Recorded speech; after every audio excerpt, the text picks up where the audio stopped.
Sometimes fun place to be in, depending on what end of the leaderboard you are at. But they will know what they have managed to achieve, they will know what their points totals are, and they will know what will be enough and what won't come the end of the next series, which is coming up a little bit later today. But that was a fantastic 6 games, you have to say. Every single game, some high quality Apex legends, as we would expect at this stage here on LAN. A reject getting into that end game. This is just such a simple finish. The big moment of this for NIP, not only did they get the early rotate to get the height, but I think it was the wrap from Dory that just caused the chaos up on the high ground. They were able to just jump up, clean that up, and then they had no challenge essentially for the rest of the game. Just reminded me Dory got eliminated. Genuinely though, it is very sad to see our first team eliminated from the competition, but for NIP, they will be delighted to get that victory on the board.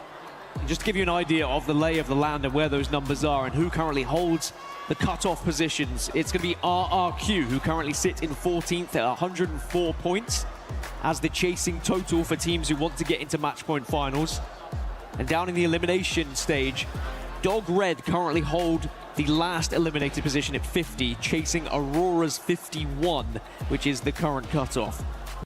There are plenty of points to be found, because if you bear in mind that in this group in particular of what we just saw, and you're going to see it shortly, the amount of points you still see the bottom teams putting up. Yes. 15 odd points on the board. So you're still going to be worried that even a bad performance might catch you. Wolves, they get 17 points on the board in that game. We'll take a look at that, man. It doesn't really matter what the series results are. That's what we're really focusing on here, to try and kind of line up what the rest of the teams have to do a little bit later today. But one thing that just surprised me when you mentioned that, like the Aurora name being on the cutoff of not just making it to match point final. I'm not talking about that, we're talking about elimination. Elimination's crazy. Elimination is crazy, and it's really where everyone's eyes is going to be initially, because it's easier to calculate as well. But then when we start to think about the POI draft, don't remind him already, but that's the key of Dory. That is going to be crushed, the first to be crushed today. There must be some way I can negotiate it not going in. It's going in there. It's going in there. It's an updated crusher as well from last year. New and improved. I've heard it crushes harder. Crushes like it's never crushed before. Exhausted are the players as they were put through the ringers there. As now they're only going to be able to watch on and see what happens with the other teams that are involved. AEROCOOL, it wasn't necessarily the best series for them. They finished down in 17th. But because of their day one performances in particular, they're still going to be alive in this competition. You really can see how much it takes out of the players. Usually between games, you see people kind of taking a second to take a breath. But when it is done, you could see like the mental efforts that go into it. I mean, we're exhausted after a day of commentating on the game, let alone being involved in the intensity of every single moment. A lot of time to recover here for these players, and maybe not a lot of time to recover emotionally, as they're going to have to watch these points be collected by the teams in front of them. But Barney's down on the floor right now. Barney, who have you found? If I'm not mistaken, that looks like Unlucky. And that right there is how you turn a frown upside down. I'm joined by Unlucky here from Alliance. A very different mood today, we could say, right? Game 4, 4.5k damage. You absolutely went nuclear. Talk about today. Just talk about today in general as an overview and how much happier you boys must be. Honestly, like, overall the game started like really good. You know, first game we had like 10 points, and the day in general already started very well for us. So they got like the ball kind of rolling. The zones are really unlucky for us overall again today, like the past 2 days. But we finally got a zone in game 4, and we popped off with 21 kills. Shout out to my boys, they actually played phenomenal, so yeah. They did indeed. Now, you know, I've got to touch base a little bit more about day 1 and 2. I know that we spoke to Hackers yesterday. He very graciously gave us an interview, which obviously must have been tough because you guys were having an uphill battle, let's say, in day 1 and 2. From your perspective, I know we talked about zone pulls being a struggle. Was there anything else that you were having some issues with in day 1 and 2?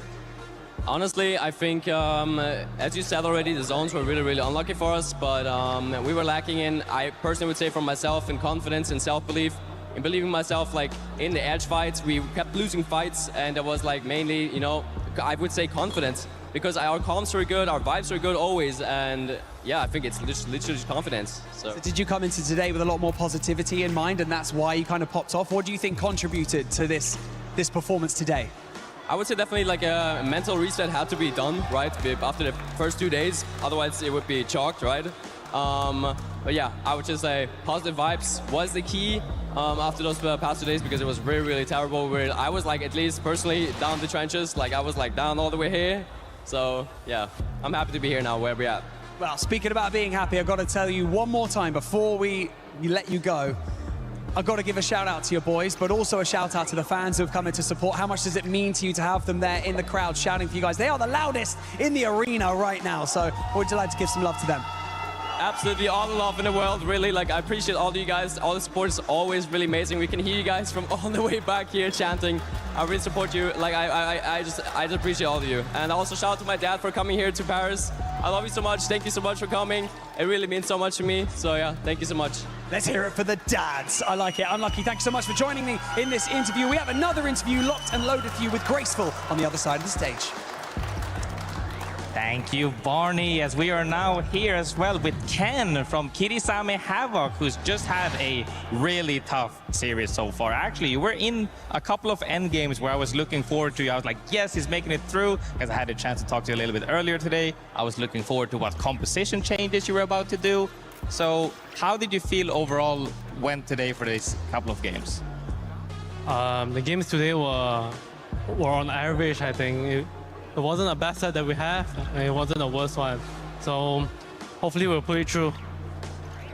I mean, I think as long as you make it by further into the tournament, you played good enough. And right now we're at that cusp where you might make it, you might not make it. It depends on the series, but I think you ended on, did you say 67? 67, yes. Yeah, so 67 overall points could be enough to make you go through. So now, you know, you're going to have to watch the next games holding your breath, maybe get some snacks and relax so you can recoup in case you have to go back on that horse again the next day. But one thing that I found really interesting while I was talking to you earlier is that you actually, you're the IGL, and you communicated on mainly English on the old roster Supernova, if I'm correct. And now you are IGLing in Chinese, is that correct? More or IGLing in Chinese.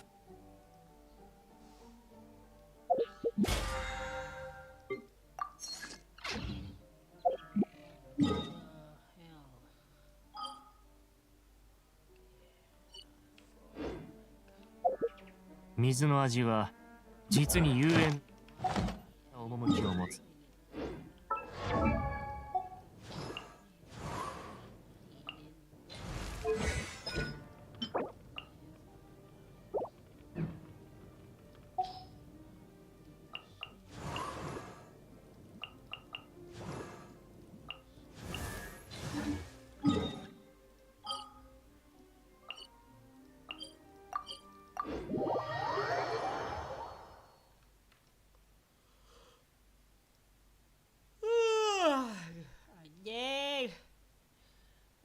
Wah, jam segini gue udah ngantuk. Ngapa ini jam 6, Cok? Kenapa misi gue nih? Aneh banget anjing.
私は自身の仕事の価値とフォンテーヌの人々がなすことの意義を認めている。自分の責任を誇りに思っているのだ。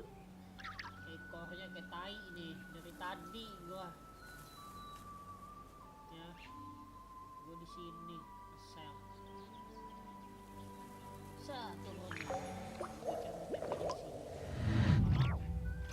Dia terbang ke sini narik ekor lagi di sini. Cina itu orang itu drama lagi naik lagi. Ya sakit di bol. Kayak main poin anjing.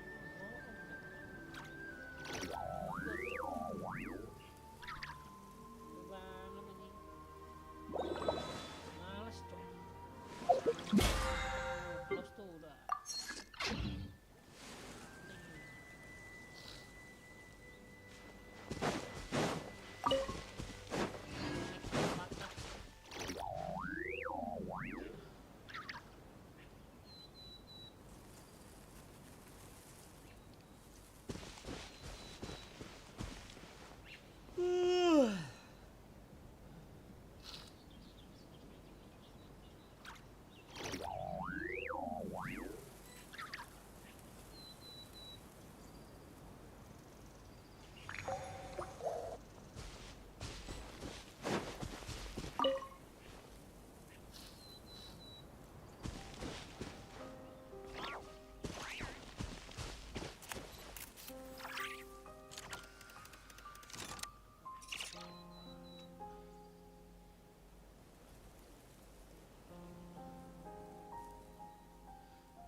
無知でやばん。お披露目。宴はまだ終わっていない。騒ぐな。まだ。私はまだ。高く私は下げず。事前の大切すまない。風が剣女番静粛に。怪我してしまった。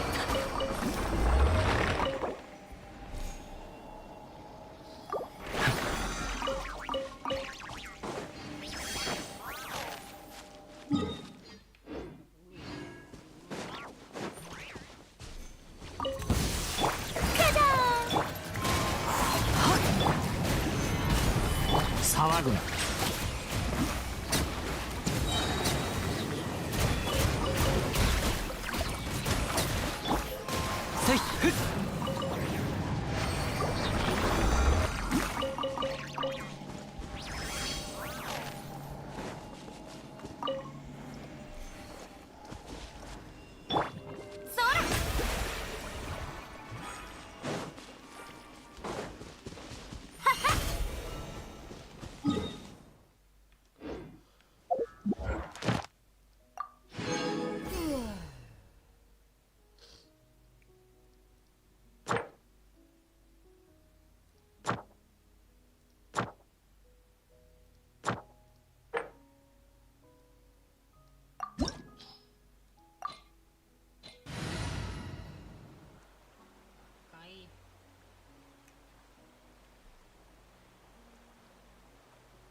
すべては岩山発球。手のひらの上。はっそれ。はい。神戸を垂れろ。歌え、僕の名のもとに。難攻雲隠れ。仮に大末となるがいい。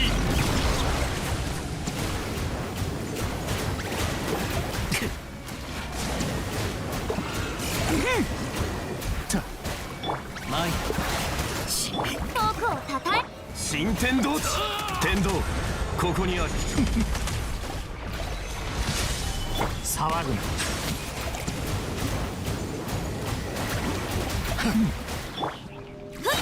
や風よ世界を熱狂の渦に剣女盤石静粛に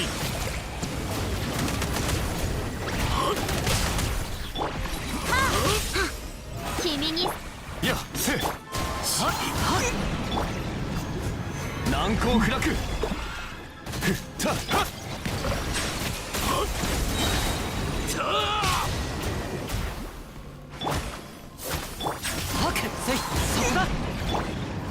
剣女盤石開幕だ歌え僕の名のもとに風のむた雲し海私は帰ってきた騒ぐな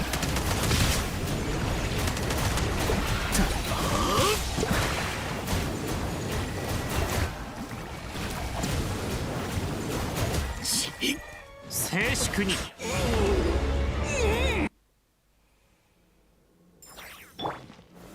難攻不落どけ私の手から奪うことを許した覚えはないお披露目だマイそれに構っている暇はない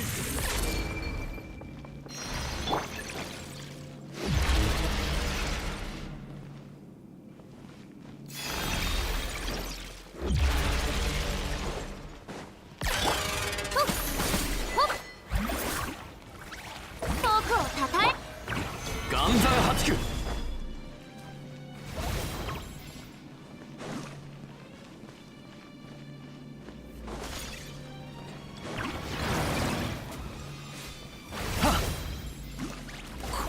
難攻不落天理チョーク見苦しいところを見せたなま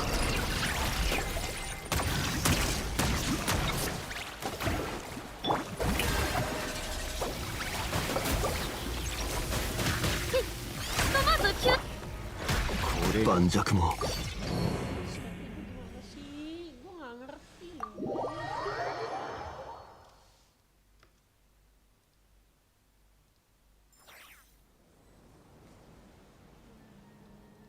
Kayak apa sih? Udah pasti mati gitu ya? Gue nggak ngerti loh, kayak one shot gitu. Ada like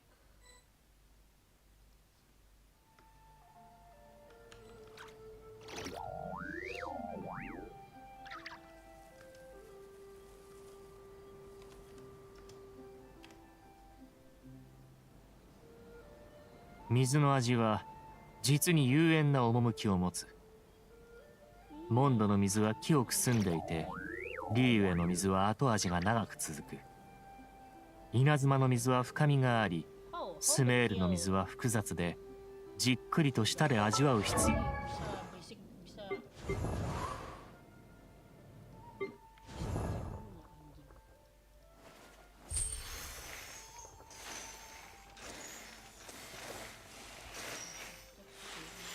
mana dia tadi?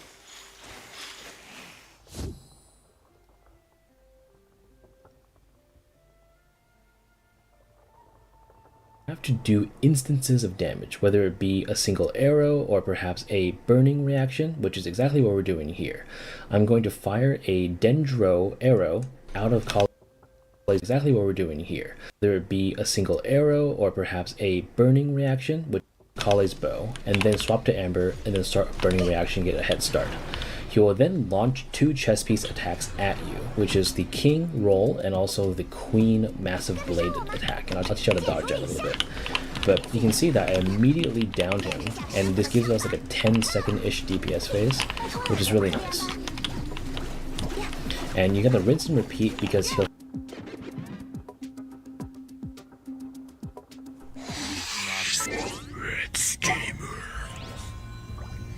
here shall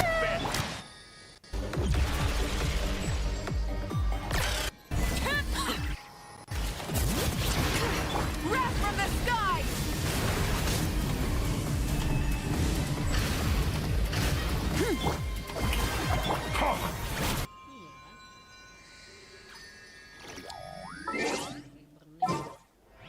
私は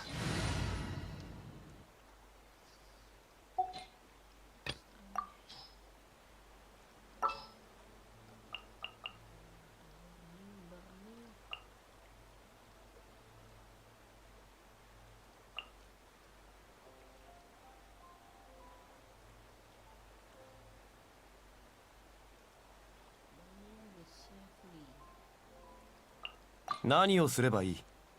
You need the shield.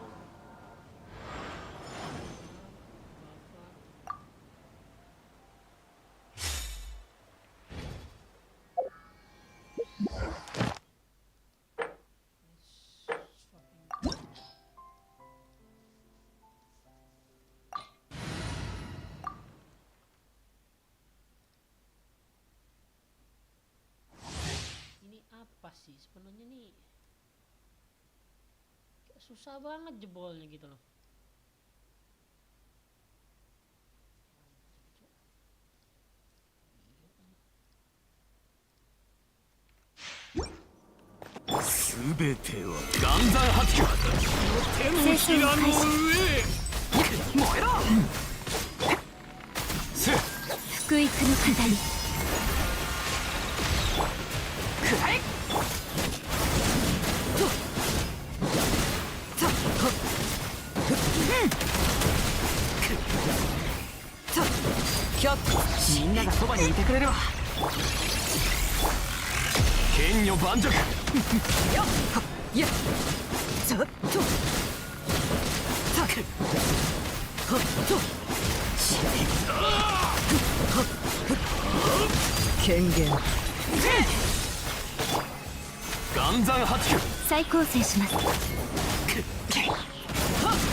Kalau pakai burning easy. Oke.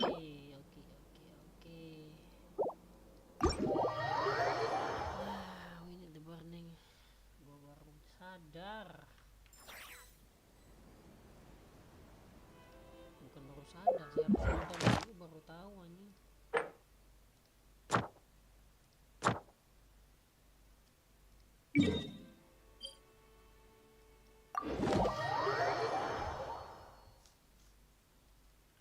Terbang. Nanti 26 lagi, Cuk. 星とし、無事今日の依頼を達成しましたね。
私に報告か？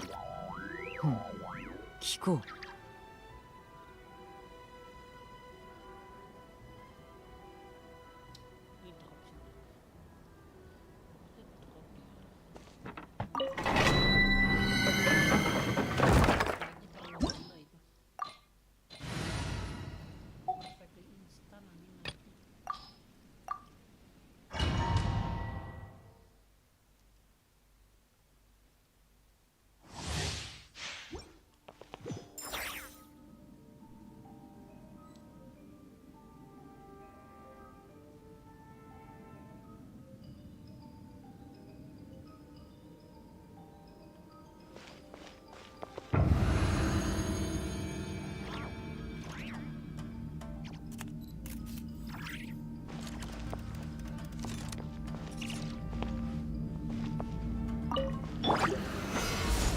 お披露目だ。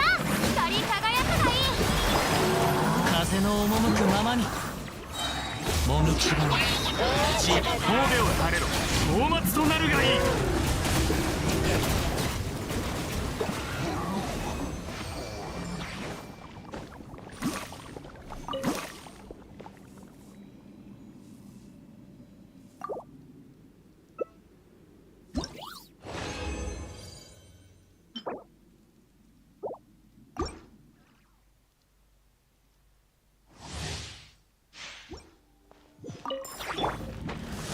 剣女盤石歌え、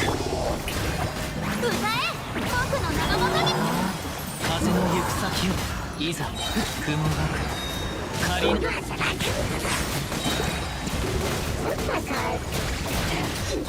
海に私は帰ってきた。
Lama banget interviewnya.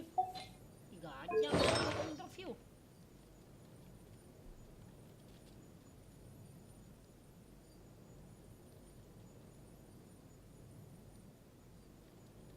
Rekornya sampai 30 aja.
naiklah critical rate anjing.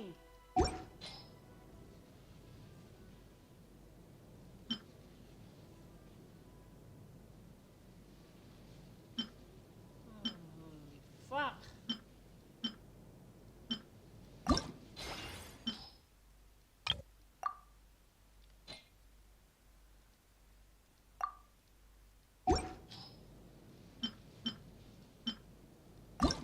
Anjing, untuk ulang nih, aduh dapet dari mana sih, susah banget dapetannya.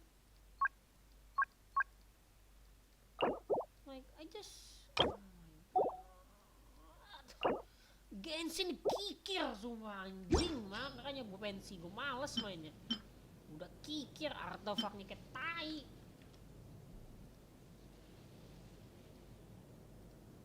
Tuh bayangin anjing, defense naiknya anjing.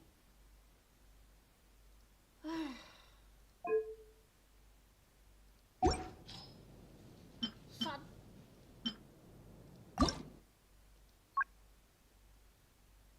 Gue bogem sumpah nih mulai.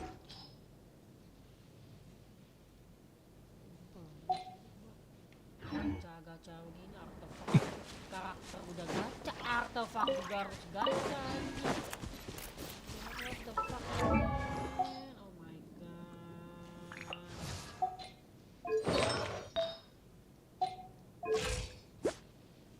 Ini gue kurang energi recharge doang loh. Gue gak ada critical damage gak masalah. Butuh energi recharge sama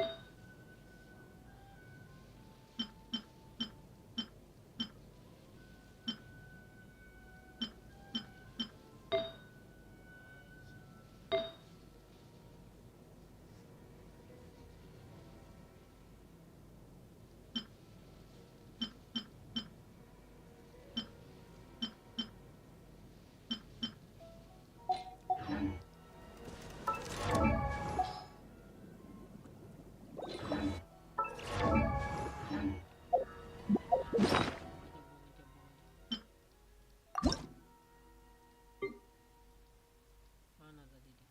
Buang aja nih.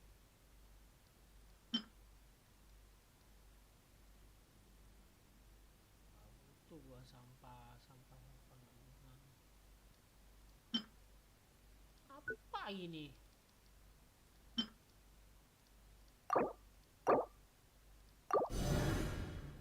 Tuh gua.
Ada ya critical damage gitu. Bangsat loh. Ya oke lah ya. Ini critical rate gitu loh. I don't fucking care like.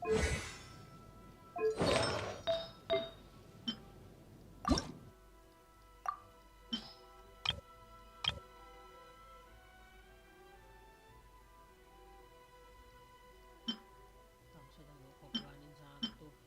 Oh ya.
She put some French too. Vive la France.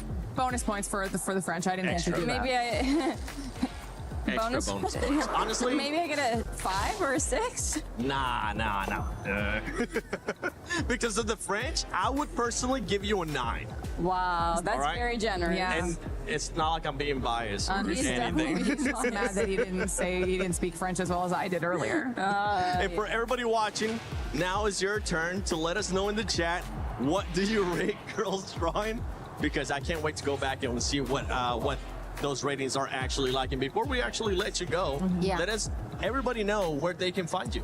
I'm on Twitch usually at Girl, GUHRL. Same on YouTube, but it's like Hey Girl on Twitter and Instagram. Yeah. Well, there you go. If you guys want to go check that out, make sure you do it. And don't worry, a lot more ALGS at EWC 26 is coming up because we have some groups. We'll be finding out who's going to be going to the grand finals, who's going to be going to survival, and who's going to be going home. And hopefully it's none of your friends, because I know you have a lot of friends. And we'll see what's going to happen here live from Paris. Human body was built to move. Not trapped at a desk in one singular posture for 12 hours a day. It's time your chair evolved. This is Secret Lab Titan Evo. Ergonomically engineered for you, gamers, hybrid workers, artists, backing your every move.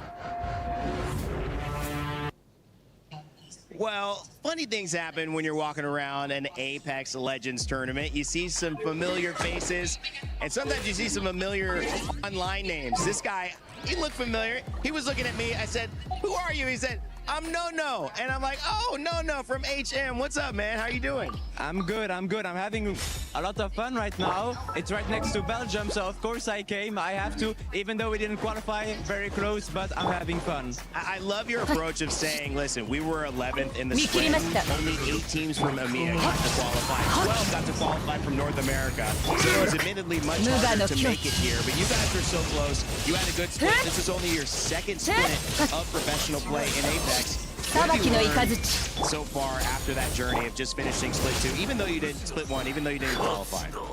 I mean, you always have positive and negative things, but you have to always remember everything that went positive. And for me, it was just getting the confidence. Isa.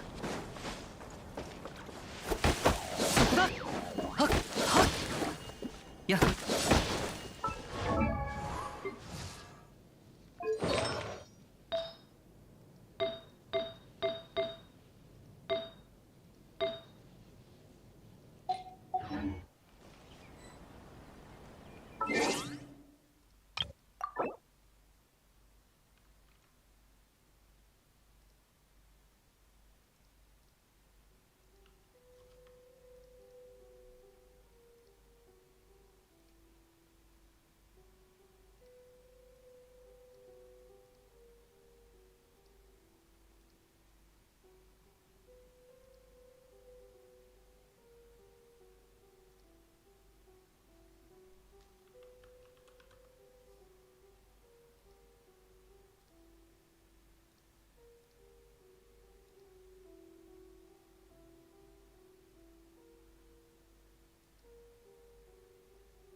Batas kita sampai kecing loh.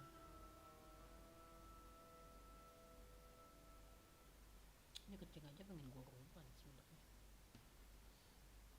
Terlah.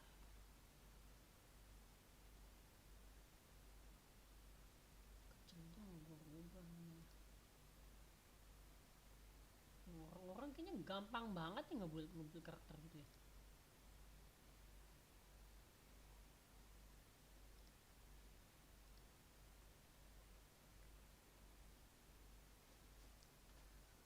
Like how I can change this shit, I think.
雨降る風の中、ふるさと。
ふむふむ。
Rombak habis.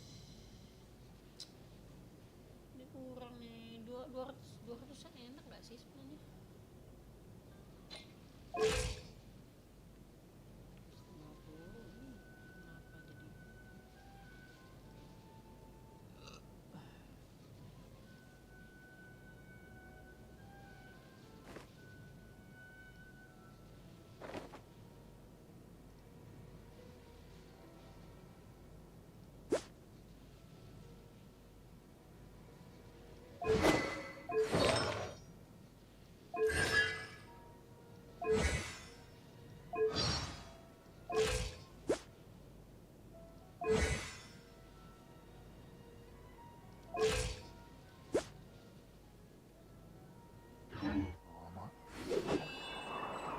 拙者と故郷のつながりはもうこの刀のみでござる。これほど美しき景色を見ればおのずと旅がしたくなるものであろう。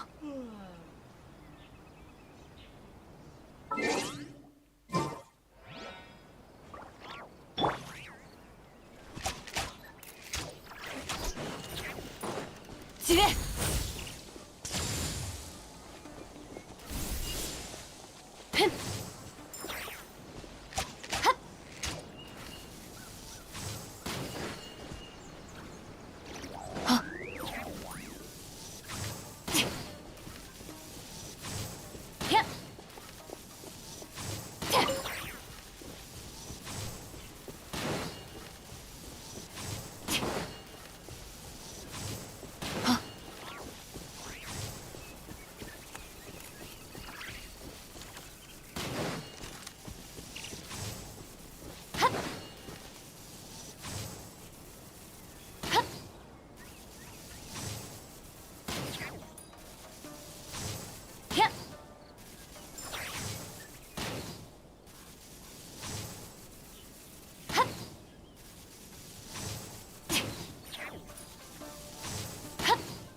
よ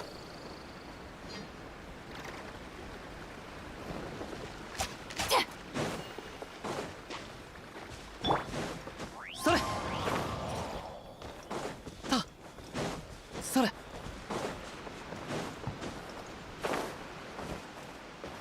ほっマイヤ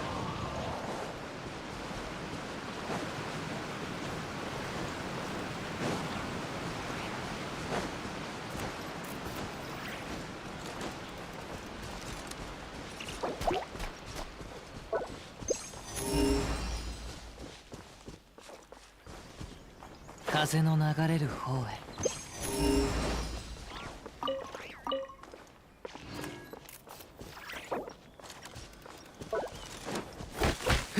そこだ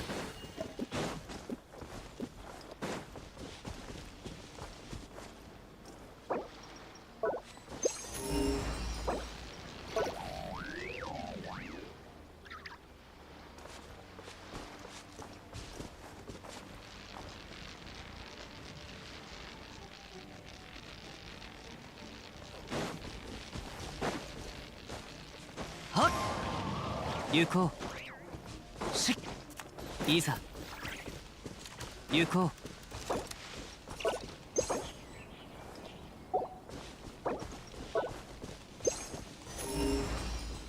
ういざ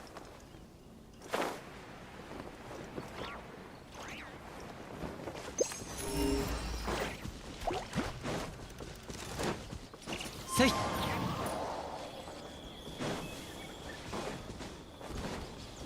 行こうし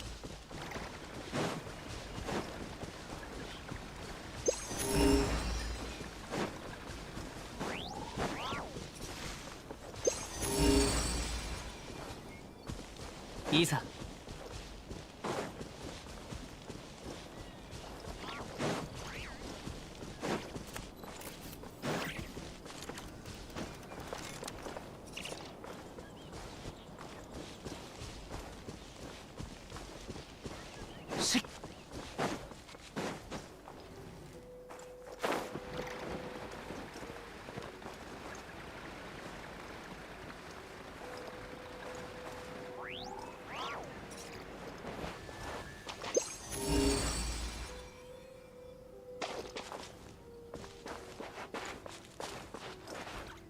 いざ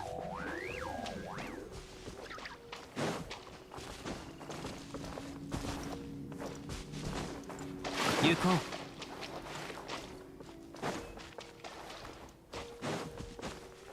うよっ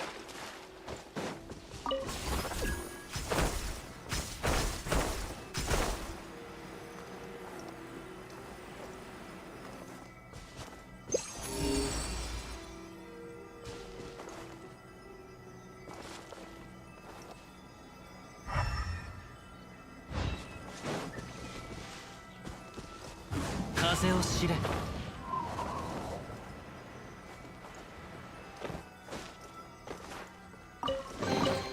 天地の恵みであるなそれ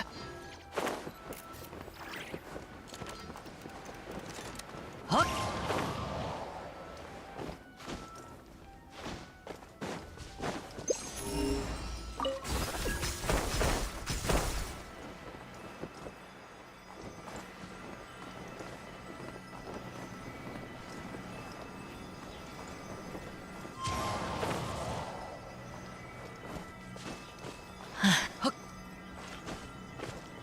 せい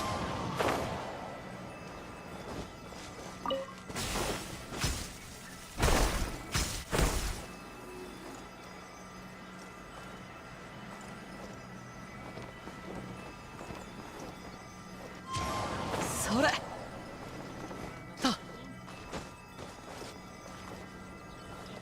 風の赴くままに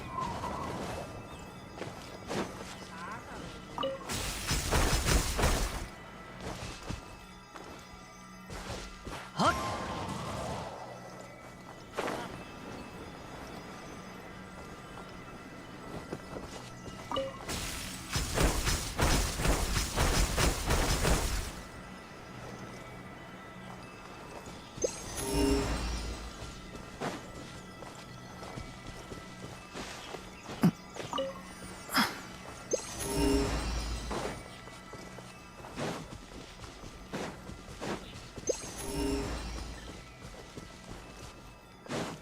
風の流れる方へ。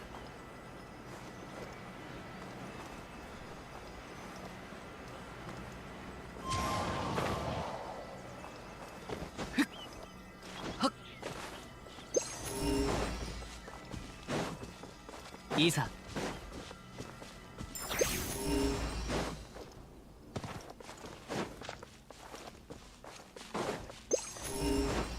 はっ。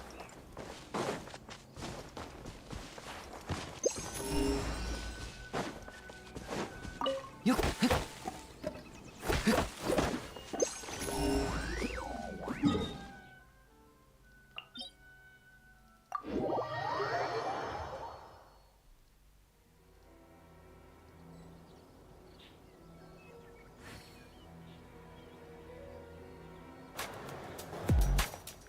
We were there. For every click, every clutch, every respawn. We were there for the years of grind. And we're here. Now. The proud founding partner of EWC. Powering the big... Now. The proud founding partner of EWC. Powering the biggest event in gaming. Shoulder to shoulder with the world's best. Making history. Greatness deserves a stage. Lenovo Legion. Reach your impossible.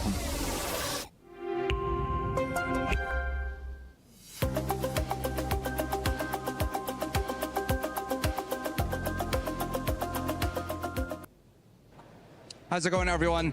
My name is Sandstorm, and I'm here with Seagate from Team Nemesis after an incredible performance in what seems to be the most stressful day of the competition so far. But you guys came in with such confidence, and you guys had an incredible performance, tying first with Alliance and Elite by the end of today in that group. So walk me through it. Tell me about the team and how you guys came in with such confidence to perform so well on such a stressful day. Pretty much, like after the first 2 days, we didn't perform as well as we wanted to. So I pretty much just said that it's either we drop a nuke every game or we just go home, and we have to fight every team no matter what.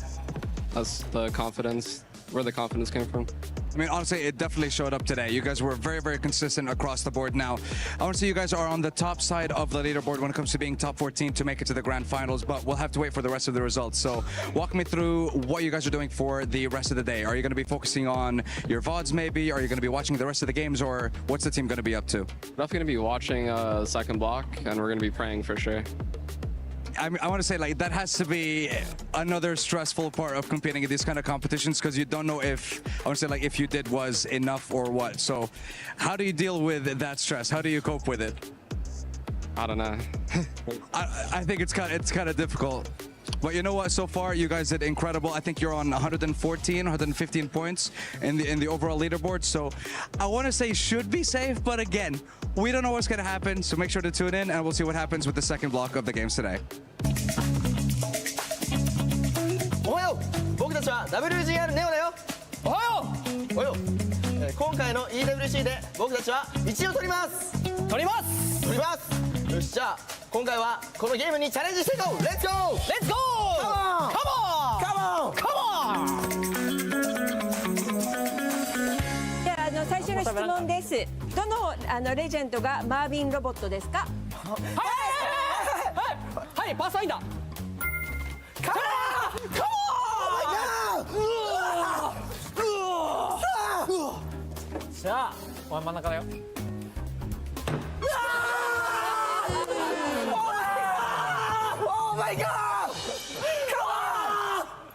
次の質問です。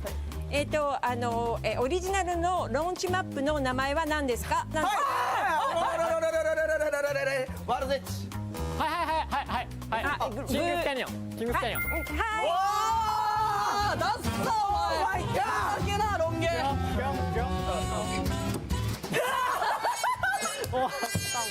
終わった俺。終わった。負け。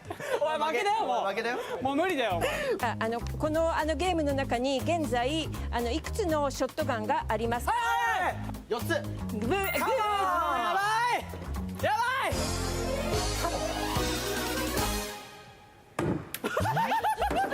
俺もこんな。俺。オーマイガー。オーマイガー。壊した。じゃあちゃんとDK47 の最高のマガジンキャパは何でしょう。はいどうぞ。違う。BK47 はいはい BK47 はいどうぞ。28 29はい当たりで何色ですか。何色のレベルですか。何色。紫。はいはいグッド。じゃあどうぞ。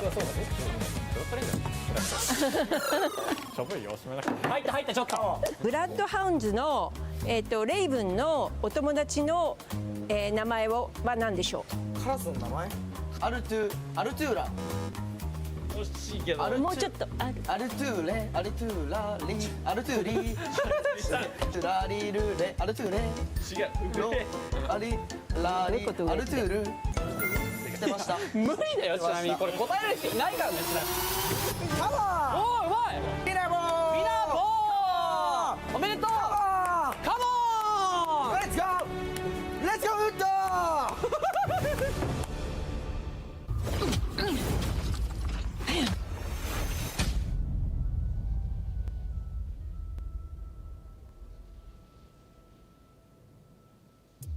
Well, we're getting very close to crushing some of these keys here at ALGS at EWC 26. We don't know yet. We kind of have an idea of which keys might be crushed. But honestly, with how many surprises we have gotten today, with how many teams have been able to step up in a big way, like you were saying, Graceful, that leaderboard is bound to shuffle. Shuffle it will indeed, as you said, as hopes and dreams are either crushed or raised, as some people have found a second wind of hope so far in this tournament, and I really hope we get to see more of that. It looks so cool too. That looks terrifying. I know, that's why it looks cool. I just want to see some keys. Want to try sticking down the arm there just to see what happens? Nah. You go first. I know I got travel insurance, but it covers that. I'd rather not do that one, but there you go. There's a reminder for the groups that we have. And don't forget, I mean, we're talking about SAUL Esports. We're talking about Aurora. From some of the squads that are going to be playing here from A versus D. Who's kind of coming to your head, Lise? I mean, we said it before, we're going to keep an eye on Aurora. SAUL, I reckon they'll be absolutely fine. You know, they are up the top with, like, I think 104, so they have 6 games just to get a little bit more on top of that. So we definitely need to be keeping an eye on those ones. But look, yeah, is it Zeta? I think they were just under SAUL. Sorry, they're on that second page, so they're ones that we'll also have to keep an eye on as well. But yeah, I mean, I'm just sitting here going to have my eyes glued to Aurora, see if they can do what NIP have done, Alliance have done, because, yeah, I still can't believe that they are in that position that they're in after 2 days. And something that we haven't seen today that we have seen in previous series, Snipe Down, is teams being able to get 2 wins. It doesn't necessarily have to be back-to-back. Sometimes they're split apart, but it just hasn't happened today.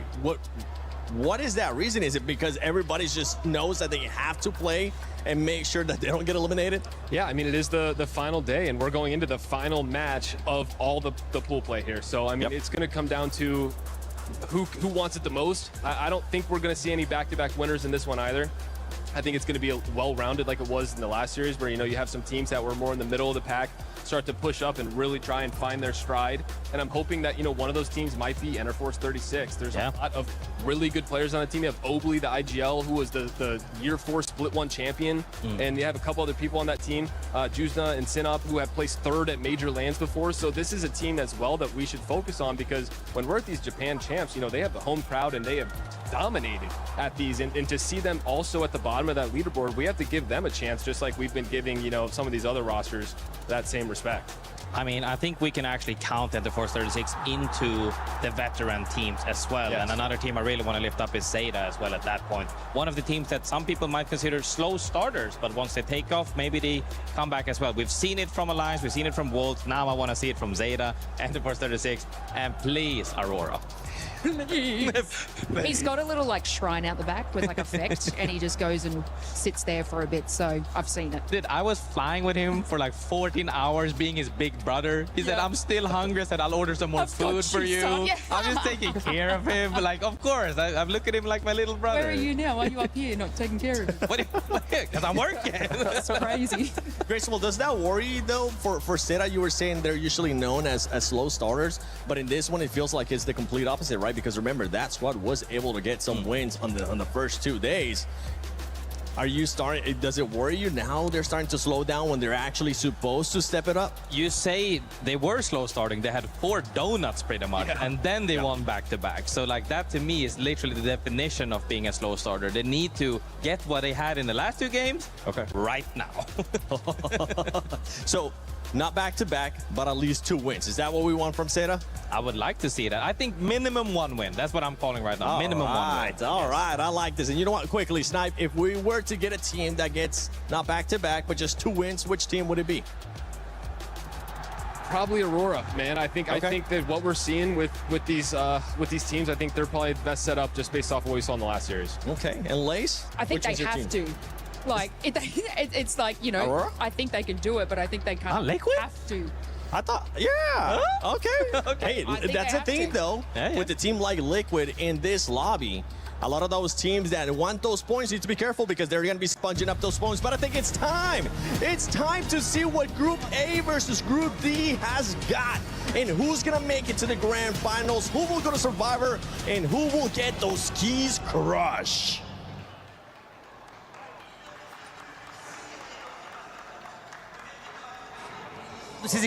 L'histoire de ces équipes va s'écrire ici et ce soir. 3 histoires possibles: triompher, survivre ou être éliminé de la compétition. Yesterday we spoke about writing your story here at the Split 1 playoffs, but right here is where you decide which direction your next chapter goes. Is it a story of survival? Is it a story of triumph? Or does your story end here? On l'a vu plus tôt dans la journée, en 6 games, beaucoup de choses peuvent se passer. Personne n'est à l'abri et toutes les équipes ont encore l'opportunité de faire un comeback légendaire. Just a few moments, the calm will disappear because today is the day that everything changes. This is where reputations are built. So let them hear you as we introduce our teams to the stage, starting with PXX.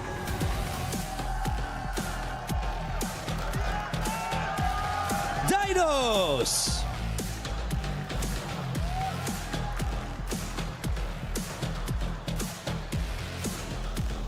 Relove Deep Cross Gaming.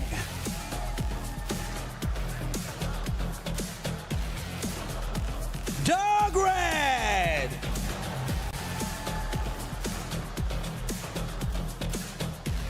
TIE.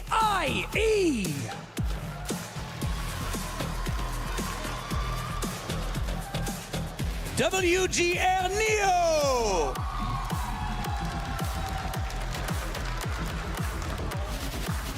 Zeddy Esports.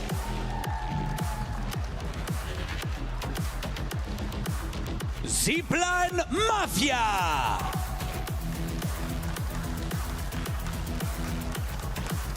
Trinity.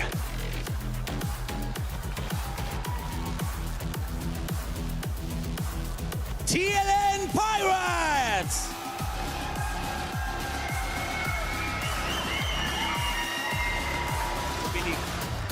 Gaming Gladiators.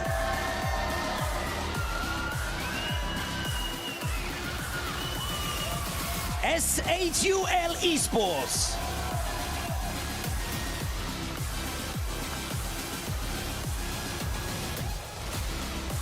AGAL.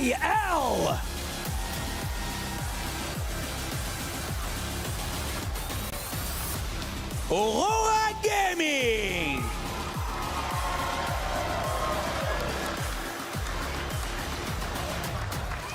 And sitting up with their fans, it's Zeta Division.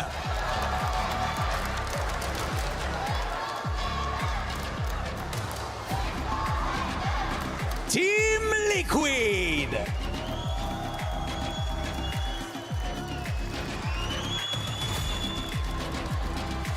Enter Force 36.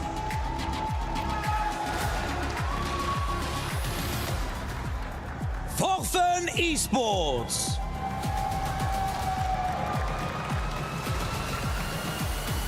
Team Vision.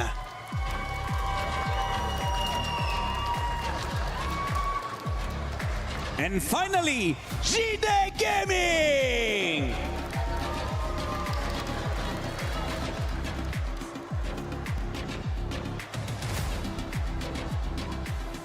Tout ce qui s'est passé jusqu'ici appartient désormais au passé. Le classement peut encore être chamboulé et tout le monde peut sortir son épingle du jeu. Mesdames et messieurs, aujourd'hui, une seule chose compte, ne pas être parmi les 6 dernières équipes. Forget yesterday, forget predictions, none of that matters now. Today is simply about earning your place tomorrow. So go out there and take it. Let's do this.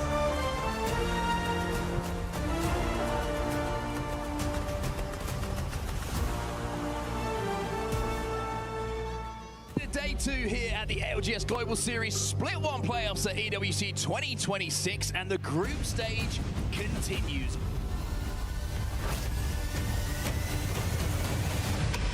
The good news is that there's still time to rectify your mistakes, but the bad news is that that time is now.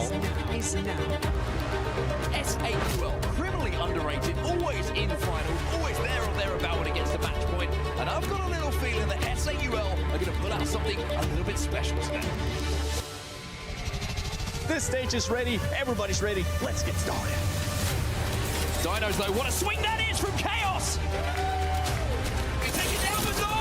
Through here, GG have taken the game by the looks of things. Elite Esports are down and GG moving forward.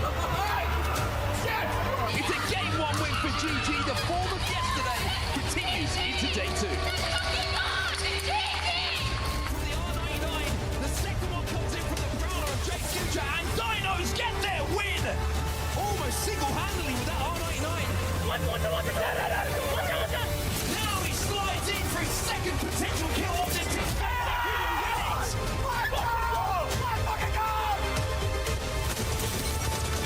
Coming in as Legacy, he's finding out who can stop him though. And we are just hip firing straight into Team Pigeon, and SAUL are your winners.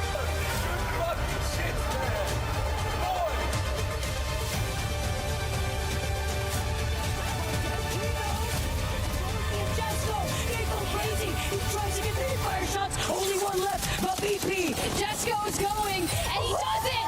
SAUL with the back-to-back wins!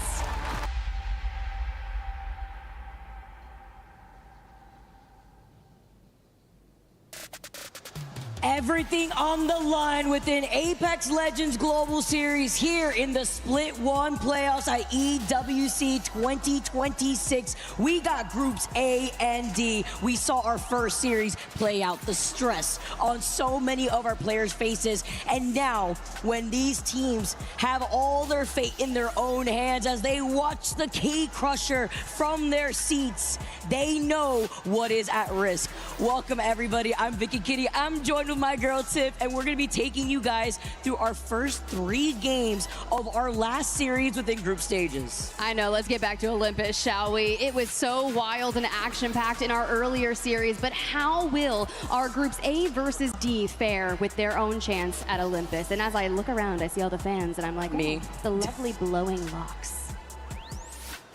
Someone's got to get 0, one of those fans too. I mean, everybody is feeling the heat when it comes to the level of competition that we got on our hands as more fans make their way into the arena, taking a breather. And it's very fitting to the theme. It's time to fight dirty or be crushed as we take a look at Olympus once again for our first 3 games before we transition onto Storm Point. For game number 1 here, and being able to look at the way that Olympus plays out, this is going to be our POI draft, and seeing how some of these teams wanted to perhaps, you know, lean and prioritize Storm Point for all the right reasons, too. Yeah, you can definitely see that. It's WGR Neo down there in 10th with their pick at Hydroponics. Now, based off what we saw in our earlier series, you can tell that everyone that favored Grow Towers, Gardens, Clinics, Summers University will likely have the beneficial pulls. Should we turn to something that looks a little more similar? The teams up in Stabilizer like Zipline Mafia, Zeddy Esports at Fight Night, and Dog Grid at Power Grid. Those squads earlier where they had taken those positions had some of the most crazy rotations and mid-game performances. So I'm hoping, Vicky, that our teams that are looking for a great comeback can navigate that appropriately, and maybe we get some different zone variation. You got your Zeta fans on the screen right now, hoping for a powerful performance, coming in 26th place. Survival stage, not necessarily locked for them, but could they advance ways to get in that top 14 and solidify finals, Vicky? We'll have to wait and see. Because that's what's at stake, right, Tiff? I love how you talk about variation on zones. Maybe asking for a little bit when it comes to how these zone pools have been looking for some of our teams. And to highlight what's at stake and what Tiff was ramping up on, too, it's the top 14 teams that want to be able to find themselves in that final lobby, whereas the bottom 6 teams at the end of our group stages will be eliminated by the end of today. Whereas then if you've got the 15 through 34 teams after our group stages have concluded, they have to play in a 10-match series within the Survivor stage. You want to call it a series? Let's be real. It's going to be a gauntlet. You're right. We're getting Storm Point. We're getting World's Edge. We're going Olympus, E-District. You're having to play all 4 maps, and a team that's fighting to get there alone.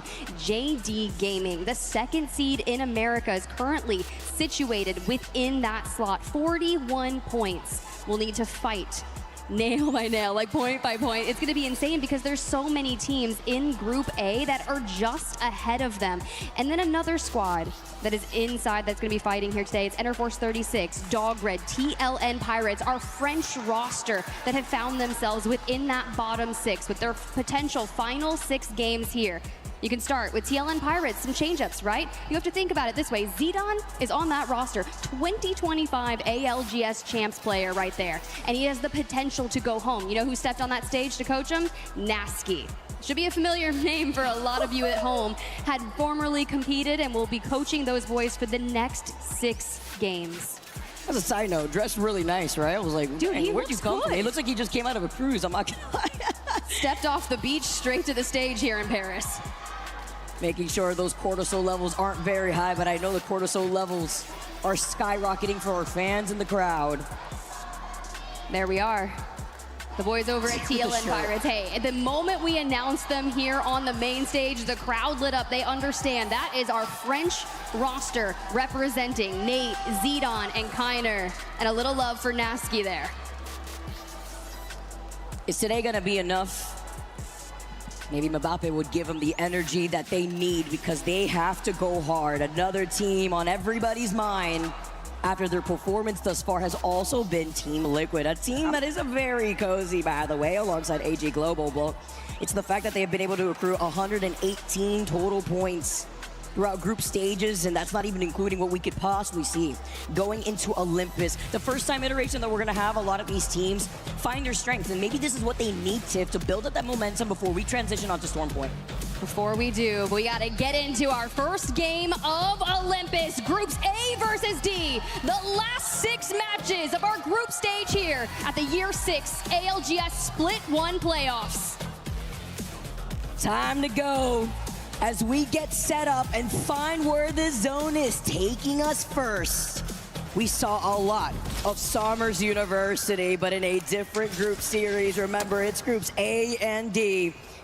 And pulling over to what looks to be Gardens. Talk about a performing team, Tip, S8UL. This is what I told you guys about this. If you're favoring Gardens, if you're favoring Grow Towers and Somers University, even Clinic, this is going to be so great for you because we do see a lot of pulls in this vicinity. And S8UL, and including, I'm gonna say Gaming Gladiators, right? They're over at Clinic. 2 of the best zone playing teams. S8UL won 2 maps and 1 series just yesterday. And if I'm not mistaken, I'm calling them the Consistency Kings with an average placement of 8.2 points, and it's relatively split on kills and placement points. So as you can see what we're talking about here, guys, S8UL dead center. Zeta Division pops an evac tower. They're looking for some early positioning. Team Liquid over at Elysium. They have a survey beacon since the majority of our players are running crypto, and honestly, they're going Crypto Seer, which means we are going on the hunt. Olympus is a fighting map, and you must take what you want. It's following the trend, right? It's not even just a few. It's literally every single team, 100% pick rate of crypto.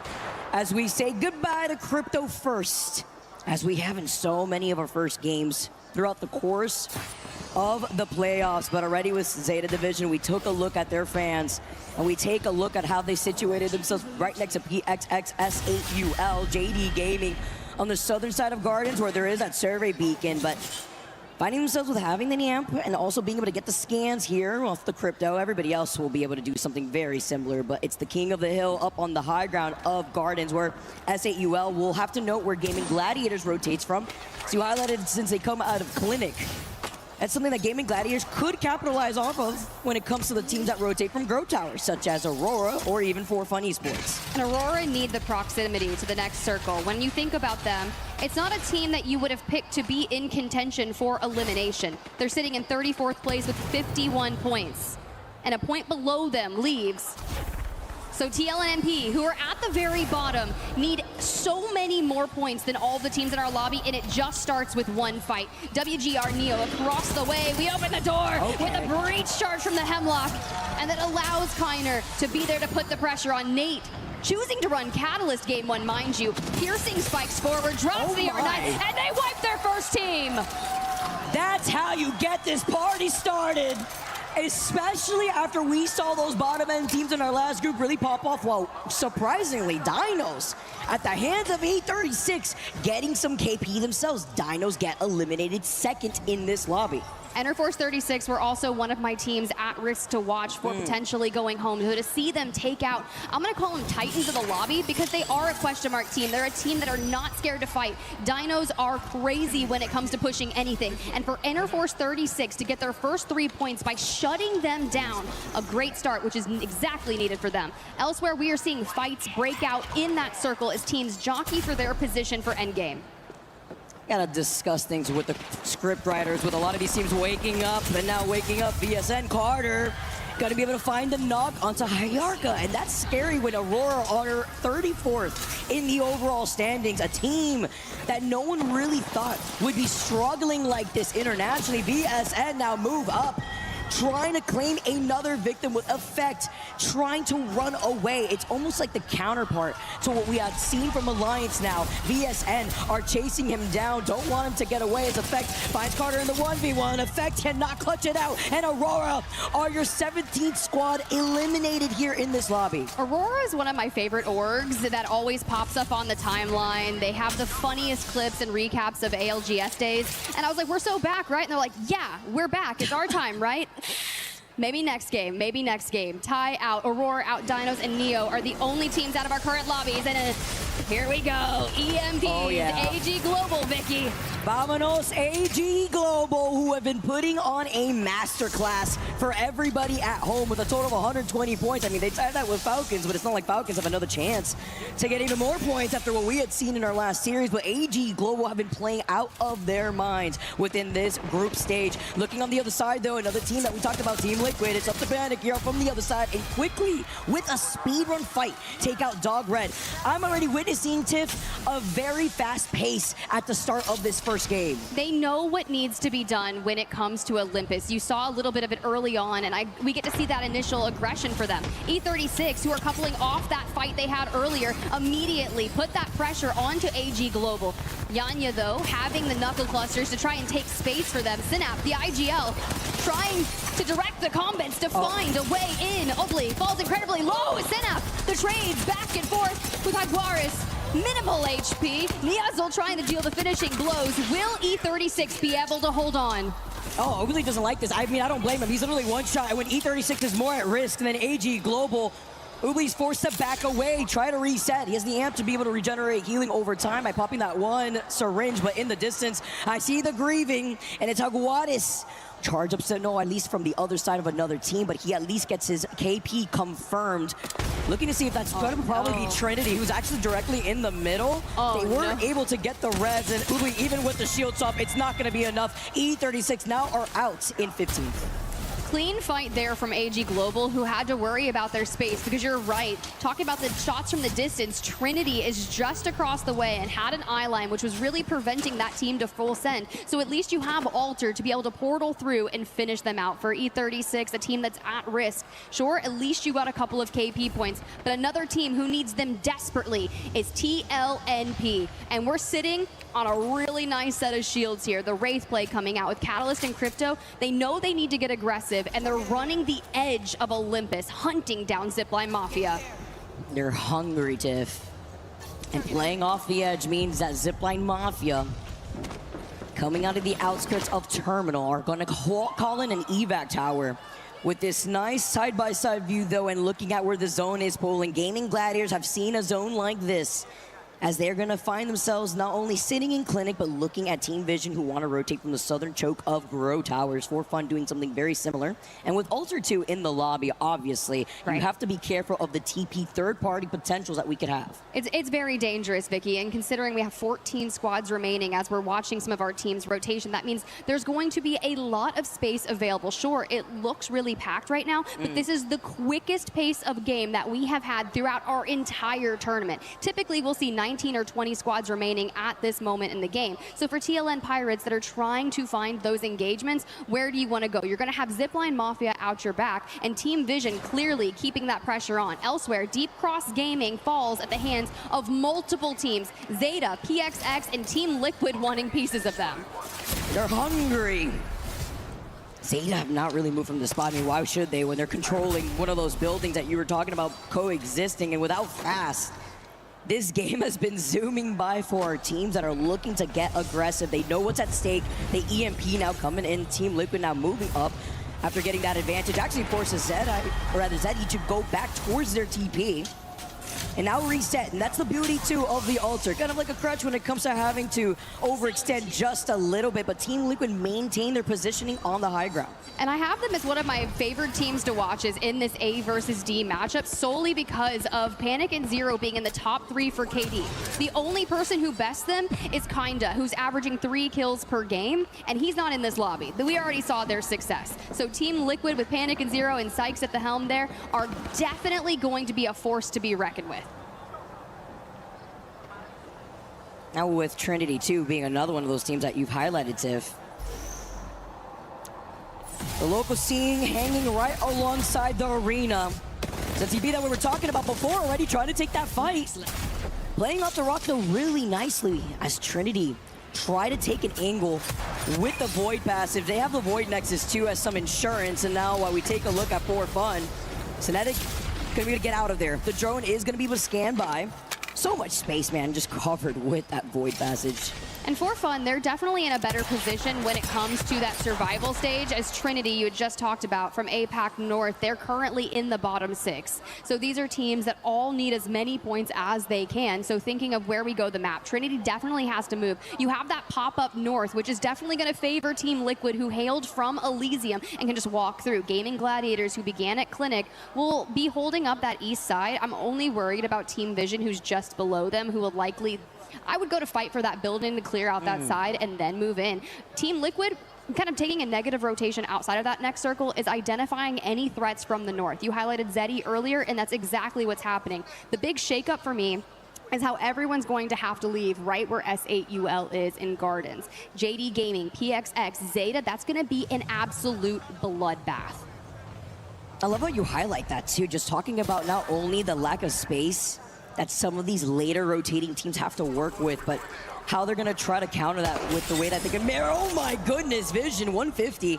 Infinite ammo on the Kraber, but even after getting that knock, Team Vision are just looking to put a damper on this rotate for Zipline Mafia. Pirates too, on the high ground overlooking Grow Towers. But this is going to be some KP that Vision want to get aggressive with, but they have to be careful, Tiff, because remember, one of the teams hanging out in Clinic is Gaming Gladiators, who could just easily grief them if they have the opportunity. Yeah, essentially, if you're running Alter, what can you do? You throw down your portal, you send your Alter out and just say, hey, can you get a little mixy? You've got your jail card free, you can just come back running. You see that you've got EMPs going off in the distance, so of course with the Kraber, you're going to put your sights out. But your goal is to keep Zipline Mafia from not rotating directly on you, and that Kraber is definitely going to help. Oh, hold on. Avoiding the nade at the feet. Oh, SAUL, by the way, Legacy going crazy here, but Excuse is going to hold the door. Lovely. You got the EMP, you get the DP out. Excuse needing a little bit of help. They send out the nade though, and they're dancing around the wall. Kazakh Force outside this fight is able to pop the shield back for now. Can they get the reset is the question. I mean, they want to try to prioritize at least getting that Void Nexus to reset, and that's what happens when you get all these altars while Yuka in the feed gets a Kraber shot onto Yanya. Non-stop fighting in every corner. At least that doesn't stop the res, by the way, so they get to pull it off despite getting hit. Yeah, right, PTSD with the Sear Tactical. It's just about getting that information, which is easily still a thorn for some of these teams. Team Vision fully looking at the action happening between Zipline Mafia and Trinity, but they see where that zone pool is, and their priority now is clearing their backs for Gaming Gladiators. We'll have to fight against Team Vision eventually. Nice job on Trinity getting the reset here. There were a lot of teams looking to fight on this, but everyone has backed away. Team Vision elsewhere has put distance up onto Gaming Gladiators, and Trinity has full set Zipline Mafia. Excuse, does take some damage. Down goes Roai, and the altar is the last standing here for Trinity. Back and forth through the portal, trying to hold on. Why are you running? Where are you going? Trinity get eliminated. AG Global, and so does Team Liquid. This is the non-stop fighting that we were expecting once they were forced to rotate into that northern zone that you highlighted, Tip, especially in terms of their pathing. And now, at least from Zipline Mafia, they cleared the southern side of that zone, but Team Vision eventually fighting Gaming Gladiators have already started engaging in Clinic. We've lost AG Global, we've lost Team Liquid, we lose Trinity, Deep Cross Gaming, and I would imagine we'd lose some more here shortly. I'm so curious about how Vision is looking when it comes to Gaming Gladiators, because Zane last alive on the altar. Blasts have not been fooled yet. We did lose out on Lufka, but don't count them out yet. We've seen so many resets come out of the boys over at GG as Team Vision grabs their third back in as they take over Clinic. It's the way that Zeta Division is just consistent. Saw Yuka in the feed with the Kraber via SN2 now. Carter still holding onto their own Kraber, getting the res. Zolder's gonna be able to find Blast in the process of after taking care of Gaming Gladiators, leaving only one alone, but it's gonna be the Zeta Division.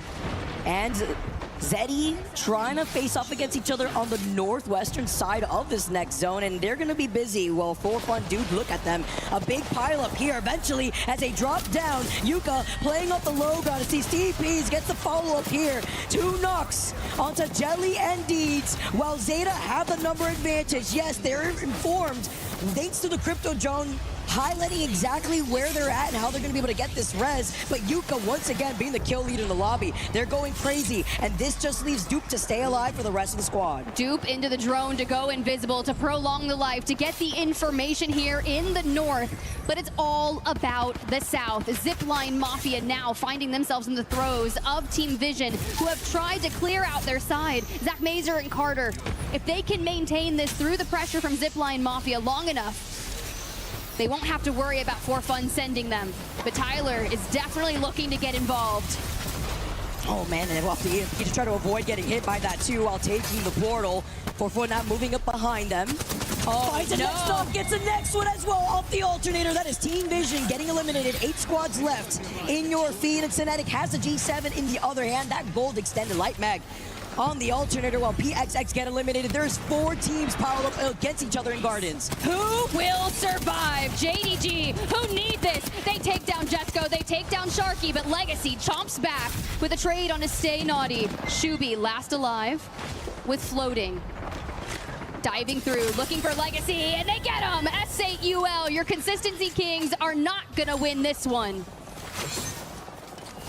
They've been great, but now they fall in 7th in this first game. Zeddy with Duke trying to hide behind the tree. Unfortunate. He can't keep the dreams up, though, as he goes down next. TLNP talking about what they gotta do different with JDG. Floating, waking up. All eyes on JDG. They've been fragging out 7 total kills with this team, but the follow-up from Shubi as For Fun get eliminated. Mike, though, is incredibly low. Love the swing and the follow-up from Stay Naughty, but now they have to move. They can't get the res. Oh my God. The zone's closing in right behind their backs. Oh and my Pirates God. get eliminated. Shubi is just built different. The fact that TLN Pirates fall, Zeta Division, they live to see another day. There's at least 1 crypto left for them. You can see Satuki over there on the rock.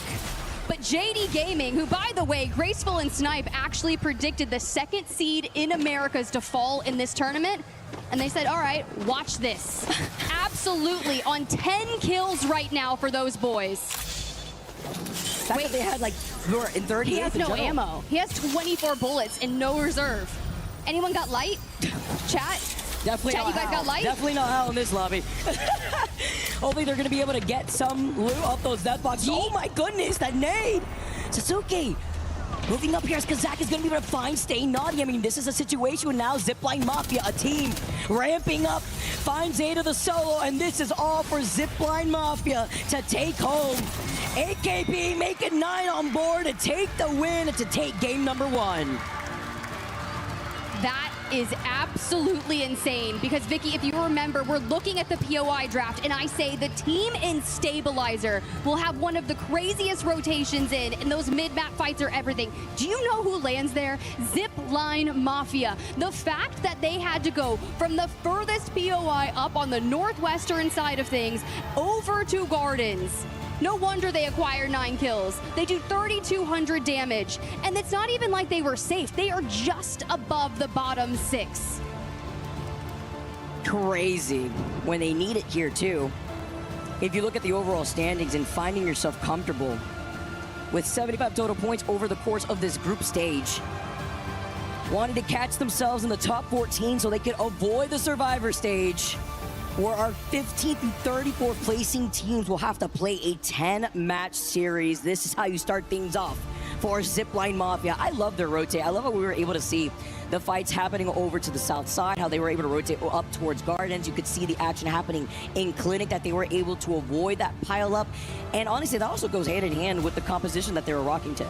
It really does, and you even have to think about the fact that not only were they able to put on pressures for Team Vision, they had withstood against Trinity. There were so many teams. For Fun Esports at one time was sending them on to the south. But when you think about it, you have to get aggressive, and Alter, Seer, Crypto is 100% the comp to do it. So as we take a few moments and step back to our top 3 squads left, we get it from Zipline's more POV here. We swing around, we find Shubi, we end JD Gaming, and from there, it's the Sola, a Zeta division, to just clean up the rest of the lobby, which shout out to Zeta, bro. They got 9 kills as well, an 18-point game. Those top 3 teams, they know exactly what they need to do. Even JD Gaming having double-digit kills and 17 points. Sometimes it's what you need. It's like, you feel the pressure and you just perform better. And we're seeing that with JD Gaming. Even though, you know, they didn't take the dub, it's the fact that they got top 3 and 10 KP to their name. Look at this, Zipline Mafia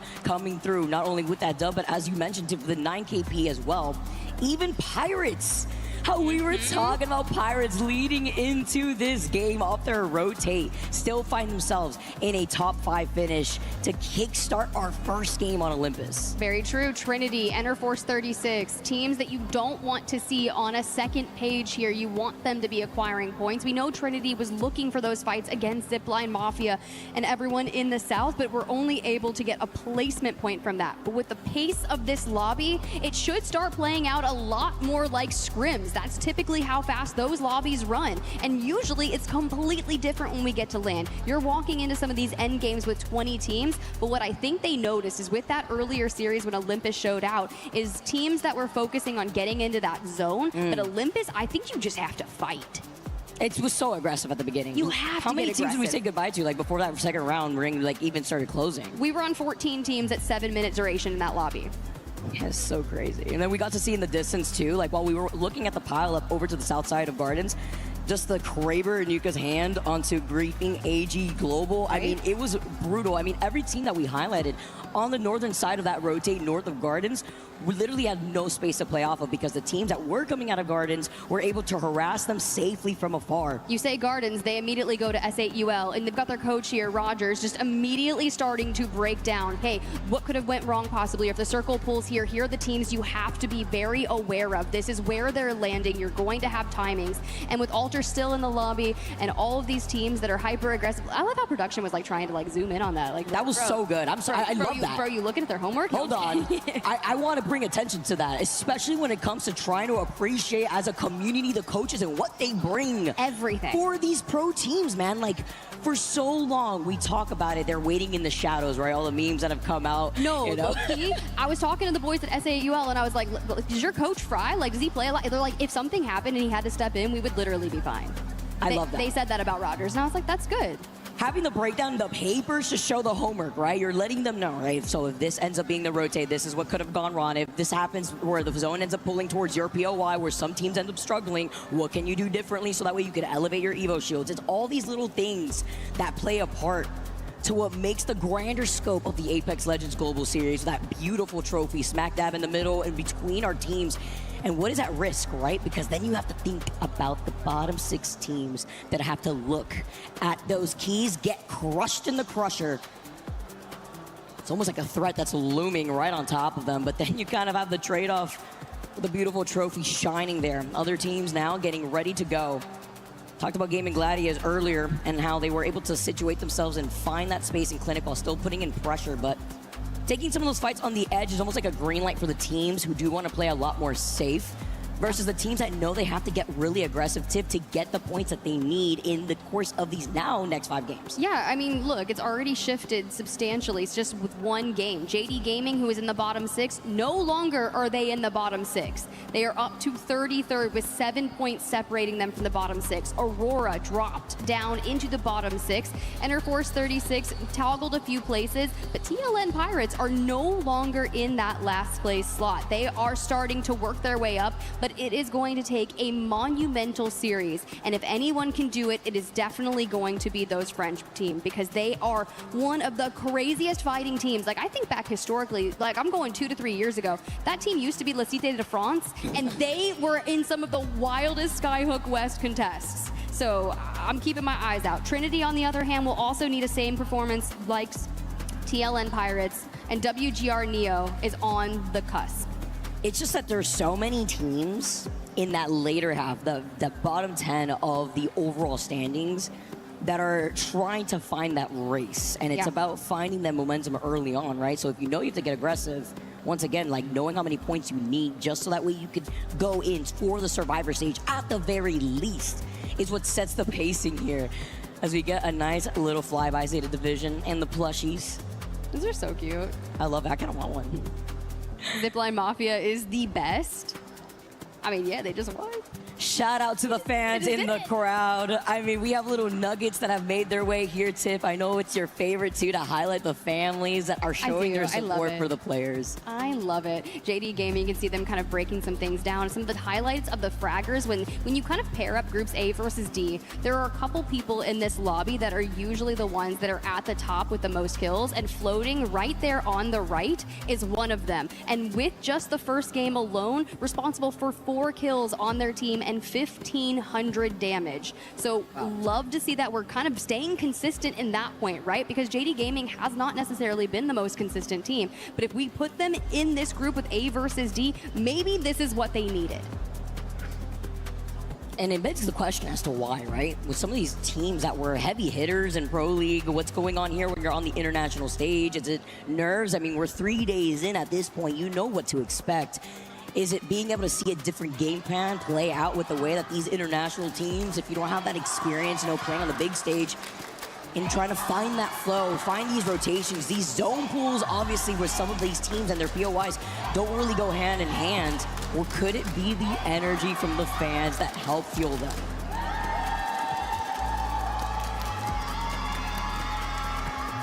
I think it's the fans. I think it's the fans. I think it's a fan and the infinite ammo Kraber in the hands of Yuka F. Let's be real. Because when we think about what game number 2 is going to look like, let's go ahead and chat really quick. We did see that crypto ban. The likelihood of the most major picks that we're going to get on our Legends is going to be Seer. It's important when we keep seeing Crypto getting booted out and sent to jail, as Crypto will not be played for game number 2, guys. But game 2 now is also ready to go back over onto Olympus. Get ready, because this has set the stage for the teams that have to come in swinging. It's fight night in a different era here on Olympus. And we're getting started, guys, because it's been fantastic to see the adjustments, whether it be, S8UL not finding their stride within their own POI circle pool, but or maybe, seeing the side-by-side of how a lot of these zones kind of seem similar when we dive into our next games, Tiff. Well, let's start thinking about what this game number 2 is going to look like as we dive in. Remind guys, we want to get into that survival stage or lock our tickets in the top 14 for those finals. Zipline Mafia are currently situated in that mid-20s area based off that win, 21 points. And right now, Vicky, I'm not going to lie, I'm seeing a lot of Seers, 20 pick rate, or 100% pick rate, my apologies. And wow, this looks familiar. I'm having deja vu. A little bit of deja vu because it's following suit with the same legend bands. Well, I mean, that means Zipline Mafia wins again, right? Oh, if it follows a script, right? The script writer is hard at work. Look at everyone running. Dinos hop into the rift. They're making a quick rotation. Keep your eyes out on J Future. He was another one of the fraggers I was talking about. Aurora and JD Gaming. S8UL are already there. Gaming Gladiators. They just know they need to defend Clinic. Team Liquid, they're like, we've seen this before. Elysium, we got Ring Console, Survey Beacon. We're going to feel pretty great about all the information we're getting, but this is a much quicker pace. Usually you're seeing teams rotate into that next circle around that 2 to 2:30 minute mark. No, we are actually at 1 minute 30 seconds. That's how much faster they've recognized this. Oh my goodness, and that's what happens when a lot of these teams are feeling the pressure and are at risk. I mean, even the top end teams could easily deny the opportunity from other squads that they want to be able to have the prio on the POI draft and how that's going to play out, whether it be the top 14 teams in the final lobby or even in the survivor stage. Aurora being one of them. It's crazy how, when we looked at the first half of Alliance's play in our last series and how things just completely switched around. Can that happen for Aurora being another one of those teams on that later half? As Zeddy Jelly was able to get that first knock. Looking for the immediate turnaround, though, is also going to be TLNP. You mentioned Neo before, too, and it's going to be Akba with full blue Evos for this squad who want to take this fight. But it's the side-by-side after the action that we saw from Zipline Mafia, a previous team who won game number 1, seemed to be falling in the feed. I don't want to call it spade or anything, but during that content piece on the break, he thought the first map in ALGS and Apex was World's Edge. We'll talk about that one later, my guy, but first, focus on the fight at hand. Destroy that Axle material. And get back with your team. Exhibit down. Information is to be had. You know what, sometimes people want to forget about Kings Canyon. I don't, you know what, that's where legends are grinded out here, as Floating's also able to pop off in the feed. TLNP, though, while this fight is going to go on for some time, I worry for the duration, because DCG are coming out from the northern side, trying to get the Evil Harvester north of Estates.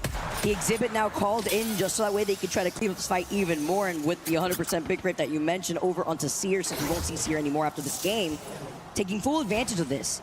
Seeing that the timing may not be working out in their favor, and with the amount of Valkyries that we also have, a few teams opting for this, like Neo, DCG before, as well as E36.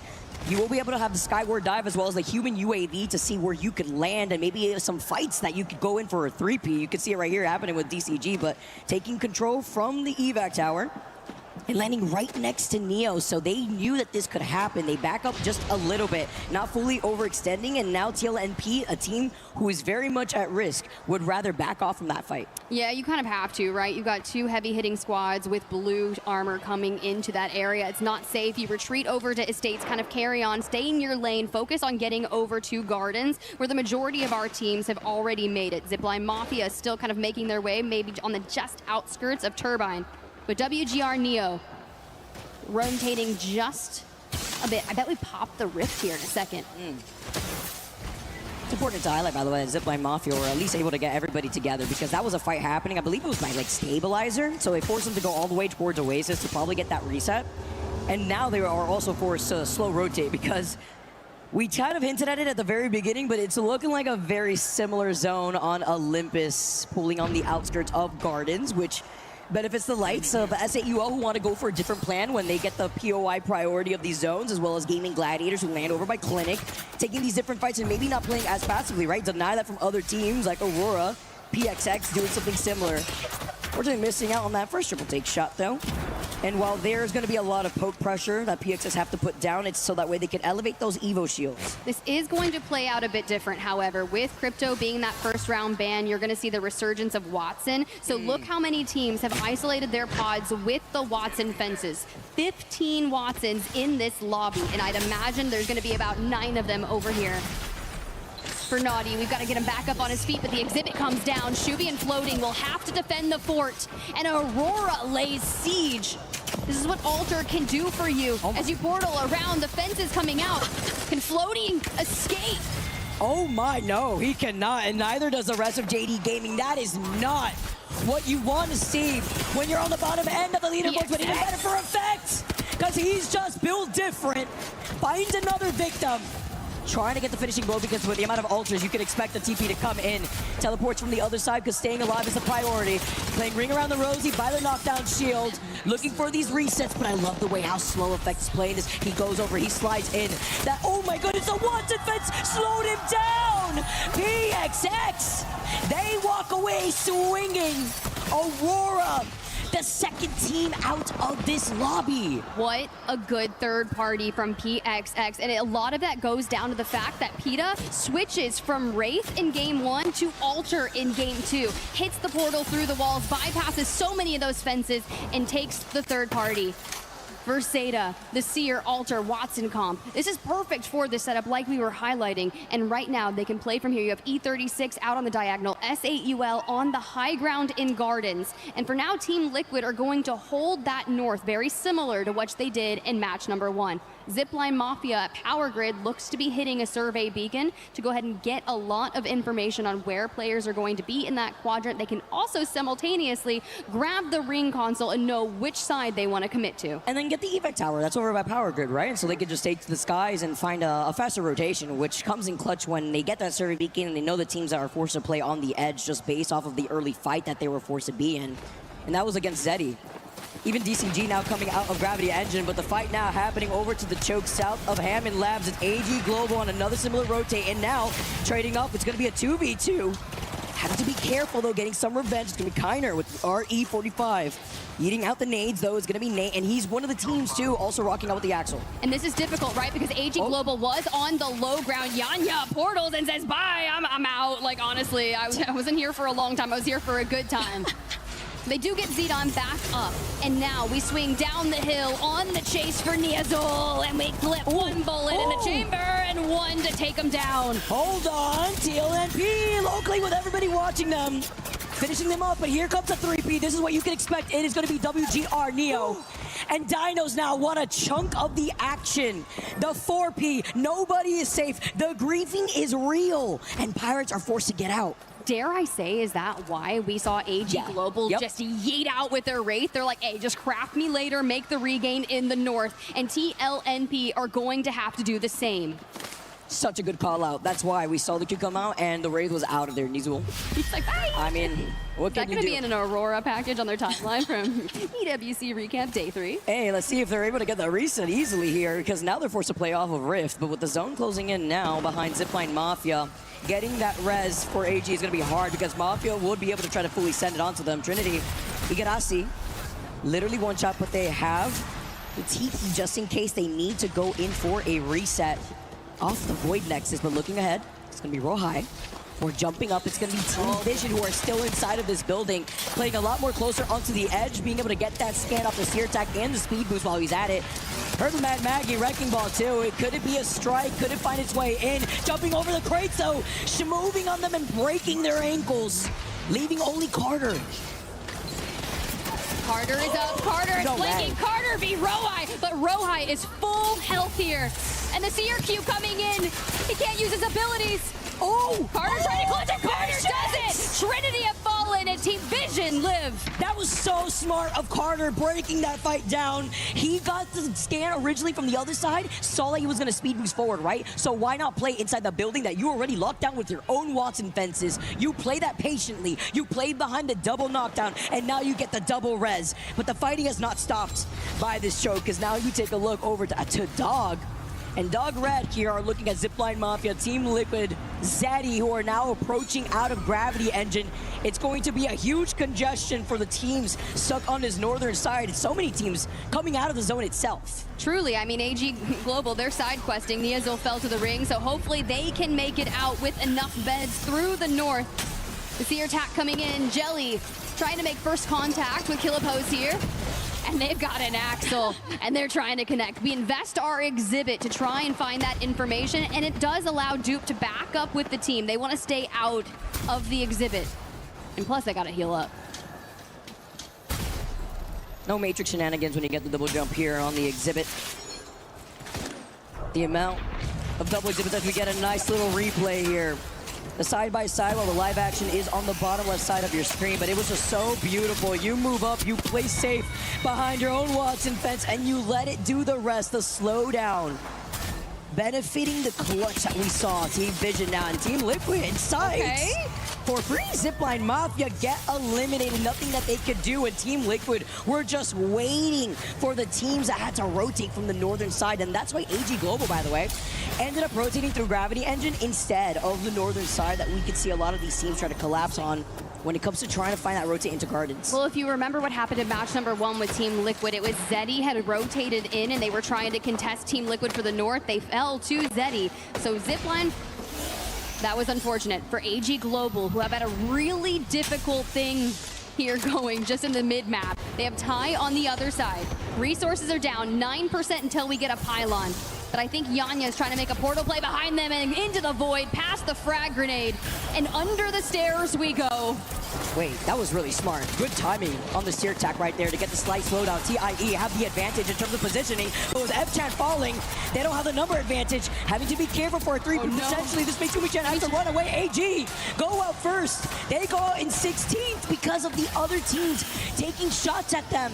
Zeddy being one of them, now Neo having to back away, but it's non-stop action over onto the west side of the zone. Umi-chan does not get out as Zeddy duplex finds Ty, and they out of the lobby. For WGR Neo, he needs kills, they're trying, but TLNP, they invest the Dark Veil. Dogred here already has 1 player down, and Killapose is gonna do everything he can to get back to a team of 3, but this activates Enterforce 36, who are on the low ground in wait.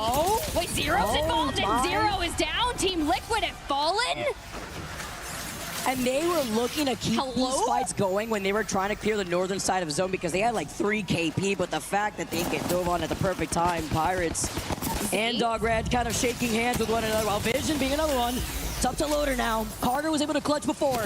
He sees Lufka, he slides in. The hipfire shots are enough as Gaming Gladiators, they take control over the fight. They come out on top and they clear the southeastern side of zone. It's really going to probably be Gaming Gladiators versus Dinos eventually, especially with the zone closing in the next 20 seconds. WGR Neo has fallen as well during that engagement, and TLNP are looking poised. 5 kills thus far this match. Man, Nasty really wasn't kidding when he said he was going out there to coach and these boys were going to turn it around. Said, I know you guys are playing later today. Allez les France, they say. TLNP. When it matters, with 4 KP to their name and 11 squads left, this is how you start things off for a team that is desperately clawing their way up into the overall standings, avoiding the bottom 6. You can currently see TLNP now moving back just a little bit. I'm seeing the sniper shots from afar. Gaming Gladiators taking shots at them. Well, Dog Red trying to be the other side of the sandwich. Zooming by off the Nitro gate. It's going to be Nate. Looking behind them while Dinos get eliminated over to the south side of this zone. It's pulling directly on top of Guardians. A different look here. Now you have the exhibit. They fully extend it. But TLNP pretty healthy until Flask sends out that nade and completely decimates the rest of Pirates. 9 squads now left, and Gaming Gladiators have ice under their backs of the fence. The matter of timing as Dogred now peeks out in Lufka, holding steady, and they move forward, invests the tactical. The exhibit we're still holding. We want the exhibit as a backup plan for our next fights. We can do this without it. RE45 in hand, and they take him down. More kills go the way of Gaming Gladiators, but job's not done. Enterforce 36 is still here on this side of the circle, just underneath. The Gaming Gladiators family buff keeps proving itself over at LAN for fun. Popping the shield bat is going to be Nags, looking behind, setting up the fences, painting the floors here before sliding up, getting that follow-up here onto Pita, before diving in and jumping into the Void Passage. Hold on, I love this reposition that we're currently seeing after Tyler was able to put the number advantage in favor for fun. Zeddy, though, are seeing this fight. They don't want to overextend because easily, with the way that the zone is pulling, they don't want to give up this space for Zeta Division to walk up for free. I don't expect them to give up their own building too with the portal, but he's looking for that portal. He's looking for the kidnap tip. Give me it.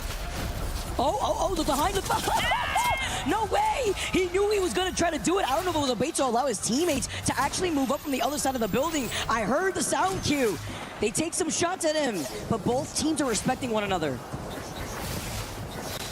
They know if this fight breaks out, someone is likely going to send it nearby. For fun, situated in 28th place in the middle of the survival stage. PXX, 27th. Enterforce 36 in your bottom 6. Take to the skies. They get the lay of the land here at Gardens.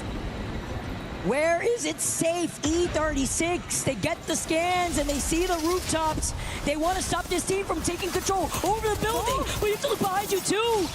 Literally splitting their attention. Gaming Gladiators eventually get eliminated because now everybody has to move in. E36. Oh, no. Synap actually being able to have his shield full though and playing off the generator is going to be able to prioritize popping this medkit while the fighting is non-stop underneath their feet. They need to get these heals off and Obli is being picked up.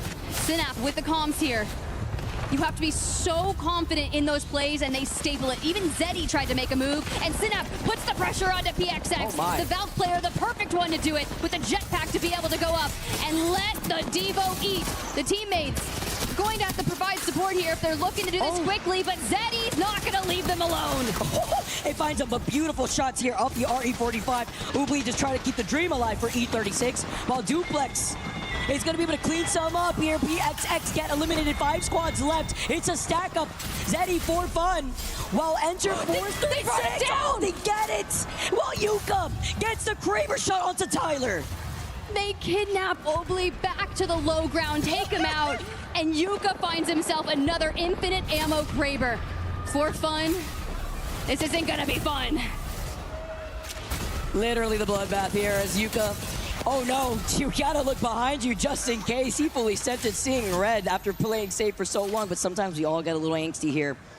With Zeta Division not leaving that northern building of Gardens since the very beginning of the game. Same thing could honestly be said about S8UL, playing into their composition of the Seer, Watson, and Ultra that you mentioned, Tiff. The Watson being so important as Yuka, Kraber after Kraber. And when you have the infinite ammo, you just let it sing. What is with me? Every time I see a Kraber shot connect, I just let a little giggle. Oh my, that would have been insane. That would have been insane, actually. Off the kidnap. Woo. Kraber, Yuka's feeling himself. Please, I need more. I need more Kraber shots. Show me your... Oh! Well, I mean, you also going to destroy the pylon. So that's another thing they're working on, which is great. If you have a Kraber, tons of damage going out. So a little bit of a statement, too. If you're S8UL and you hear that Kraber, you're like, there is a Kraber in the lobby confirmed. At what point do we rotate in? And here we are. We have the pylon. We drop the exhibit. Oh my goodness. Jelly is sliding in. Full sending straight towards Zeta. They get a knock, set their sights onto Yuka. Zeddy is feeling themselves. No way you try to pull that off with the Kraber, but this is all for S8UL to slide in and take for free. Zeta Division go out next. It's for fun versus S8UL who took their time. And an L-Star and a Dream with a portal. Oh and my. Look at Legacy. The angles behind enemy lines. Here comes Cinetic. Sharky, though, last standing. Can he finish it with the triple take? Is hitting. And he melees up a For Fun. Take it. For Fun. Stand tall in Gardens in map number 2. That was so close. The zone acting like the 4th teammate there too. Talk about positioning. Playing ring around the rosy, around the hedge. For Fun with the pop-off. A team that drops 8 KP to take game number 2, Tiff. And they needed that. They were mid-pack in the survival stage. Sure, that's great, right? But you always want to feel more confident. Plus, if you have a big enough series to go ahead and get into the top 14, advance to finals, that is what is on the stakes here. Don't take your chances in a 10-game gauntlet if you don't have to. Giving a moment for these players. I mean, you know how it is when you clutch out a dub for the rest of your team within your own respective games, how your hands feel clammy. Bro, my hands feel clammy. I honestly seeing you could try to pull off the Kraber shot so close like that, playing around the one pillar of the building. What a collapse for our final zone teams there, but even better look for a team like For Fun to get so much KP on top of the win. 9 kills, 5 for Cinetic alone. Tyler FPS with 3. Damage off the charts here. 2nd or 3rd to just a few, but we're neighboring into that 4,000 range. It's a good look when For Fun in game number 1 also had finished in top 5, right? Like, they got 3 KP, so now you take the win on top of it all, and it showcases that consistency on Olympus. So we take a look at the highlights here, what went down at the very end. triple take shots, shooting out the triple take like it is a shotgun, but taking control over the high ground as the last one alive for fun was more than enough, as the individual players for fun had just separated each other from each side of the hedge, and Cinetic is going to be the one to take the lead with 7 KP. Yo, 7? That's crazy. Feeling pretty good about that one with 1,800 damage. All right, we'll take it. Anyways, for fun though, as we look around, it's Zeta division on your screen. We can always hear the Zeta fans in the stadium going off every time they're on the screen, every time Yuka has a Kraber. And honestly, with For Fun surviving the onslaught of that pressure from the Kraber, we saw them go down so many times, so many pushes, but the stabilization is real. As we look at our match results, you can see right there, the 21 total points for Fun. S8UL improve on a similar circle. They had 7th place in match number 1, and we get a 2nd here in match number 2. Zeta Division and Zeddy Esports both doing well, and the fact that we get some placement points here for Enderforce 36 to drive them up into that 5th place slot. But Game and Gladiators, a lot of those fights on the east side after Clinic net them 7 kills. It's a lot when you get the back-to-back ring pool right over onto Gardens. It may look a little different, but still being able to provide us a very similar rotation for the teams that have to traverse through the opposite side of Olympus, coming out of like the northwestern side in general. A little bit of a difficult position for Dinos to be in after our match results, and maybe trying to find your footing, right? Slowing things down, because remember, we still have one more game on Olympus before we transition onto Stormpoint for the final 3 games, Tiff, where some of these teams may be able to ramp up a lot more. But while we get ready and we set up, I'm hearing Rain Day's got an interview for us here over on the floor. All the way from the shores of PEI, Girl has joined us here in France. Welcome, Girl. I know you've been watching the tournament, and you've actually played with some of the guys here. You and Jelly just won a tournament before he came here. We did. We won the $25,000 Bolo tournament. It was fun, and he carried me so hard. He was literally carrying the whole team on his back. He's so good. Nemesis and that squad have some serious firepower, but talk to me. Jelly's so young. Were you impressed at him doing that at such a young age? He had a lot of confidence. I was very surprised. It was our first time playing together, and I think he's going to go far in the esports scene for sure. I mean, listen, despite, you know, the wind blowing your hair perfectly and all this setup, you speak French, you speak Arabic. This is like the perfect place for you at EWC. I want to know what you feel about, of course, Team Falcons and Hal specifically. He's a guy that's easy to root for. He's somebody that you know very well. What are you feeling about him and Falcons going into this? I think they're doing great. I really admire Hal's work ethic. He inspired me in Apex Legends and in the pro scene. He's one of the reasons why I'm here today, because like just watching him and his passion shine through is really nice. So I'm hoping they do really well. Now, of course, having Canadian citizenship, ENC coming up. Girl, you said you want to coach, so any coaching opportunities out there, holla at you, right? Yeah, absolutely. I'm down to do other Apex things. Like, I love being a content creator, but I really love the pro scene so much that I wish I could be a part of it a little more. All right, finally, before we go, who's winning EWC? That one's really, really hard. I think if you stay tuned till Saturday, you'll find out. She took the cop-out answer, but I love it, girl. Thanks for being here. Okay, that's it for us at ALGS at EWC 26. We'll send it back to the studio.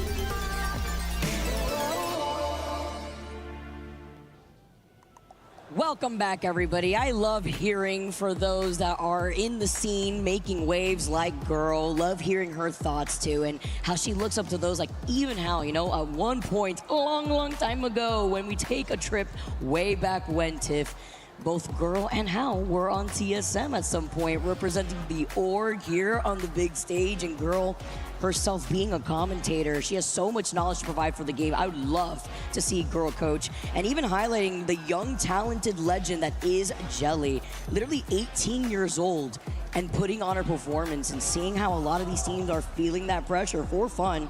Just took game number 2 for those of you just tuning in on Olympus, getting 8 KP to their name, and with no more Seer or Crypto in this lobby, we got one more game to go on Olympus.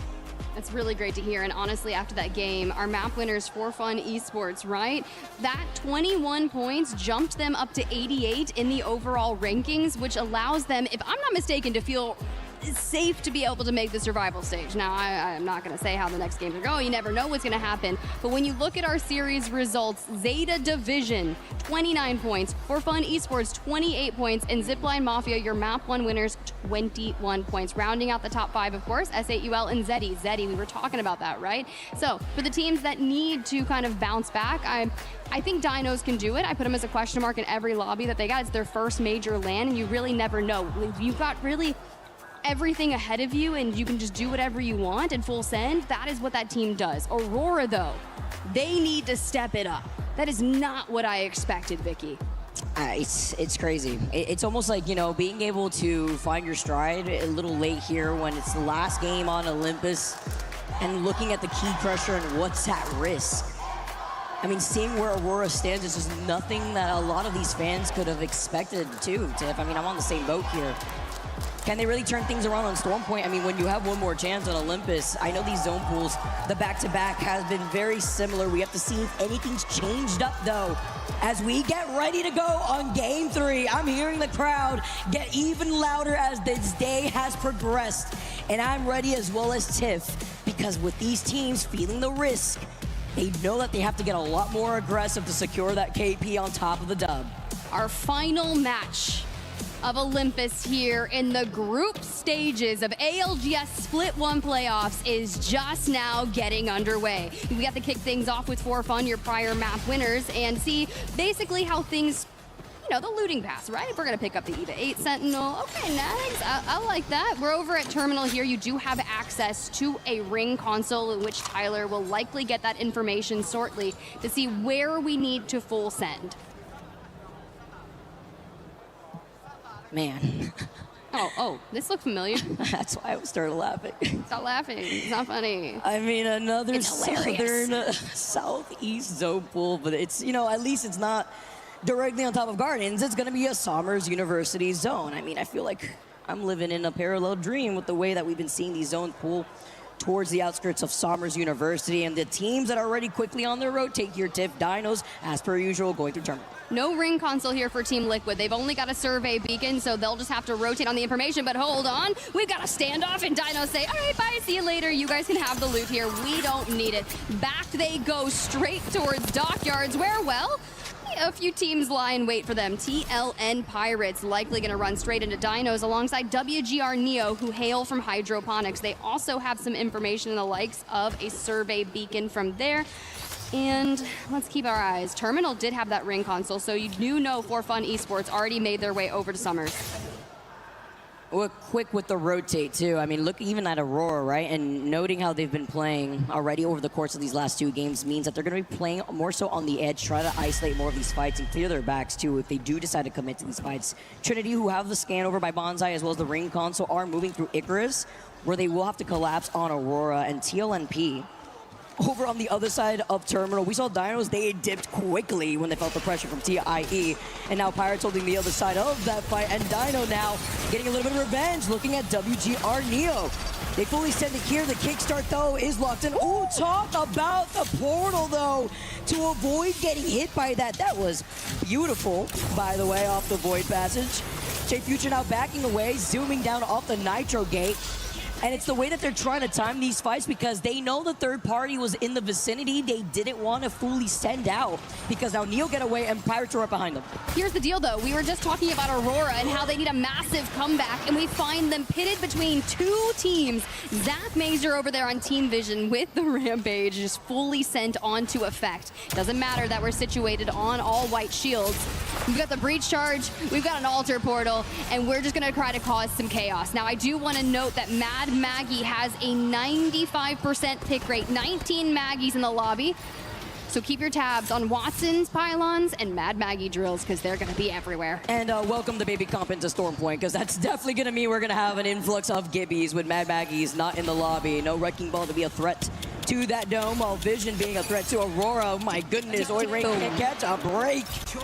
being able to boost up into that blue Evo to also get that next perk here for Zach. But notice how they're not trying to overextend. Why is that? Because they know other teams, north of Somers, are looking to 3P this. For Fun being right behind them here, and Aurora still trying to stay alive while Zach do closing the gap. Giving away some of the space and beaming Harako now, and the Rampage is singing, charged up. White knockdown isn't going to do too much here because it's a cleanup on aisle 3. Aurora is the first team out, and they are a threat of elimination. 8th overall on the standings here with 17 points. And with their first fight done here, you have to keep tabs on what that lay of the land looks like. You see for Fun in the highlights over there, just north of them. Enterforce 36 on the other side as well. Trinity will be the next team looking to rotate in through the south side toward Team Vision.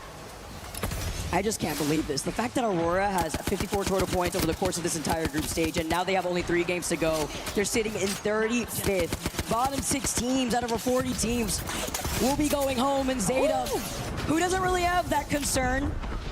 Mike is going to be able to heal up. It's a reset while Yuka's going to try to cover his back. Holding up to the high ground while round 1 is closing in. There's a lot of these teams, though, who are going to be piled up on the northern side of the zone. Team Liquid will eventually show face through the choke that Zeta's holding. It's kind of scary for them, making their way finally down from Elysium. Slightly slower, but that's because you have to base everything on timing from other teams since you did not have that ring console. For GG, had some, decent games here inside the top 10. They already won one of their group series earlier this week, so they're situated quite nicely on the overall standings of our group stages. For Fun, your match 2 winners there. Quick look at them as we see what exactly happened to Aurora. The positioning from Trinity and Team Vision just sandwiching, and that is just a tough place to be in. Speed run of a highlight reel there, but I mean, that's what happens. Wondering what's going on with Aurora, what's going on with the comms here. Effect feeling the pressure too.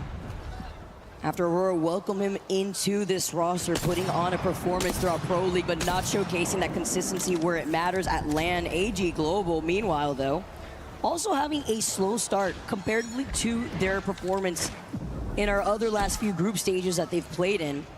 While DCG now, look at Zipline Mafia, who've been stuck rotating on the outside of zone for so many of these zone pools. It's unfortunate, but Kazak is not going out without a fight alongside the rest of his team. I mean, it's just round 1.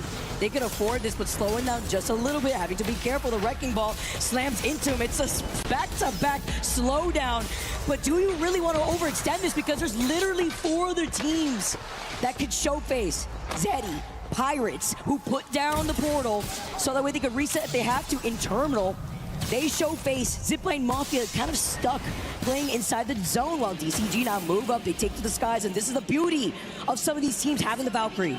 And Zipline Mafia, those teams they're highlighting down below is going to be Zeddy Esports, but we're back into the south. It's WGR Neo making a play onto Trinity. Vols to fall, and we're looking for the full if we can.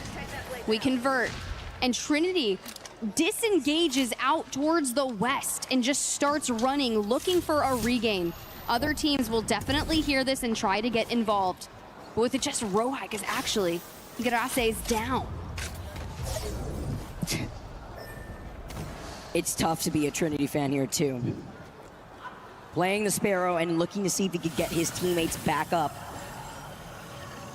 And Neo too, playing on the edge, trying to go back to Icarus. That's not gonna be great for Trinity if you could try to get the reset. Team Vision have been harassing them, but it's even better when you have that Void Nexus ready behind Team Vision, just so that way the 2 other members of Vision who are looking to get ahead and find this KP can go right back to that one player who's holding it down on the edge of this next zone pool on Somers. I love that those 2 went and just like looted, and they had like 7 shield bats on the ground. But a quick look at our circle here. You have Zeta Division in the north alongside JD Gaming. But if you keep tabs on it, you have GG, Dogred, S8UL, Team Liquid still that could come down from the north. For Team Vision, the split hold because the 2 members went to go look at WGR. Neo, who did go running towards Solar Array. A big fight likely to break out there with TLN Pirates rotating for info. But Trinity have fallen. Another game does not go their way, but they still have 3 more chances on Storm Point to make a comeback. But with only 3 games to go, it's getting a little hot in the arena, and a lot of these pros are feeling the pressure now, moving up. seeing if they could get that third player over by Bonsai.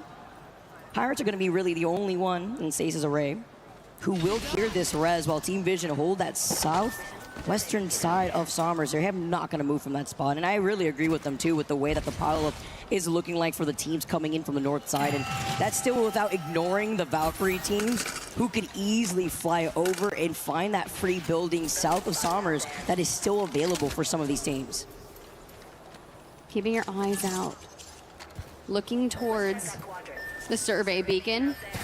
Maybe we can get access to it and start our rotate in. Zeddy just out towards the north of them for now. This should be uncontested. WGR Neo does get a full reset of back to a team of 3 in the south, and Dog Red, well, frag indicators are real. Fights breaking out into the north. S8UL and Gaming Gladiators trying to fight this. There's Dog Red who's stuck in the middle too, while Zipline's still trying to find their journey outside of zone.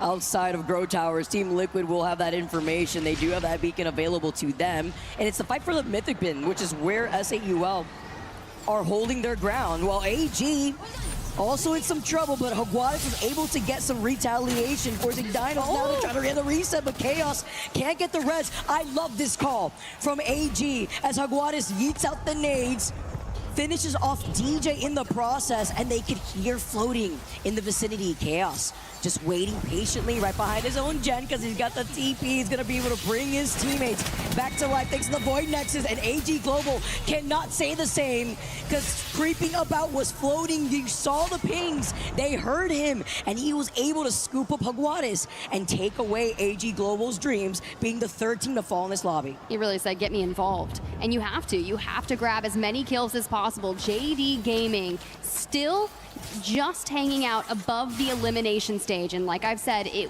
will be down to the likelihood of 1 kill, Vicky.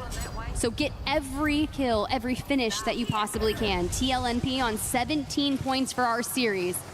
The Battle of the South likely to break out. You can see Dinos on the horizon, but really our threats are WGR Neo. Drop an evac tower.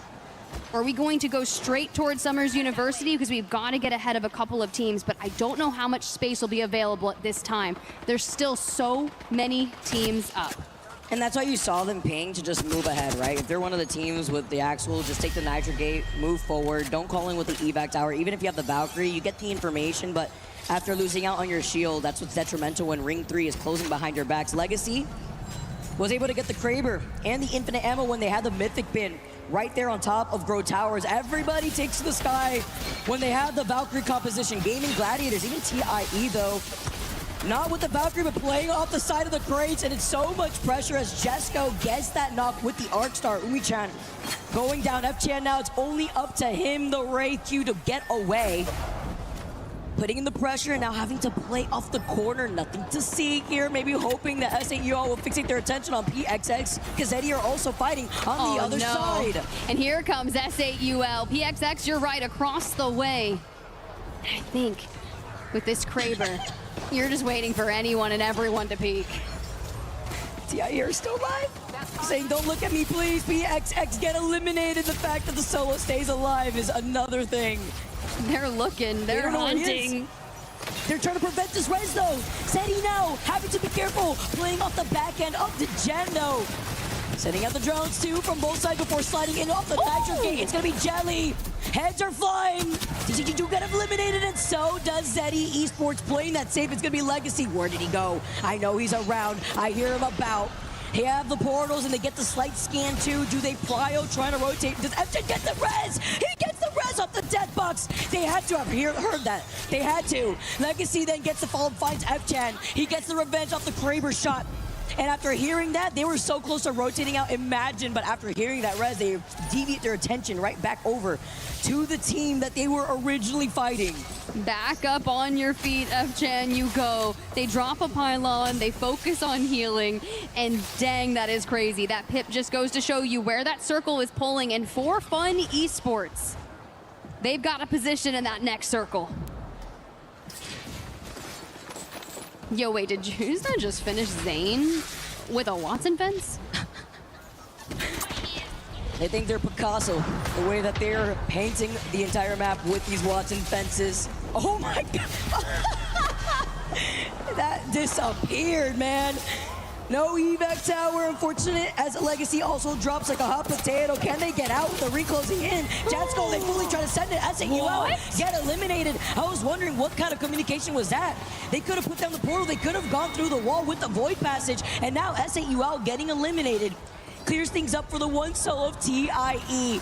To keep the dream alive, Liquid and JD Gaming are hungry. They feast upon his body. The solo out, and Panic follows up to get the knock onto Stay Naughty once they're face off against each other. Shields ripped apart, bats coming out, and the pressure is still on Team Liquid. JD Gaming with the positioning. Look at where Floating is trying to take an angle. The Maggie ball yeets Panic to the side, and down he goes. From behind, No way. Shubi. The synergy that Floating and Shubi are organizing here. The chaos of Team Liquid, and JDG wipe them off the face of Olympus. The fact that you're still seeing these knocks after Liquid get eliminated. What are these squad wipes? Everybody taking these fights. Spafafiv gets a little sneaky here on the other side of zone.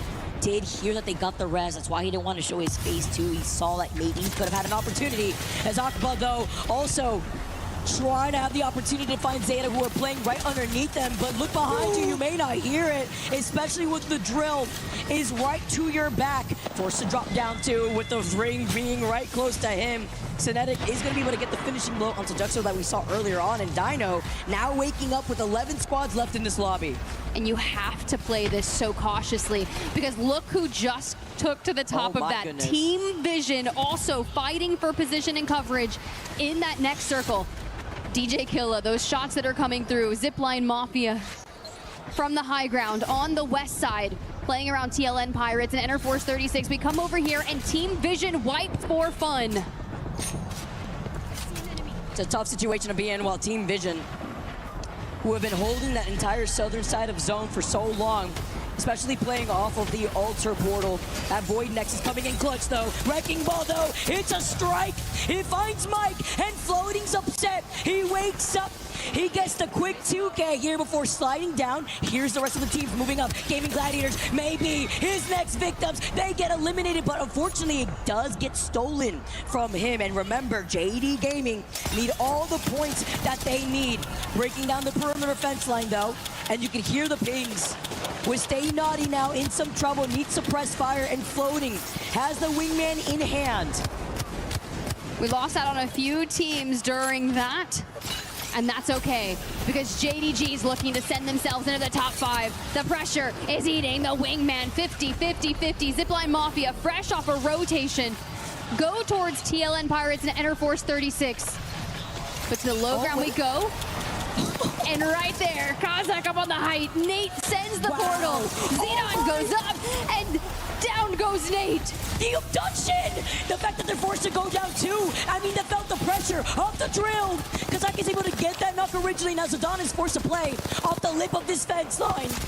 Playing off the head glitch from both sides too, but having to take a different angle away from Kazak's point of view. Oh no. RE45, but he has to get through all the knockdown shields, just enough to be the nail in the coffin to delete Pirates. 5 squads left. They fell with 4 KP, so still points on the board, but it's Zeta at the top of the series for Olympus thus far. We're healthy. We're near center of circle, but you have to keep so many eyes out across the board. Enterforce 36 potentially facing elimination, but this big game can start to turn things around. Purple Perk for Synap and Evac Tower to try to take onto the high ground, while Zipline Mafia are down to it with the zone closing in. It prevents Kazakh from being able to reset, from being able to get the res. Zeta understand this situation. They're playing alongside the bins as well as the gen. They hear the fighting here as JD Gaming Floating, taking a different off angle. They have 6 total KP for this entire team, trying to elevate themselves as Sasuke is going to be able to find Carter. E36 getting the trade-off too while floating. Has been trying to farm, finishing off. Team Vision wrapping behind them. Zeta. Oh my. Will they be next? He's going crazy. He misses out on some of those wingman shots, which means he misses out on getting the 2 KP as Justin picks that up. An ARCstar knocks down 2 members of Zeta, and JDG finished them. Into the top 2 we go. E36 and JDG, the teams at risk of going home, are giving it everything. What did they feed floating? As Two's JD Gaming are looking to take the dub when they need it the most. Floating! They have 10 total KP. It's up to Stay Naughty. L-Star in hand, playing up the knockdown. Only 1 member left as JD Gaming. At the very last second, they take the final game on Olympus. They are your Game 3 winners. There's a reason that we are so hyped talking about this team. 2nd seed from Americas. 15 kills that game. I lied, sorry, that was dramatic. 13 kills. My bad, still 6 though. Still insane. Still good though. Like what? 25 points. A team at risk of going home. Do you know how massive 25 points is for that? When you are on the later half of the overall standings, it's massive too. Because you can at least have some room to breathe when you only got 3 games to go. The shouting, the vibes here. They're looking at Zach, the trade-off after floating. Came in for the flank, by the way. Yo, floating is cracked. Like, floating is so cracked. It has been so sick to witness the comeback. And dude, we've been following Shubi since Challenger Circuit, right? Do you remember like the lone standing Bangalore from Challenger Circuit that was just full sending everything? It is a true grind. And how long? Naughty, first land IGLing. I mean, look, this is Vicky and I's last cast for the group series, mind you. And I'm so curious. So I'm gonna say it here live. Grace, Snipe, y'all said JDG was gonna be one of the teams from Americas going home. We'll have to talk later. I don't know if that's going to happen when you have somebody like floating in a perfect flow state, willing to take some of these fights, go around the outside of zone just so that way he can sneak up with the pop-off, the side-by-side. I love the energy that we're here seeing, and Stay Naughty taking just a deep breath of relief. But it's just such the dynamics between both of them because, you know, when you have that, knowing that you both need all of the points there at the end. 25 points. Look, JDG, guys, was 1 point outside of the bottom 6. Yep. They just kept toggling. We were out of it, but not by much. And you throw 25 points down, that moves you 7, 8 positions up.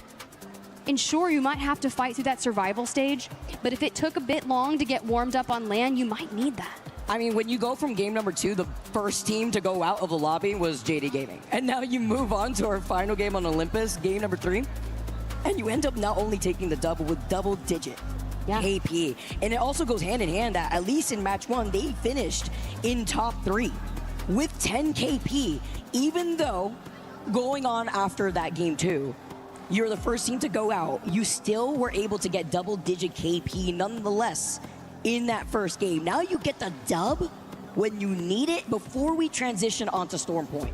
I mean, I'm just looking at the stats right now. 23 kills in 3 games. Floating's responsible for 10 of them.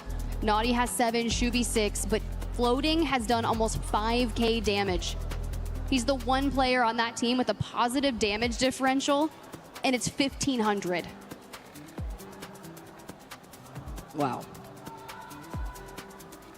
That man deals out so much more damage than he takes. So not only good at getting kills, but he's evasive. It's actually insane the way that he could frag out and also reposition himself, because it's really important, right? It's all about that positioning and the way that you try to take some of these fights. And Floating was cheeky in that last game, whether it be creeping about, taking out the last member of AG Global, playing on the outskirts of the ring so that way you could go in for a flanking position, and constantly getting away with it is what you like to see. Because now, as we change maps, it's about carrying that momentum when you have a different look of the POI draft. Hearing that we got an interview ready on the floor, everybody. Thank you so much for tuning in. We got so much more action here within the ALGS. I want to hear from our desk. at the halfway point of this group stage on the final day. We still have time, but it is running out. I'm joined by Effect here from Aurora Gaming. Effect, I don't have to sit here and tell you, obviously, the scenario that you guys are in and the scenario that everyone else in this arena is in. But let's be clear, you guys are all absolutely incredible players. But what has it been about this LAN that's made it such a challenge? I don't really have anything to say, like much to say. I have no idea. It's just our first LAN and first time getting used to playing like the way AEROCOOL plays, the way we play in zone. So that's it, just the experience. How's it been staying motivated within the comms and staying positive in like this uphill battle you're in right now? I'm staying like neutral. I don't have like that much of emotions or anything. A little bit sad, of course. Don't want to go out from group stages, but we still have 3 games. Exactly. The reality is you've still got 3 games, and of course you've got loads of fans still supporting you both in the arena and of course at home. Is there anything you'd like to say to them? Sorry, English is hard. Hopefully we don't disappoint you. I tell you what, you're an incredible player. We can't wait to see what you bring in the next 3 games. I'm not going to take up any more time. Thank you so much, Effect, for joining me here. I'm going to send you over now to Rain Day with another interview on the other side of the stage. Thank you, Barney. I am standing here, and it may look like deja vu, but no, it was yesterday that I spoke with Pandas. You were in a pretty different state than you are now. Talk to me after that final win that you guys just got a few games ago to ease a little bit of pressure that I know you have been feeling. Yeah, I mean, it just took a lot of stress off of our shoulders. Like, we still got to get a few more points on the board, get to that top 14 so we don't have to play tomorrow in the Survivor Series. I talked about the palpable nature of the tension that's here in the arena. You've seen it, you felt it. Your players have denied interviews not once, but twice. I don't know if these are the Kings or something, I don't know. But at the end of the day, it's because they're trying to stay locked in. They know that any slip up right now means they could be going home. Yeah, I would rather have my players be locked in, not gonna lie, coming into the series, you know. We had an okay first 2 days, but now it's our chance to really prove ourselves on land. Talk to me about the mentality really quickly before I let you go. That locked in, what does that look like for your team? When they're focused, when everyone's playing their best. I talked to Synetic earlier on in this season. It was one of my favorite interviews about him taking on the role, switching to controller, obviously bringing Tyler into this lobby and into this team and saying, I can lead a little bit with the damage as well. I don't need a Zane to do that for me. What does it look like when your team is playing at their best, and what do you guys need to do in these last few games? I mean, everyone's just so consistent when we're all together, calming together, you know. Going into this day, I was telling everyone to keep their energy high and start off strong. So once that gets rolling, the team is just unstoppable. Like, well, we won't lose a 3v3. Congratulations, man. You guys have done well. Listen, if you guys deny me one more time, it's going to be hell to pay. I tell you that. Third interview is a charm. We're going to get him over here. However, I got my man Barney Banks sitting over with Kazakh, waiting to talk a little bit more. That's right, Rain Day. Third time is the charm. Third interview is the charm. We got Kazakh here from Zipline Mafia. Kazakh, talk to me first and foremost about the experience so far at this LAN, with this live crowd, in this environment. How's it been? It's great. A little bit hot, but overall good. It's a little bit hot. Things get sweaty. Things get heated here on the main stage. Now, with that performance that you guys have shown up with today in the day 3 of the group stage, it looks like you guys have saved yourself. Did you kind of have that sigh of relief when you finally put up some big numbers and now you're feeling a bit more comfortable, right? Yeah, we planned this. We were looking for our game, and now finally we won. So if you're playing again tomorrow, what's going to change? Like, how is kind of being, before you come onto this stage, how has it been like communicating with the boys before you come out here? Like, what's the plan been every day? How have you made adjustments? So as an emergency sub, I just played with the boys 2 weeks of scrims, but I hope we won't play tomorrow, but day after tomorrow in finals. I love it. I love that positivity. Kazakh, thank you so much for joining me in this interview. Best of luck in your next 3 games, and we'll see how it all pans out. Back to you guys in the studio.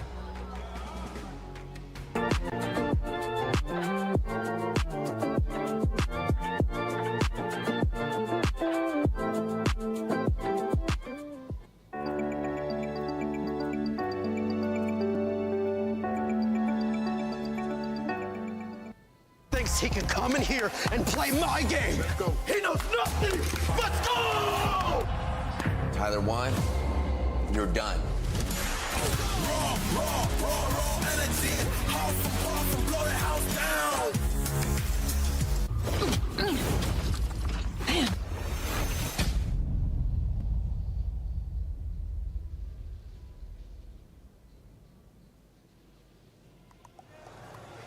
It's definitely a different atmosphere here at the Korea City Grid Arena, as honestly, a big shocker that we have had. We expected JDG not to do that well, but boy, did they step up, and with that performance, I think they're gonna be saved and not getting eliminated.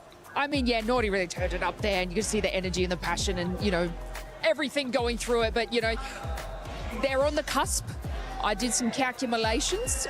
They are still on the cusp of, you know, sort of going under that red line. But obviously, I want to sort of touch on Aurora. We sort of saw that sad look on Effect's face. But I do want him to know you still got 3 more games, and it's basically JDG and then Aurora that are just needing to fight for that position. So I do feel like Aurora might need to do something incredible this, and I really, really hope Effect, you know, can shake off that kind of attitude and just really go for it, because there is still that chance and opportunity these next 3 games to push themselves out of that bottom 6. I mean, speaking of JDG, we did have our doubts, but I will say, floating, absolutely engaged. He was looking like he was being ranked out there that game, actually. He was just sending absolutely everybody on repeat, making several plays and getting this KP on the board. However, I will also say, Naughty winning as IGL on LAN dream is still alive. It could happen at this point. I'm so happy to see the change of pace, because we were losing hope quite a bit right there, but this is the form that, you know, that took them to the top that they were. Yeah, I'm not sure I've ever seen someone's face on the main screen have as much relief as we saw Naughty's have after they pulled out that win, and his team, they just all embraced each other. It's like, hey man, this is like what we spent all year getting to here, and it's really awesome to see them prove us wrong up here, as it is a team that I am happy to see do well, considering, you know, we have some other pro players. You know, we had Zero talking a little bit of trash, and it's good to see Naughty kind of breaking out of that shell of people kind of underestimating him as just being, you know, this crazy fragger in the past, and now he's taking on a more important role and really showing up at the stage when it matters most. That's the floating we're used to seeing. Like, that is the stuff that we knew that he could do. Now we just want to see the effect that we're used to seeing, because Aurora, I mean, a lot of us expected them to do what some of the other squads earlier in the day were able to do, right? NIP showed up, Alliance showed up. What's going on with Aurora? I mean, we saw the body language right there out of Effect. Not really, you could tell that he didn't want to be there. So thank you, Barney, for doing that interview with us, with him. But what's going on with Aurora? Take me through the mindset of what could be happening with that squad right now, Grace. I mean, you heard it himself. He says he doesn't really know. Like, this is the thing. It all comes back to experience. He even said it himself. It's just experience. I'm not used to playing with Hierarcha's way of IGLing zone on LAN. And that is a different from playing online, because you have to remind yourself that playing all of these tournaments, playing ranked is different from pubs. Playing Pro League or CC is different from ranked. And it keeps going, and LAN, especially at EWC, when the stakes are so high as winning 600K, is even higher. Of course, they're going to get affected by it. Yeah, I kind of want to point out something there. I mean, the stakes are higher, and I think this is something that people don't really take into consideration. When Hierarcha won Year 5 champs, no pressure, no one thought they were going to win. There was not a single person that literally went into that, and for him as an IGL, you don't have anything to worry about. Anything better than what, you know, people were expecting was an over-accomplishment. And now that you have that first place and you pick up someone with the accolades that Effect has, you have pressure to uphold where he came from on Alliance, not to mention getting first place in Pro League in the EMEAs. There's no real pressure online. Everyone's comfortable in their own homes. There's nothing like that. Yet you get to this stage and you start off slow and have these bad rounds when all the more expectation than you've ever had on you and your team is now placed on you. And we're seeing that maybe take effect here, literally, because that's 3 games in a row that they dropped barely anything, and we're trying to force fights early on, hoping to get those points that they needed, when in reality, maybe all they needed, just like we've seen with these other teams, was to just find a good spot, get to zone, and let the kills come to them. It seems like they might be forcing stuff, and now that they're in this position, they might have to do that even more. Yeah, I mean, you can see the body language right now to us. We're looking at the keys, which at some point, I'm pretty sure we'll get a chance to crush them. Aurora doesn't want their keys to be crushed. They're wanting to continue on. How can they get themselves out of this mood that they're currently in to make sure that they push up, as we're going to be looking at the overall, and then at some point we'll see Aurora and we'll see how far away or where they currently are in that standing. I mean, this is the thing. I think everybody saw it in that 1v2 he has as well. If you follow the match, he's getting desperate. He's clawing at absolute everything. And at some point, and I'm sure, Snipe, you and me both have gone through it before, where nothing is working and you just go, screw it. I just have to 1v57. And when you have that mindset, it's either make or break. And I think for Effect personally, it's not a good thing because he can get into his own mind, and that will cost him because he is a phenomenal player. But when you play, because I played under other RGLs as well, when you just feel like, hey, nothing we're doing is working, we need to change something up. It's really tough because at the end of the day, you have to follow your RGL, and if you don't and you split ways, you got to be Pepega together and not split. Yeah, I mean, honestly, it was kind of tough seeing that image of all three of them sitting there because, you know, I've been in similar situations where you feel like you're about to get bounced and your teammate might have his head down on the desk. Someone has to step up, tell each other to put your headphones on, get rid of the noise, lock in, and just hype each other up. Tell you know, your IGL, you're the best FN IGL in the game. You know, make it seem like you have confidence in each other so you come out, because when you're just sitting there all with your hands on your head and you're just staring at your monitor, it's just such a bad precedent that you all just are, you know, I'm a real believer in just energy, and what you put in is kind of what you get, and to feel like that and to see that is not what you want to see if you're an Aurora fan heading into these final 3 games. Yeah, and that's what I was sort of touching on. Like, you just got to shake off that kind of energy. Still got 3 more games to lock it in. And if we want to like move over to like the, let's have a look at like those more bottom teams there. We can see where Aurora are currently sitting, because like I said, is just in bottom 6. But they are incredibly close to getting out of that. Obviously, after JDG's performance, they got out of that bottom 6 just then. So it is an incredibly tight spot right there. And still, 3 more games, they're able to do that. It's definitely right there. applicable. Yeah, there we go. Let's there have you a have look. it. Yes. I mean, Aurora right now, 37th place, only gotten 3 points today so far. There is the benchmark right there that we're currently seeing. Can they do enough? Can they actually knock themselves into their head? Because like you were mentioning, Grace, it happens to some players, right? It happens in the past. And Snipe, I'm gonna be sending this to you because I want to know, like, what can Effect do to make sure that doesn't happen? He doesn't get into his head. He doesn't start overthinking in these 3 matches, knowing that there is a chance that they could end up going home if they don't start putting up points. Yeah, I mean, it really is just one game at a time. But when we look at that page, you know, the bottom 3 are already out. Yeah, they're already They're out. not even really a part of this anymore. We are looking at the highest elimination points that we have seen yet. It's at 63 right now is the cutoff, and Aurora's at 54. So we're looking at minimum 15 to 20 points minimum to try and get them back up. So we're already pushing into the 70s for a potential cutoff here, and that's pretty extended.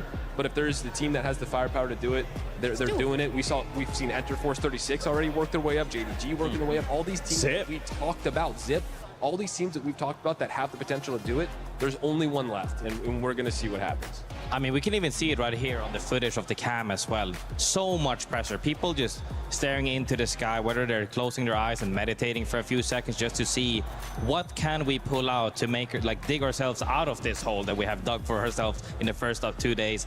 And it's really tough. Currently, the cutoff is at, what, 63. It's definitely going to move up. Yeah, it's definitely going to move up. And the thing is that it's super competitive. Everybody just really wants it. But this is also this to me is the beauty of esports, because it's one part that we don't really dive into a lot. We typically dive into the champs. We typically dive into the top 2, the best teams of each region. But the reality is someone has to get sent home. And it's soul crushing for the people that have worked so hard to be here. But it's also what makes this game so very beautiful, that everybody is putting in their best effort. And that's the competitiveness is literally Apex. Yeah, I was actually going to touch on Pirates. Still in that same sort of situation, right? They were just under that as well. It was something that we could absolutely see these guys sort of pull it out within that 3 matches. But honestly, it's actually so neck and neck in this leaderboard. But look, I feel like this team is turned up in these last couple of matches. I don't know what has been happening in those previous ones. Yes, and which, you know, we got to chat to him before, and I was like, we're about to do an interview, and he's like, I'm gonna go coach. And all they needed was the Nasky vibes, I feel. I mean, sometimes a coach, especially with the experience in Nasky, can make that difference. And for today, it has made that difference. The question is, we're done with Olympus. Storm Point's gonna be coming up for those kind of teams. Can they do enough? And I know you want to talk about Nasky, how much of a difference that can make for a squad like the French squad. Tanned Nasky now, by the way. Yeah, I mean, we just looked at the view, and they were in way higher spirits than we just saw when we had Aurora on the screen, and they're 11 or 9 points less than them. So I think for them, they came in with only, I think, 24-ish points. They were last place, and for them to already have 25-ish around this series right here is good vibes. They know they're doing well, and if they get another 25, 30 points, you know, they might be that 30-15 to try and get them right outside of it, and it's going to be interesting to see. But Nasky comes in, he is, you know, able to give them a little bit better of his own, you know, history as an IGL, keep their spirits up, because people don't realize that this is his first day here. There are 2 bad days. They actually did have a bit of a coach replacement, and he came in and he's replaced the vibes. He was super confident, said he had a great feeling when we were in the green room talking to him, and we know a big history there, and there's a lot of things that I'm sure he can bring to an inexperienced roster at a big event like this. Well, there you go. We got the PO with this. Sorry, I'm just shocked. I'm honestly shocked that Aurora is currently where they are, that JDG was able to climb up. With this POI draft that we have on the screen, Graceful, is there anything that you're seeing that kind of points out that might make Aurora's job even harder? Definitely not harder. They're at Sito Station. There's plenty of drops right here, or even zones. We've seen several in Jurassic. We've seen Central move up. Surely, if it comes to wall, I still think they have pretty much of a prio to get in there. They're in a super solid spot depending on where the zone pulls. However, if we're looking at, you know, Stormcatcher perhaps, it might be a little bit tougher. I think overall, they can make this happen. And now it's literally do or die. If they have 1, maybe 2, like 2 donuts, they need to drop like a 40 bomb to make it through, and we can't have that happen. Well, we saw what being able to get a good POI draft can happen in the earlier series for some of these squads. Now you're saying it's looking good here for Aurora. What are we expecting out of Aurora in this last 3 matches? God, they just need one pop-off game. They just need to do everything within this first one, and I reckon they're going to be absolutely a-okay. Well, let's see if that's going to happen, as ladies and gentlemen, the final 3 games of the group stage is here. Let's send it over to Dan Gaskin in onset. Thank you so much. Here we go then, everybody. It's time to send some teams home. The group stages will come to its conclusion in 3 games' time. We haven't got many games left. There is not a lot of points left for these teams to accumulate. Dan, it's scary time. It's getting a little bit terrifying for these players. You can feel the nerves amongst the audience, amongst the players, amongst the coaches, amongst the casters, amongst the analysts. Everyone is just feeling it at the moment, and for good reason, because we will be sending 6 teams home. We know what that cutoff is right now. 65 points is what everyone is chasing, but all the meanwhile, teams are still trying to qualify for the top 15 mark. You're trying to get into those finals where we get match points, so there's a lot to play for right now. It certainly is indeed. Remember, top 14 straight through to match point finals. For everybody else, you're going to play a long day tomorrow to join them and have the opportunity to make the match point finals. But unfortunately, the real story here is who is going home. 6 teams will be eliminated today at the end of these 3 games, and the place it's all going to take place is Stormpoint. And the one team that is in that bottom 6 right now that is on the tip of everyone's tongues, Aurora. Can they do better here on Stormpoint? They're at Sito Station. They prioritize this as their POI draft. Expect them to put points on the board here, but will it be enough? Well, they've got an option to rotate nice and quickly from Sito, one of the most central POIs that is available here on Stormpoint. So if they can't make the most of this, they've got to look themselves in the mirror, and they've really only got themselves to blame. JDG have started to come to life. It's been the story of some of the big teams coming back to life today, Dan, in this day of group play. The question is, can Aurora do the same, or are they going to be the first casualty? A lot of the teams we thought were dead in the water have been able to have that one game to just put them in the comfort zone. Aurora need the same. One win here, suddenly it changes everything. It changes the narrative, it changes their confidence. Now, in terms of where we're going for zone, we're heading up to the northeast. Great news for the likes of Vision, PXX, and For Fun Esports, who can just be able to transition pretty quickly into this one. And then composition-wise, Mark, we are seeing a lot of Gibraltar, and for good reason. Gibby is going to be very important in this one, but what that does allow is Valkyrie going into match 5. It certainly does indeed. Now, one thing to keep an eye on here is with the zone, Lightning Rod is going to be very, very busy very, very early. Looking at where the finish could be, though, potentially on that hillside, actually between Stormcatcher and Elrod is where we could end up. So a lot of options for teams to play if they can get there early, but if you're arriving late, you are going to be relying on that Gibraltar-Newcastle combination to give you that cover to play. Yeah, still 14 Valkyries, but not enough to get banned, which means she will be available for match 5. So expect to see a lot of Skyward dives going into that last circle, or at least the second to last circle. For now, some of those teams who are further away can prioritize on looting and making sure they can get those Evos up a little bit as well. But then you've got the early movers, the likes of JDG, the likes of For Fun, Vision, Zeta Division, also moving very fast from Zoo Station as well. Well, it would be a little bit of a Cinderella story if Pirates managed to come back from the position they started the day in rock bottom, but they've got some work to do, and they've started off pretty well. 24 points from the 3 games. Confidence certainly on the up, because after yesterday's performance, it probably was about as low as you could get. But for Team Liquid, it's been a quiet start in this series as well. Now, they've done the majority of the work, but remember, even if you qualify for that match point finals in that top 14, where you place is going to affect your POI draft position. So they need to find some points here to give them the best POI draft to make sure they're comfortable in those finals. Yeah, currently Liquid sitting in 4th in the overalls, which would be a pretty good position for the POI draft, but they have GG and AG Global both breathing down their necks, and maybe an outsider of Zeddy. There is a possibility that Liquid could drop as low as 7th after these games, and yeah, okay, you're still in a relatively good spot in terms of your POI draft, but not as good as being in the top 3, top 4. Well, AG, quite the way to go here. I think they've recognized that with where the zone is, they're probably not going to have the best of prio to it, so just taking time to make sure the Evos are as high as they can be on those shields, making sure the attachments are as juicy as they can be on those guns as well, before they try and force their way forward. Enter Force 36 with the team who are entering into the wall just ahead of them that you saw in that zip line. And then outside of the zone here, Trinity and Aurora taking a look at each other, and what an impactful fight this could be.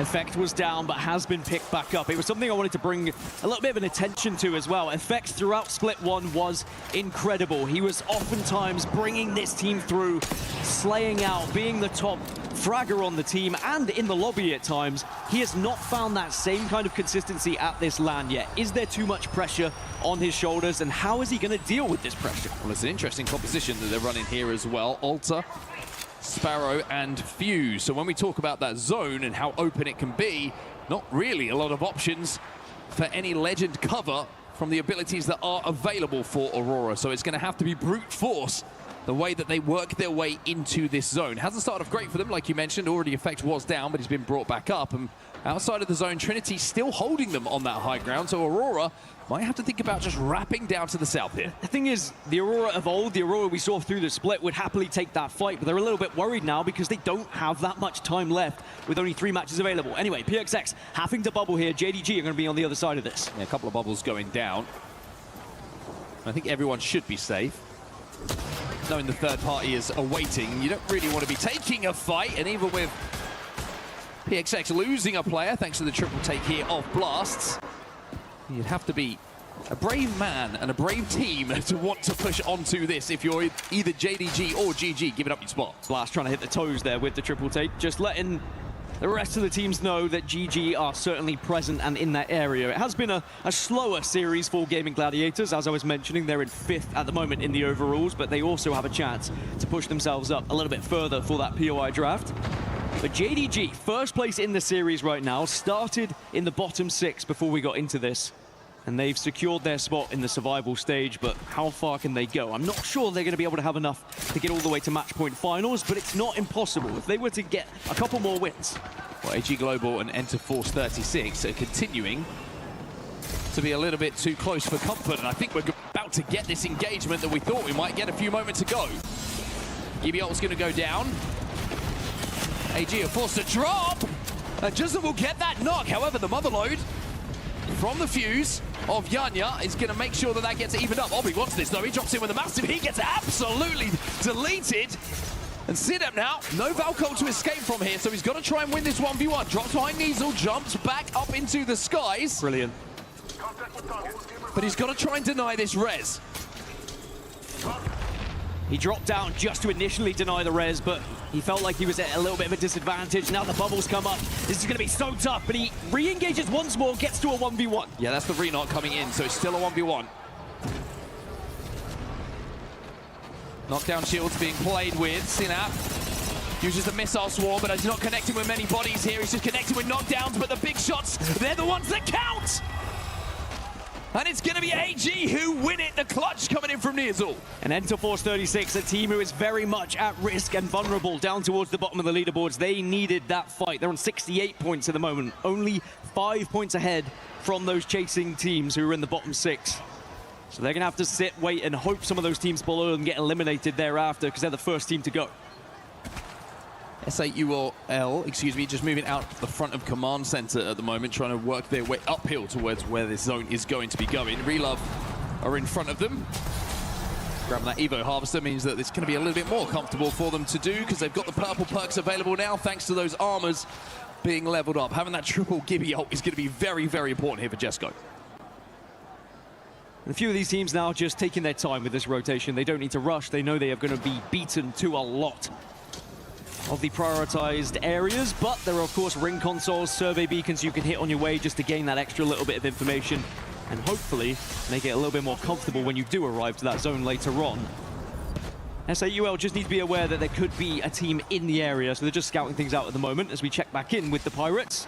You said it, it would be quite something if they were able to find their way out of these elimination places. Not impossible. There is so many points still available here with 3 matches to be played. SAUL did just go back into Command Center momentarily to hit the ring console. Oh my, shots. Gibby's still a big boy, even though he can move. Still a lot to hit. Interesting to see if SAUL actually try and take the high ground off of Dinos here. Around the Spider Cave outside of Command Center. In the meantime, Igarashi is down on his back. As Fafafif with this longbow. He's given them some openings here. However, it looks like Igarashi will be brought back to his feet. Newcastle does his job. And Trinity will continue on their rotate. Trinity, who are in dead last at the moment, they can't afford to be going out early in these games. They need to have what feels like a miracle at this point if they are going to find themselves into that survival stage tomorrow. As we check back in now with AG, who are starting to approach onto GG here. Well, Yagara's just blew blasts up. Yanya had already taken down Zane.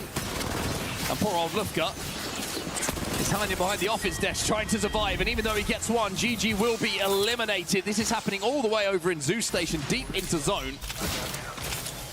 And with Neazul brought back to his feet, they will have the opportunity to hit a survey beacon here, AG, and possibly hit the balloon that is over here on the north side of Zeus Station to catapult themselves into zone. However, it's very busy, and even that survey beacon, even though it'll tell them where everyone is, doesn't look like there's many places for them to go. AG Global now send themselves up into 3rd in the overalls, just with those 3 kills. That's how close it is in the top 5 of the overalls at the moment.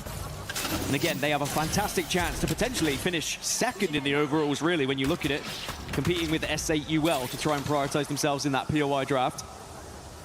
If you're unaware of what the POI draft is, by the way, if you're a newer viewer, the teams get to draft which POI they will be dropping at, which can be such an important factor to the ALGS. Certainly can. Zipline Mafia, by the way, the perfect picture of the name of the team in that moment. All of them just in unison hitting that zipline to get up to the north. A little bit of a replay of some long bow shots coming in earlier. It didn't mean too much. Let's check that place out. As they did get that res momentarily. That's pretty much the most action we've actually seen outside of the POV of AG Global, who have been looking to take fights. Speaking of which, here is another fight, and hey, surprise, surprise, who's on the end of it? It's AG Global. They're running at everyone on this northern side. And this is one of our top teams against one of our bottom teams. Is Trinity out in 18th place. It's more doom and gloom for them. They are getting closer and closer to elimination from the whole tournament right now, as AG just keep powering through. Speaking of elimination, Aurora down to just Hiaka now. Hiaka on the Sparrow, inside of zone. This is not good for Aurora fans. Oirain's trying to sneak back to his teammate. And even though they can get one up potentially here, Effect is just a death box. And maybe you can steal in, grab that banner, and then dip out the other way, but they very much got focused as they tried to wrap on this eastern side. It's Zeta Division who have eyes on them, and for fun also joining in as PXX do get eliminated in that kill feed. SAUL just getting punished in a corner here, having to play behind the mobile shield of the Newcastle. And coming behind them is going to be AG Global. They are confident, let me tell you that. They've already got a bunch of kills in this game. And if they see an opportunity to get some shots onto S8UL, then Jesco's going to have to hope they can get that bubble down just at the right time. Well, AG, it's who's next? On to the next one for them. Team Liquid seem to be in their sights, but also now this is just a good rotation as they start to get closer towards the northern side of this zone as well. And they're happy to take any fights, full of confidence right now. By the way, all the meanwhile, Aurora have been able to wrap round to the southern side as a duo, relocating. Don't know if they're going to get much of a chance to get back up to a 3 right now, unless they can find a crafter on their way, which there are crafters. But there are also teams in those areas as well. So AG not quite safe as yet. And what's the next play for them? They slide down towards the cannon. On the bottom side of the hill, you can see Oirain and the remaining duo of Aurora. Now, these kind of moments, these kind of games, as a duo, sometimes something special happens. One thing that helps being a duo is when you've got a mobile respawn beacon and you've got Effect's banner, and all of a sudden, with 20 seconds left on the zone, Effect is going to rejoin Aurora. They still have so much work to do, but at least they can do it together. While all that was going down, Zipline Mafia were eliminated from the lobby. DCG know where Aurora are, and they just want to hold them out here. Dog Red just arrived in the area as well from Skyward Dive. So there's going to be 2 teams holding out Aurora, but you have to give credit to Hyaka grabbing the banner and being able to get his full team back up now. So they've at least given themselves a chance. And you might be wondering, you know, why are we focusing so much on Aurora? Hyaka's down. Aurora, one of the best performing EMEA teams that we had during Split 1. Effect, arguably the best fragger in the game, or one of the best fraggers in the game, and at the moment, they are struggling. They are in those elimination places.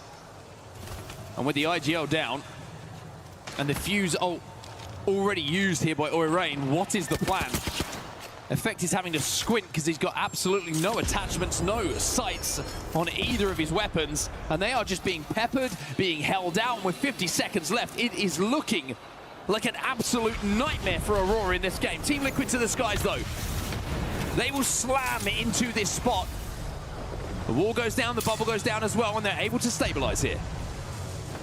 Have the new castle as well. That castle wall is going to be planted, I imagine, by both teams where possible if you stay up. Liquid get aggressive, they apply a lot of damage. For Fun desperately need to stabilize, and the gen gets ripped away from them. That's good pressure from Liquid. Only problem is for Liquid that Zeta Division were looking to cross at them and not letting them push. Every time they tried to step up and capitalize on the damage that was done, they were the ones who went down. AG Global, finally, their run of Tera has been ended, and it's going to be by Team Vision who get those kills. And Pi coming in, though. It's going to be the Pirates. Vision and Pirates, both in very different positions. Vision are chasing the top 14. Pirates are just trying to stay alive right now. But a huge fight nonetheless. That's if it even happens, as Oirain's just gone down in the kill feed as well. Sedan bubbles forward. Aurora have been eliminated. 2 games to save the tournament for Aurora. 13 squads now remain. And every single step, every single movement, every single pull of the trigger, with just 2 games remaining, becomes more and more important to how these teams' day is going to end. I mean, every fight matters right now, and as you say, every bullet feels like it's impactful. Whether you miss or hit, as Dog Red get eliminated on the south, they were held out by DCG. It's about 3 or 4 teams up on this building. You've got Pirates, Team Vision, you've got Neo, and you've got Dinos all on top of each other. And with Zach Mazer down, Carter has a lot of work to do, but the double swing comes in from Neo.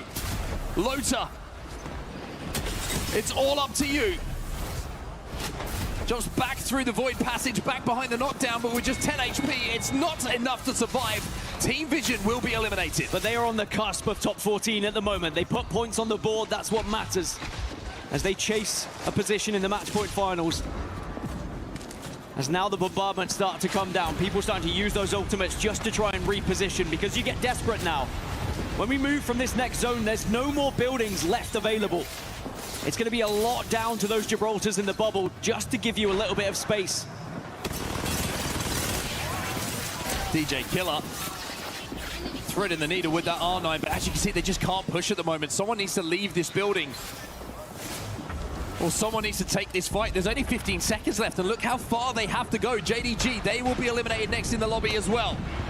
It's Zeddy Esports who take them down. The teams who are in best position right now for Fun, SAUL, and Team Liquid. Zeta Division also in a fantastic spot. Yeah, for Fun's movement over to that eastern side has been huge for them. A massive chance to win this game. Their biggest problem is going to be Team Liquid. We look, though, at TIE right now, who are about to go up into the sky, assess the lay of the land, and they're going to notice that a lot of these positions they would have liked to have played have been taken already. They're going to land right between For Fun and Team Liquid. Zeddy landing in a few moments' time as well. TLNM Pirates also up in the skies. A lot of teams taking the aerial route. Now, Neo, having done it latest, have the opportunity to see if there's a third party that they can land upon. Instead, it's going to have to be the low ground here. And they're going to have to get that bubble down nice and quickly. Look at the damage that they've taken, though. Liquid are holding strong on this high ground. Liquid reluctant to commit, though. They're just going to wait for this bubble to pass, and they should be able to delete Neo relatively easily. They're just worried about the other teams to their east. Breach charge goes in. Relove just been eliminated in the meantime. Neo are out next. Liquid pick up a couple of kills there. Panic will take home two. Zero finds another one. Liquid stays so healthy during that fight as well. Look at the bubbles, though, just popping up all over this zone. It's a great indication of how little cover there is to play. I feel like I'm in a theme park with the amount of bubbles available right now, but you've just got to look at 8 teams, make it 7 as Dinos get eliminated. TIE go down. We're down to 6 squads. There's not enough playable space. There's not enough cover for all of these teams to hold together. As Team Liquid still will hold the high ground here at the moment, but they are being pressured by 2. Well, Pirates are leaving it all out there in these games. 3 games gone in this series. They've played the best Apex they have all tournament long, and now they're involved in the end game. One man who could change a team's fortune, though, is on your screen. Jelly has an infinite ammo Kraber, and one bullet changes maybe just the complete flow of this endgame if he can connect. With that latest kill from Team Liquid and the latest assist from Zero, that is his 1,000th career assist in the ALGS. Quite a big milestone to pass.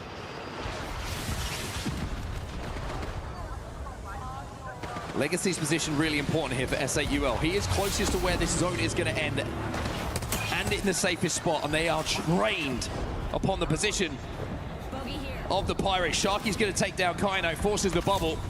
One team taking up into the skies there. Didn't quite catch who that was. It's going to be Team Liquid, actually with a late Valkyrie here to see where everyone's positioned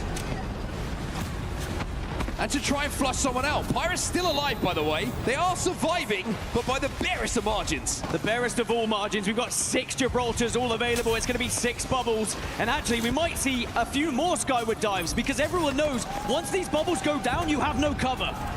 Well, the Pirates are known usually for what they do on the sea, but this time it's going to be the skies that they go to as they hit the Valkyrie. For Fun, trying to stop the Reds coming in from Zeta Division up on that high ground. Satuki and Yuka are down. For Fun are having a fantastic series, really flowing now. As we check back in with the Pirates. You haven't heard about Sky Pirates? I know full well they can do some damage.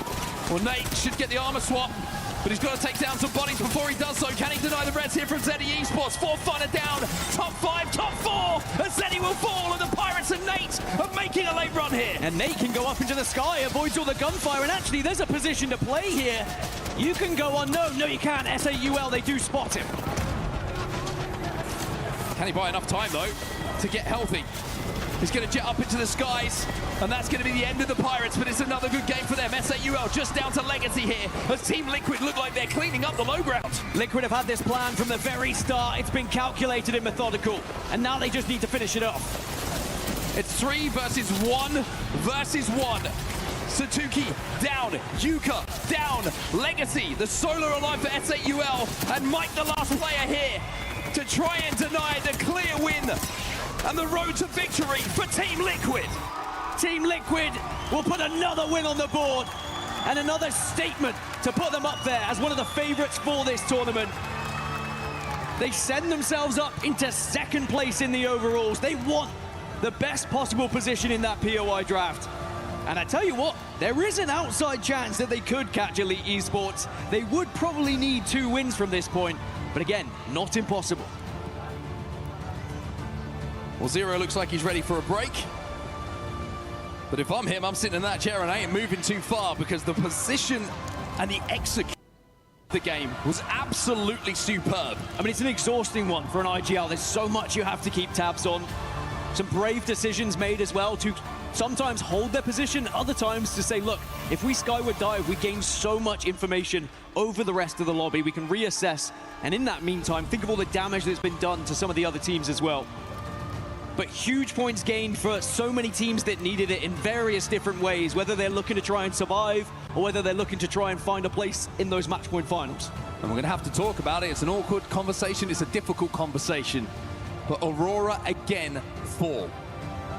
They really did not look comfortable. They tried to wrap on that eastern side, on the hillside towards the zone. They got caught out by Zeta Division, who are watching their back, and from there just weren't able to reset, weren't able to get comfortable, and they fall early in the lobby again. My question to you, have they left it too late here? Is there enough time for Aurora to get themselves out of this mess? Judging by the composition we just saw, they're uncomfortable. They're not finding the points they would usually find. This is not a composition we would have seen in Split 1 when they are looking for points on Storm Point from Sito Station. That being said, it was a relatively difficult zone for them. If they get one that's a little bit more favorable, they are a team that can put big wins on the board, and they're going to need it. You heard what Graceful said. You need 30 points plus, really, to feel comfortable here, if not more. Aurora are capable of it. But listening to the interview from Effect, he said, look, it's our first time on LAN, things are a little bit shaky, and you can see it in the way they are playing. But they still have two, and that's what's important. Team Liquid looking like a championship winning team right now, I have to say. The form that they're in, the way that they're fighting, and the way that Zero is calling zones and IGLing them into fantastic positions. It feels like they've got everything. A little bit of magic from Panic, the solid kind of control that Sykes is giving them on those anchored legends that he's playing. And like I said, the way that Zero is IGLing is absolutely superb. You really are seeing the best of Liquid and what you expected to see when this team came together. They are all playing the best we've seen as a team. And whilst we've seen them play incredible on separate teams before, they've never really gelled like this in this way. And we knew it was coming. It felt like it was just a matter of time before we saw them at the top. And they really are putting all those pieces together as we look at some of those results. By the way, AG Global, they finished down in 15th, but they got 9 kill points. We saw the strategy they were employing, as they were pushing every team in their way. And as we look back at some of the highlights, I was saying how it was very important for some of these teams to find points, but we now have our second confirmed team eliminated from the competition. Team Heretics have fallen into that bottom 6, and remember, they've already finished all their games, so Team Heretics are out of the tournament. It's a shame. Of course, we have to send these teams home. We've got 4 more spots, unfortunately, available for other teams to fill up, and unfortunately they're the ones you do not want to be in, because it means you'll be going home. This is the end game that we did see here. Zeta Division did such a good job, I will say, in a lot of those final moments, and I think great zone call again from them. One thing I've been very impressed about with Zeta is the fact that they've kind of adjusted from what we saw on day 1 to be a little bit more zone orientated as the tournament has continued. They've adapted well, and they've looked extremely good. Rain Day and Snipe Down are down on the floor. What did you take away from that previous game?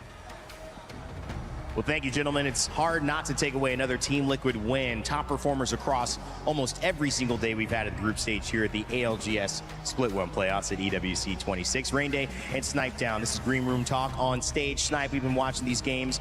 Obviously, we got to lead with another Team Liquid win. They're forcing us to talk about them. That's not been the characteristic over the course of this split, but on land, they have become a different beast. Yeah, I mean, what better time to start catching your stride than right now? You have Zero, who's just been one of the most accolade IGLs in the world, and missing the last event. It sounds like he's got to come into this one, do twice as good, and get that first place. He's one of the only things that he's missing is that EWC title. And honestly, right now, I mean, we've seen the 2 most consistent teams are Liquid and Elite. And they are, you know, they haven't slowed down in any of these lobbies. Elite almost went 3 for 3 in winning every single one of their groups, and now Liquid's honestly in a similar situation where they're right at the top and just continuing that. So it's impressive to see how well these teams have done, and they're showing up when it matters most. North America and EMEA have found the most success at the highest of levels in this lobby, but there are teams who have found not a lot of success. We've seen one already go home, that's Heretics, but we've got other teams like TLNP, Pirates, who actually are all French, featuring Zidane, a former championship winner with Hierka, who's also a member of Aurora. You would think maybe one of those teams would have the edge on the other, but they're both struggling a little bit, not quite safe yet. Talk to me a little bit about the struggles and on the bottom end for Pirates. Yeah, I mean, TLNP was one of the bottom 3 teams. I think they came in today at 40th with mid-20s points. So for them to already be performing this well, they are in contention to make it out of that. I thought the bottom 3 was done for coming into today with just how these performances were and the continuation. I don't know if it's the Nasky effect, if it's the Zidane and having that, championship IGL with you, but honestly, bringing in someone who has that ability to calm you down, bring in some laughs. We know he's a jokester, and we saw it when we were talking about it up top. Like, we looked at, Aurora, who was just dead silent. They weren't really having comms. Then we looked at TLNP. They were laughing with each other. That was not a team you see on screen that looked like they were in contention for elimination. And I love that. I love that energy. And having that just makes it feel like, we're taking this serious, but no one's blaming anyone, and we're going into this thinking, we got this. And right now, they are in a position to continue that on a couple more games with 5-6 points apiece, and they might be pushing that 70-point threshold, which is going to be right at the cutoff. At least Nasky doesn't have him doing any shenanigans with the Tridents, because Tridents don't exist anymore in Apex, so we'll leave that one in the past. Good stuff, Nasky, for keeping the boys engaged as well. Let's talk and shift focus quickly before we get back into our games onto a teammate of, a teammate that said this about Duplex. Underrated. This team, Zeddy, with Deeds, Duplex, obviously Jelly, they have been so good, and they found a way to kind of have that slow start turn into something that will allow them to continue in this tournament if they keep it up. Yeah, I mean, this is another team with amazing vibes. I was talking to Jelly and Duplex a little bit yesterday. We were sitting in the stands together, and I mean, this was one of the most underrated teams. They were barely at the North American cutoff to make it here. I think they were one of the 11th or 12th seeds coming into this from America, so they were right there. And for them to be here, it's impressive. Deeds is second place at last EWC, and for him to come here, be the only one from that roster still here, I'm sure there's a lot of experience that he can bring to them, and it's really cool to see them do that well. And now they're pushing to get into that top 14. They're really close to that cutoff, so we'll be watching that as we go forward. Hopefully Deeds is also saying, guys, I know elimination is on the mind, but when you get second, there's a lot of good stuff that happens to your bank account when you are at EWC. So keeping the sights set on the prize, hopefully Deeds is helping the boys stay connected. All right, Snipe, thanks so much for the interview. And chat, we've got more games coming up. These 2 games, they're going to determine officially who stays and who goes home. So do not go anywhere. More Apex coming up. And that Apex is going to continue right now as we head towards the next match on Stormpoint. Only 2 more games to go to save your tournament, or maybe solidify a position in tomorrow's or the grand finals, while match point finals, which is coming up, of course, on the final day here at EWC. Now, let's talk about cutoffs now. Let's talk about points. This is where you do your best work, and I'm very excited for you to tell us exactly what number is the cutoff right now. The cutoff is currently 67, and I'm sure the Zoomers will be excited for that one, but Kirasami Havoc, they find themselves in that spot.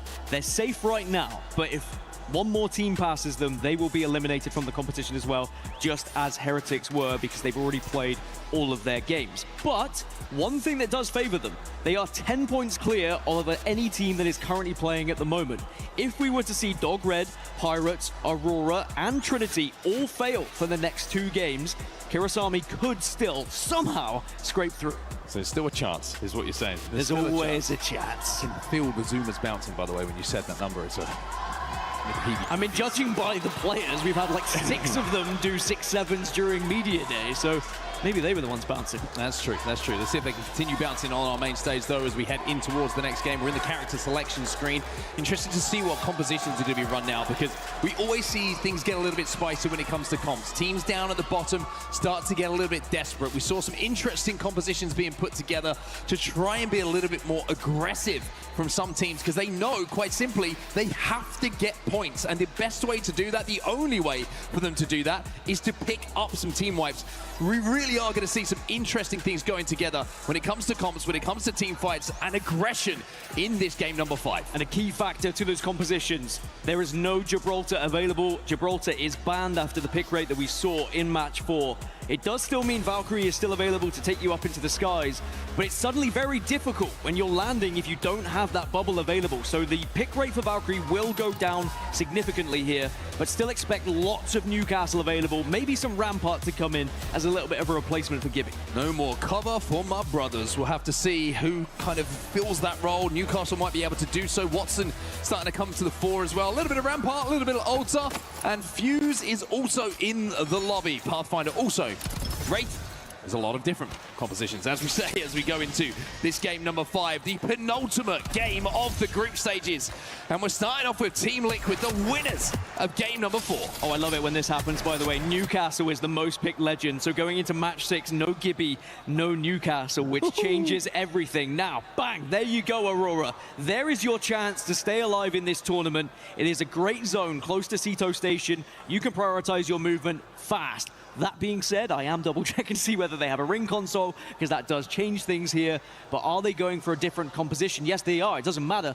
They're going for Sparrow, Bangalore, and Alta here with their comp. So expect Aurora to be looking for fights rather so than hunkering down. Yeah, interesting to see how they're actually going to play this one. It's a zone where they had Prio, but they don't know that they had Prio. So for Team Liquid, their reward for winning the previous game is Barometer being their POI, with the zone is coming right towards them. And we saw them making the most of some of those Barometer zones yesterday. Now Aurora. Is there something special in the waters of Storm Point for them to take advantage of here? I'm sure there's going to be a lot of fans hoping so, especially those here in the region of EMEA in Europe. Some very popular players.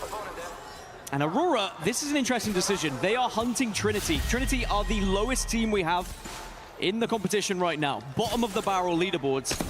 And Aurora were potentially looking to see whether they could pick up some free KP here. The other side is Dog Red, who are another team who are down in the bottom 6. So there is a clear game plan here for Aurora. Over to Jurassic, center of Storm Point for fun. 34 points on the board for them, so in 5th place in this particular series. And look at the kill feed. Effect is down, Effect is finished. And with that, have Aurora's chances also been finished? They can head to Down Beast. There is a crafter there. But with the prio that they had from Sito, to then have to go to Mill, then have to go all the way to Down Beast to get the res, oh, Aurora up against it, man. And this is what I was saying when you asked me after match 4. They're not playing a composition to play the game in ways that we've seen them play the game. Sure, they didn't even have a ring console at Sito in the end, but typically they would have just moved and looked to, you know, play the game a little bit more normally. But they've gone for something left field, really, out of left field. They've tried to push teams that are a little bit weaker that they might think, and they've been punished for it because both teams sandwiched them in the end. They will be able to get him back up, but they're going to be late arrivals. So expect to see Aurora chasing down some teams as we check in now with Neo, who are currently being chased by AG Global. And we know that AG Global are relentless with their pushes sometimes. AG Global thinking, hey, this has gone pretty well for us previously. This is the shot from Rohai. Kadinga. Boom. 97. And the flesh starts to see it. Trinity looking for a Newcastle. 108! That hurts. Pretty sure the Newcastle did manage to hit that survey beacon, though, from Dog Red over at Bean. Zone's getting very busy, though, down. A lot of teams already there. Yeah, both Trinity and Dog Red in desperate need of points as well. They probably wouldn't really want to fight each other. That being said, if you do win that engagement, you get one step closer. And Dog Red said, yeah, we don't really fancy it. We've got enough information from our survey beacon. In unison, they're going up.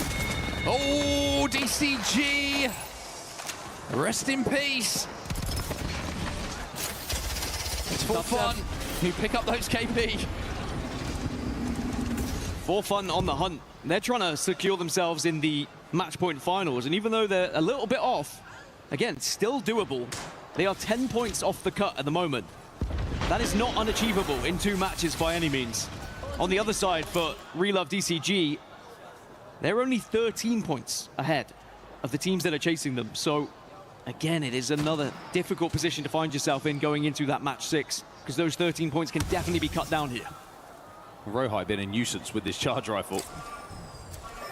Just to give you a little check-in on where Aurora are, by the way. AG Global are over on the northern side of Checkpoint, which is where Aurora are trying to rotate to to hit a ring console. This is what we're seeing right now. Now, do AG know they're there? Well, they will now, because there's a Sparrow arrow. He's going to let them know that somebody's close. Aurora looking to see if they can pick up anything here. Here's AG Global that they're chasing, and honestly, with how Aurora have been playing at the moment, they're not going to be confident about a fight, let alone are we going to be confident in watching them take said fight. And it almost just feels like they need one. And you know, I've been speaking a lot about Effect, right? But Hiark, a LAN champion, bear in mind, potentially being eliminated in the group stages here at the ALGS Split 1 playoffs at EWC 2026. We'll have to see if they can pull something out of the bag here. TIE down the low ground of Barometer, though. They're going to have the Watson fences up. Hold on to the Gen for now. Interesting to see the position that Team Liquid did take, actually, dropping over here at Barometer. They're playing this most western hut that you can see at the top of the zip line. So they obviously believe that the zone is going to be pulling their way away from the main structure, where they played so successfully yesterday. Neo on the hunt here. This is a long way away from where the zone is going to be going. And it's AG on the other side of it, and even though you feel a bit stronger on that zip line, when everybody's shooting at you, even the zip line can't save you. These could be some important kills for Neo as well. They're another one of these teams that are down towards the bottom of the leaderboards, outside of said elimination places right now, but certainly catchable. And they want to try and create as much distance as possible, not just in this current situation, but also in the leaderboards as well. Yanya looks like he's going to be the player to just hold them off a little bit and allow the third to run away and escape. But Neo will be more than happy. An extra KP they'll be delighted about. They'll take it. That's another point on the board. You can't take that one away from them. And Israel did manage to get out on the Pathfinder, which is always a good thing. Question for you. Are you usually the player that puts your life on the line to allow your teammate to escape, or are you the one escaping, Mark? I've already left. I don't think that's actually true. You're the first to go down. I'm not only the one after I killed two. Kill two, where are you? Well, Vision, they are very close, by the way, to knocking Virtus Pro down into the survival stage. One more point for Vision, and they will find themselves currently in the top 40.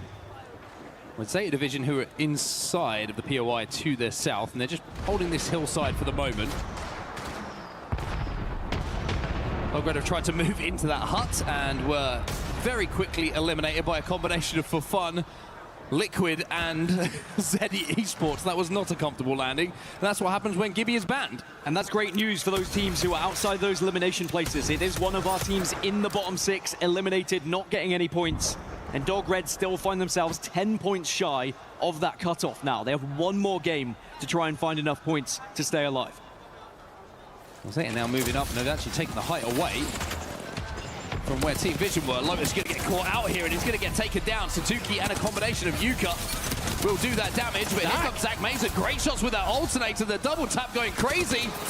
But there's the movement from Yuka. He's absolutely lost him, and Yuka makes this interesting. Carter reloads that R99, swings behind the knockdown shield. Can't quite connect, has to change to the Hemlock. Reloads the R9. Carter versus Yuka inside the mess. There is the knockdowns. He's firing blind, and he will win that fight. Carter will delete Zeta. A huge fight to win for Vision. It puts them temporarily Here comes Dinos into that top 14, but now Dinos arrive. Carter, the priority is escaping. See if you can get away. Yes, you've banked those points. Yes, you're into the top 14, but you still want to go that one step further. Zach has both hands up in the air. It's almost a cinema pose from him, but I don't think it is cinema. If Carter gets taken down, he's going to try desperately to hit this cannon to escape, and he just about manages to do so. But where is this landing? I tell you what, it looks like it's safe. Neo are playing the other side of the fence line in front of them. There is a crafter just up this hill, and Carter might have done enough to survive here for Vision. And to be honest, I think I'm fairly certain with those kills, Vision may not even be able to be caught with the position they find themselves in that top 14. Of course, I'll leave that for the admins, but they are pretty safe at 109. It does put Virtus Pro down into that survival stage. Unlimit now would be the next at risk, and then after that would be Alliance. But I'm thinking that maybe Alliance might be okay at 108, but we will wait and see as we take a look at that zone and where it's going to be heading. Aurora have been able to find themselves on that western side, Mark. I mean, it's not a bad area, and if you look at their route in, it is Trinity that is waiting there for them. Yeah, zone pool's going to be interesting. If it keeps going towards Team Liquid and that western side, and of course they made that zone call off of the fact they dropped a barometer, then Aurora might be on the quieter side of this zone. Now, Carter's deep in zone right now, and he is being chased down. And from one cannon to the next, Carter is a human cannonball. I mean, amazing, really, when you look at some of the positions these teams find themselves in and how every single fight what is going on matters so much as we're having a fight in zone between Neo and AG Global. This is zone 3, by the way, so this hurts everybody involved. Neo are deep inside the zone, holding AG Global. AG Global are thinking, what's going on here then? After getting that reset, after we saw initially, it was only Jaguares who managed to get away. And now with the zip line going down, you have to wonder if it'll be the second time we see this fight ending in the same way. It's just a silly fight to take, really, isn't it? Very silly is how I would describe it. Yeah, you're quite right. I mean, less to lose for AG Global, and Neo, they're probably just thinking, look, we just need to put points on the board. So they're also just very eager to get involved in some fights as well, thinking that maybe they won't get the chance for points later on. It's for fun in the kill feed once more. Now the zone, as we check in with Zeddy Esports, and Dupe is brought back to his feet. Jelly from behind the gen. That's Jelly's gen, don't go near it. You know, Zeddy have been going quietly about their business throughout this tournament. There is nothing quiet about this fight at the moment. They are more than happy to be aggressive in look for this KP, but they've walked into a Watson fence. Never did that. Gonna send out the Kickstart drone here to try and survive. TXX trying to move in alongside Dinos here. It's a little bit of a mess at the bottom of Barometer. As XD has to slam the castle wall down just to try and get Peter back to his feet. There's Void Nexuses. There's guns with no bullets in them that need to be reloaded. There's Newcastle walls. There's DJ Killer. It's absolute chaos down at the bottom of Barometer here. It's chaos, it's carnage. It's an infest. In the result of it all, will anyone actually benefit from it? Because they may all just be scooped up by the last remaining team that comes on in to join these. There's Dino, they port back. Maybe they can go back up. Is everyone going to survive here? Everyone may survive, but JDG not surviving. Neo are now getting aggressive onto them. They want the kills. AG Global have been eliminated in the meantime. Neo now just down to 1. Naughty, caught off guard.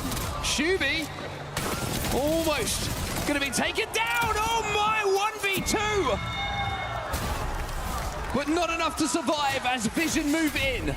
Zeddy Esports also eliminated after Neo go down, but the zone is what I wanted to talk about. It's moved all the way to the northern side of Barometer. Aurora now have a chance. Neo do get kills on the board though. And even though Neo had previously left the ring to try and go kill Vision, then got killed by Vision, what's important was they got those 3 KP, which puts them into 30th position. Just creates that gap that I was talking about from the chasing teams. Will give them a lot more security going into match 6. Now, there's the preview of the zone you were talking about. We head up northeast here. Pirates are got a chance. One of those buildings. Pirates, who currently sit in 36th position on 58 points, 9 points away from that cutoff. And Paris will pop off if the Pirates manage to survive today after where they started off. I mean, we have to give Paris something to cheer about today, right? Nothing else happening later. You are a brave, brave man. A braver man than I. Well, Aurora, as we check back in with their journey at the moment. It's been a quiet one in this game, but most importantly, they are still alive, which again leaves a chance. They're on the northwestern side as S8UL. 43 points right now in this series, and they are flying. They're in 3rd place in the overalls as well. What a tournament it's been for S8UL. Well, I say Aurora have a chance. They still have a lot to do. Now, they are close to zone. A lot of the teams that are on the Barrow side will take each other down. There are some Valkyrie ults that will be being hit right now to try and get closer to zone. But what do Aurora do from this position? For Fun Esports, just been eliminated in the meantime. It's now 8 teams will be in the spectate screen watching what takes place in these final moments. Round 4 is closing, 30 seconds left on it. TIE will fall next. TIE go down, but they're in a relatively safe position at the moment as now Aurora start to move a little bit closer towards zone. They have found a rock that they can play around here. I think they're trying to pinch Zipline Mafia with Team Vision. 2 teams staring at them. That's a lot of damage. Get these KP, but it's Vision who are picking them up. The points aren't going to Aurora. Unless they can get one, but they don't even get that. I think actually, excuse me, Oirain did get 1 point. But now he's got to retreat back to his teammate with no smokes available. He's got to do it the old-fashioned way. Even though they didn't get the kills, just one, as you mentioned, I think the important thing was they eliminated a team that is ahead of them. That is a position they could play as they try and continue their rotation.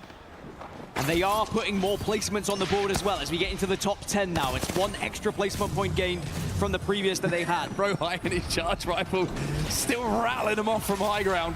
I mean, I love the position for both Trinity and Pirates, by the way. 2 teams in that bottom 6. As E36, they've spotted out the likes of Aurora and Team Vision here, are both a little bit vulnerable with where they currently reside. Well, this man knows how to win a LAN. Obli on your screen. A huge moment for APAC North when he was able to lift that trophy. Some time it feels ago now. SAUL now moving up as Dinos will be eliminated. And they've got to make their way a little bit closer to zone as that northern pool continues here. GG weak inside of the building, and now the swing comes in from Legacy. Beautiful stuff. GG eliminated. Half the lobby is gone, 8 squads remaining, and now Legacy's got an infinite ammo craver to play with. It's a race to second in the overalls. Here comes Aurora. Between SAUL and Liquid at the moment, as Aurora about to enter a huge fight for their chances. Well, E36 took a lot of damage, and I think they sense this. They want to try and push. They want to try and flush them away from this position. But you can see in the movement here of Oirain that they are a little bit nervous. They can't overcommit. They know that even if they get kills, if they take damage and it's not clean, then their game could be over. It's a must-win fight, but E36 are retreating. They're playing zone, and now suddenly, with the castle wall going down, Aurora might get held out here, but Effect gets an opener. They needed it. SAUL look down onto N and force 36 and clear the threat.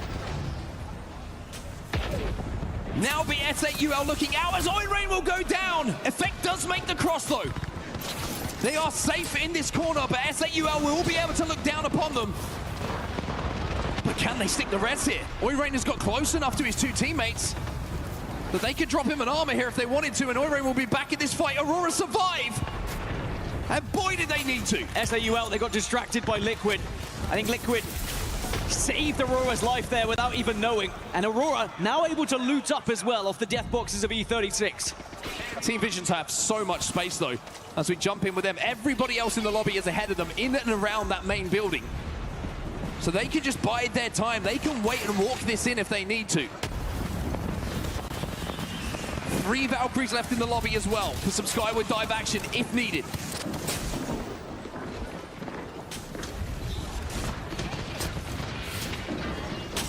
Five teams, make it 6 teams on this southern side, by the way. As you mentioned, Vision, they hold the entire north. I've also got confirmation with the kills Vision have found and the points, they are mathematically through to match point finals as well. As Zach Mazer's taking a little poke towards Aurora. Get your asses there. Oh, and he's pinging as well. He's notifying the rest of the team that there is a vulnerable squad on this right-hand side. It's the last thing Aurora want. He's taking the Void Nexus to join his teammates a little bit closer to the zone, I think, here, Zach, in a few moments' time, and indeed he does.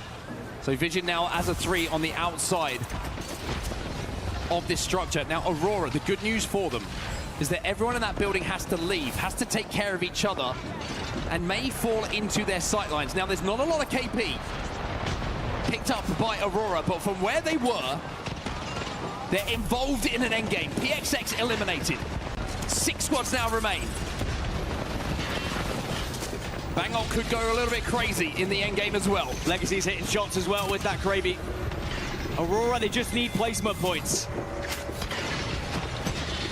Team Liquid have a difficult push out here, but I love this at the moment. Use that gen in the wall just to give you a little bit of cover. The shield's going to protect them as well. Panic also. Barely any ammo left in that Prowler, but it might be enough to start the fight and invite Vision to collapse in behind SAUL.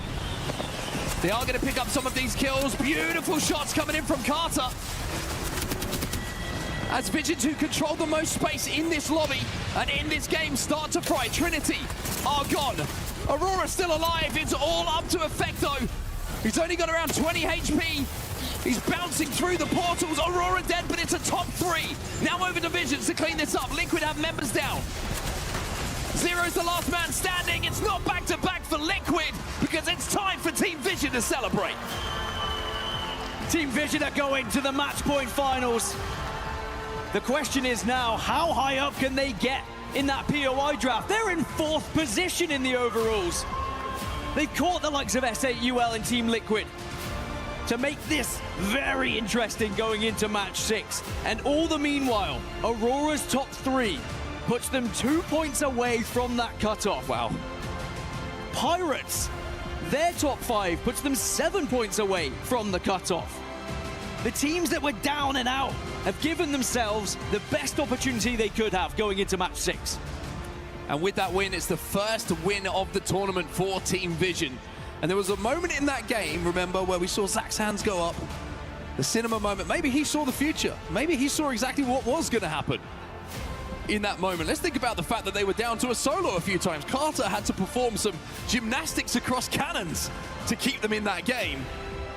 But I think we just got proven to us in Apex Legends, even at this level, if you can stay in the game, you give yourself a chance. Vision win it, Aurora get top 3, who at one point, both those teams looked out of it. And when your backs are against the wall, quite literally with Aurora, they played it smart, they played it intelligently, they just looked for placement points. They just have to crawl over this finish line. It doesn't matter how they get over it as long as they get those points on the board. But it was Vision who, as you quite rightly mentioned, from just a solo at one point to getting back up and then dominating the zone, manipulating that final circle in whatever they wanted. They were bullying teams on the right, on the left. They just made sure they were the last team standing on the north. So the boys on Team Vision get that win and, like you say, solidified their position in match point finals. They could afford to have a little bit of a feet up moment tomorrow as they watch the Apex Legends continue with teams trying to join them. Team Vision fans feeling very good about it. Why wouldn't you? That magic number, by the way, that was on that banner there, 67, is still the cutoff point. It is still the cutoff point. Kirasami Havoc, as it stands, are still going into the survival stage, but the chasing pack are getting very, very close indeed. There's those 19 kill points that Vision were able to pick up to make a 31-point game. But it's there in number 3, Aurora. They get 10 points. As it stands, they only need 3 more. But that being said, there are still teams behind them, so they would potentially need even more than that, depending on how it goes. But for some of the other teams down in the bottom, the likes of Dog Red, for example, they got eliminated early. DCG got eliminated early. They're still in a dangerous situation as well. But one other story that is developing, For Fun Esports. They find themselves on 101 points, 5 points away from making match point finals as it stands. Bear in mind, at the start of this, For Fun Esports, they were just hoping to get through to the survival stage, and now they have an opportunity to guarantee match point finals. And TLM Pirates, the hometown favorites, have given themselves a chance. And is that going to be one of the keys that gets crushed, or will the Aurora key survive another day here? We always get to these points in the tournament, and it's like, I look at the leaderboards, I'm like, how's there one game left? And like, how have we got to this point again? Where the stakes are so high, where the tension is so high, we've always got someone who shouldn't be there, who is there. And honestly, I just don't know what's going to happen. How high the points total is to get into that survival stage as well. I think Snipedown was talking about it on the desk, or metaphorical desk. It's just so tight at the moment, the competition here in this tournament. You think back to yesterday's games, actually, even the games we had today in the previous series set, we had 3 teams tied in first place. Yes. For goodness sake, that's how close it was. This meta has allowed so many teams to catch up and close that gap with some of the best. One thing to highlight here is legend bans. Newcastle is the next legend to be banned. Now, Valkyrie is still here, has made it through to Game 6, but the legends that are banned, if you're joining us, Crypto, Seer, Mad Maggie, Gibraltar, and Newcastle. Now, giving Newcastle, we know kind of the staple when we get to the later ends of these series for giving you that cover, but now with the two most defensive legends out of the lobby, there's gonna be some guns up big moments. Big team fights won by good aim. And I'm excited to see which teams kind of have the nerve to take them, have the nerve to really push the advantages when they present themselves. Because if you're in an elimination spot right now, the idea of taking a fight is not just taking a fight for the KP now, it's your tournament can be over if the fight does not go your way. And realistically, there's only one team who has to play some crazy aggressive comp, and that is Trinity. Now, this is the lay of the land. This is the top 10. These 10 teams will be going to match point finals as it stands, and realistically are pretty much guaranteed with Zeta Division 117. Why couldn't Elite get one more point? That's really bugging me, by the way. Well, maybe Liquid can catch them up and surpass them. You know, if Liquid have a 35-point game, suddenly they're on 200 and they get first place in the POI draft. And SAUL, with the way they're playing at the moment, I wouldn't put it past them to find a 40 bomb. So there is still potential for it to change at the top. But then it starts to get interesting as we move over to the second page. Remember, that cutoff is at 14th position. That is. That's absolutely ridiculous. Unlimit hold 14th place at 106. Virtus Pro are now down in the survival stage because they're not playing. They won't be at match point finals. But then we look at For Fun Esports, the only team that's left on that screen who is still playing and chasing at 101. They could push Unlimit down. Now, these are all the teams that are going to be in the survival stage, and there are a couple that are still chasing for that top 14 as well. Most likely, we're going to need to see something absolutely miraculous from them if they are going to find themselves in the match point finals. Not impossible, but down at the bottom, this is Neo. This is the scary part, right? 74 points for them. This page is, yeah. This is where it gets That's the cutoff. Like we say, Kurosami Havoc right now, 67 points. 66, 65, 60, 57, 43, 31. We know that Dory and Trinity, unfortunately, are already eliminated from the tournament, but there's still a lot to be decided in this final game of Apex Legends in the group stage. We'll find out what happens in just a few moments' time. We're going to go for a quick break. Match number 6, the final match of the group stage, comes up after this.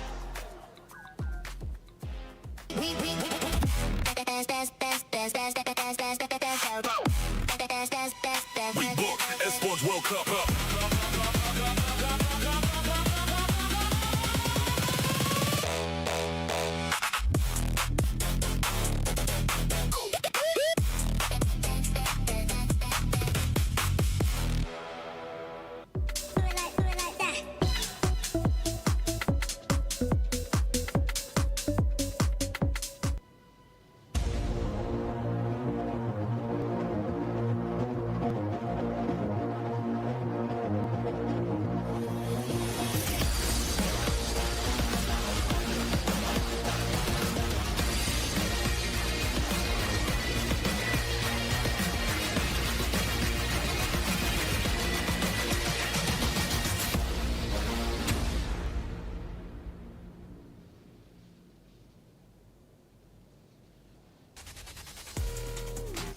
Ladies and gentlemen, we are fast approaching the last game of the group stage. So let's set the stakes, Looty. I'm going to kick things off by saying 4 of the bottom 6 teams who will be eliminated today are currently playing on stage. Only a handful of points required to make it into the survival stage for some of those teams. So this match, it literally is all on the line. We have a few in the bubble, which means coming out of the survival stage into that top bracket, getting into the finals on Saturday.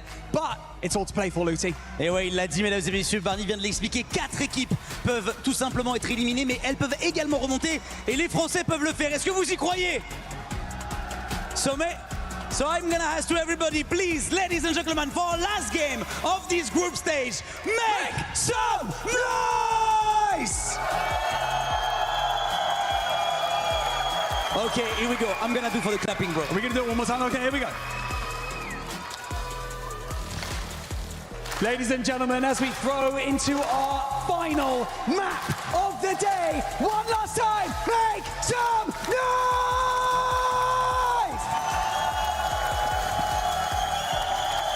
It's all on the line. Let's do this.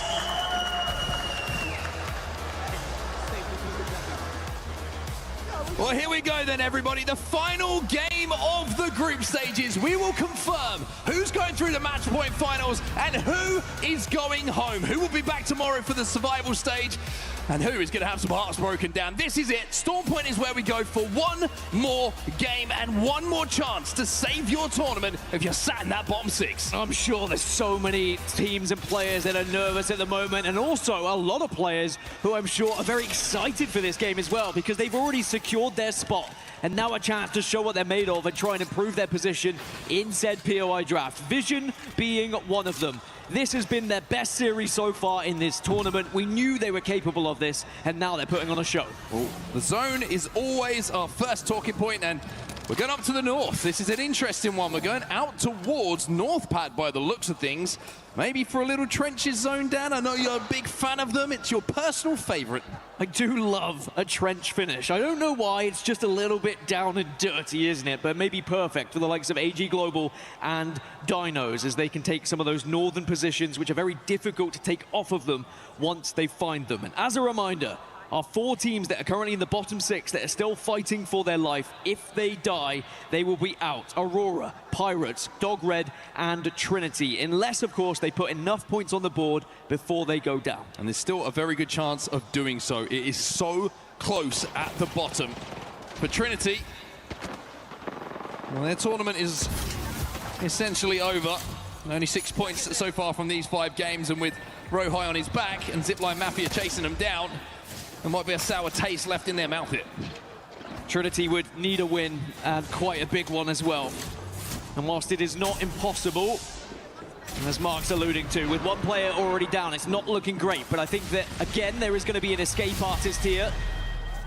Get one away to get rezzed back up onto your feet. Well, guess who's coming to have a look at this?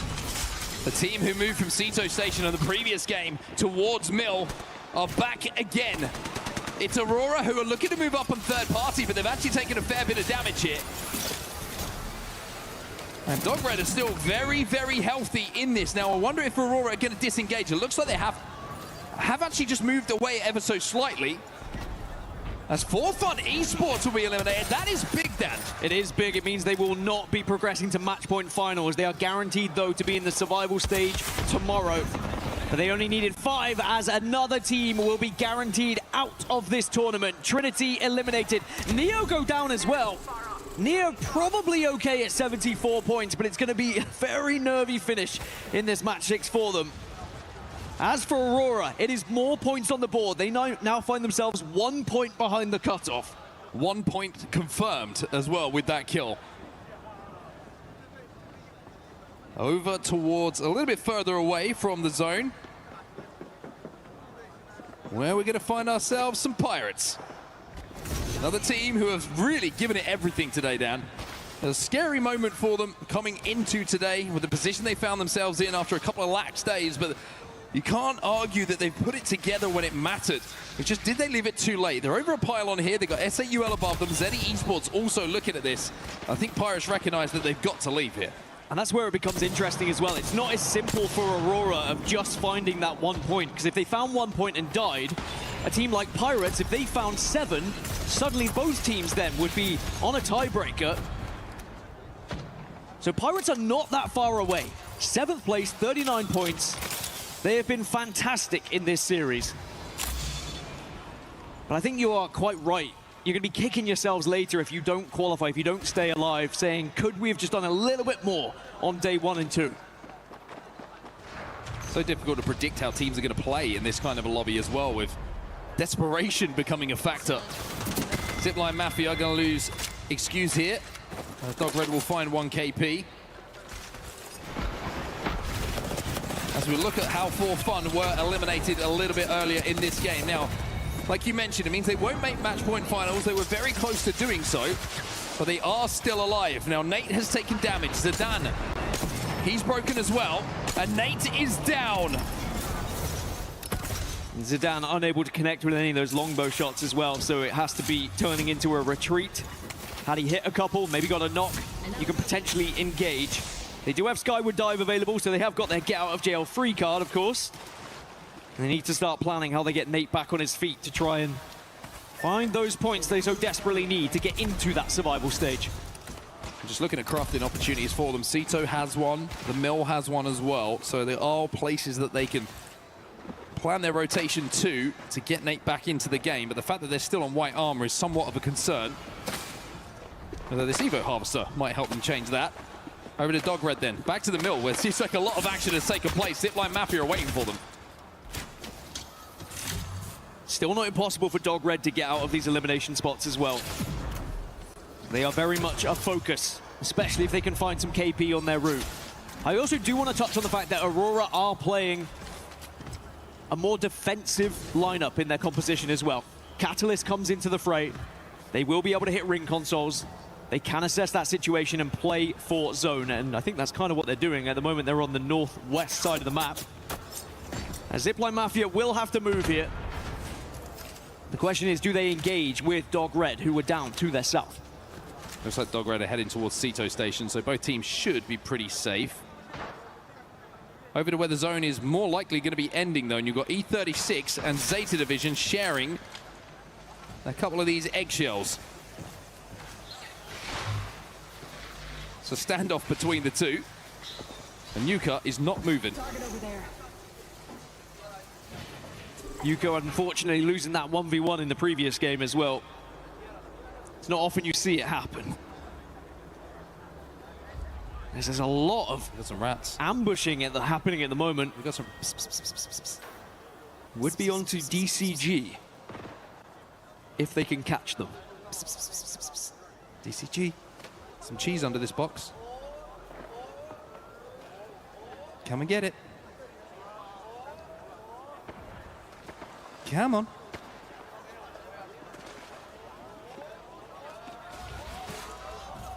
Do they know? They're gonna know now. Kickstarter drone goes in. Roy might be the unfortunate one who really does get hurt here. The rat play works perfectly. And those shots with a native from Jelly are pretty good as well. This could be so detrimental for DCG as well. They are only just outside of those elimination spots, may I add. They do get one on the board though. And the Nexus will be opened. An escape route has been found. And survival is a must here for DCG. Even if they just put a couple of placement points on the board in this game, they just want to stay out of reach of those that are chasing like Aurora and Pirates. AG Global just been eliminated in the meantime. Their job is done though. They were pretty secure in match point finals. So the heavy lifting has been done. They'll be able to watch all of the teams sweat it out in the survival stage tomorrow. Look at Jelly. Look at Jelly. Oh. Jelly's chasing them down. Jelly's chasing them down. And DCG will fall. Oh no, we are in trouble. We are in trouble. A lot of our elimination teams and those who are close are on the struggle bus right now. Zipline Mafia will take down two. Zidane knows that their tournament lives are quite literally on his shoulders right now. Thankfully, he is Valkyrie. Oh, it's only blue. He's going to go up nice and slowly. He's spinning. He's holding his breath. And the zone is also chipping away. Zidane, with the hopes of France on his shoulders, threads the needle. But on the other side of this choke, S8UL are there. But do they know? I think so. I think they saw the Valkyrie ult coming in. We'll check back in a little bit later as TIE now having a fight with Dog Red. Of course, another one of our teams in those elimination spots. It's a must-win fight for Dog Red, and they've got the opener. Uma Chandler is down. F-Chan, he's going to follow him by the looks of things. Oh, one bullet, that'll do it. Get that reload, and yes, TIE are eliminated, and Dog Red get the points. Are we going to see a late Dog Red resurgence here? Well, Zidane just looking at the backpack here, trying to see if what meds he's got available. He does have an OIG cell. But is he going to get to use it here? He's getting chipped away at again. It's Zipline Mafia once more who are in behind him. If he can survive just on this low ground, SAUL actually might help him out of this situation, looking back at Zipline Mafia. but his heart must be in his mouth right now. SAUL are going to hear the little tippy taps below them from the Valkyrie of Sedan, but you are completely right. Zipline Mafia, they will probably distract SAUL from Zidane, who somehow, some way, scarpers through and survives. There's no crafter though. He's going to have to like counter-rotate essentially to get out of this game. We'll take a look back on the rat play that we saw a few moments ago. Zidane's being hunted once again, but he's going to be pretty comfortable with this situation now because it's happened for the majority of the game. He's still alive here, Zidane. Oh, that med kit's going to be big. Means he can spend a little bit more time in zone here. There's an evac, there's a Moby. There's a Phoenix kit down there as well. 85% on the next Valcolt for him, which will get him back to zone. Oh, this is terrifying if you're a Tailend Pirates fan. You're going deep for a crafter. Don't miss time a med kit at this point. Can the Pirates survive? That's where the zone's going to be heading. Dinos are pretty much bang center. Liquid have also set up very successfully as well. As Pirates now have found their crafter. It's literally last chance saloon now here for Zidane and the rest of the squad. Well, it's not a mirage, it's an oasis. They get the banners, they get the res, and Zidane still, by the way, has Valcolt, so he can get them into zone. Now, Dog Red continuing their reign of terror here. It's Duplex who gets caught off guard. Dog Red on the chase. They are now 3 points away from the cutoff, as both Dog Red and Pirates are hunting. But they still cannot afford to go down. They are not quite there yet, but now here is Eddie. They've got the opening knock, but it's a 2v2 now. He's down to 1 HP. He's going to be down. Last player alive is inside of that building. Kickstart drone is going to be chasing. And Jelly has a chance to clutch. Jelly in a 1v1. Killer Post has to be careful. Jumps back with a tap stream. Zeddy Esports, get out of there. Now you need to stay alive. As Dog Red are trying their best to stay in this tournament, but now Zipline Mafia here to try and ruin their day. As Dog Red will fall just 1 point short of that cutoff. As SAUL also go down. Vision on top yet again here. And that means Dog Red's tournament is done. Another team guaranteed to be out and another key that will be crushed. GG versus Zipline Mafia, and it's looking all one-way traffic. Kazak is the last player alive. Still 3 up for GG on the edge of zone here. Where do they go from here, GG?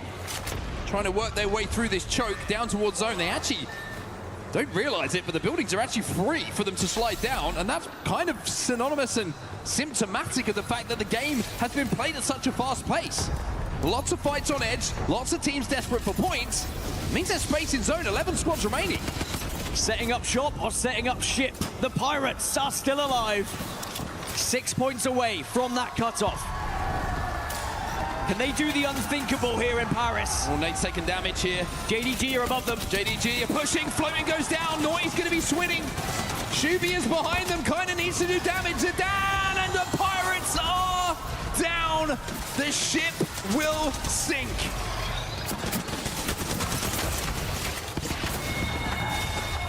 Zipline Mafia, JD Gaming will also go down off the back of it. But you know who this benefits?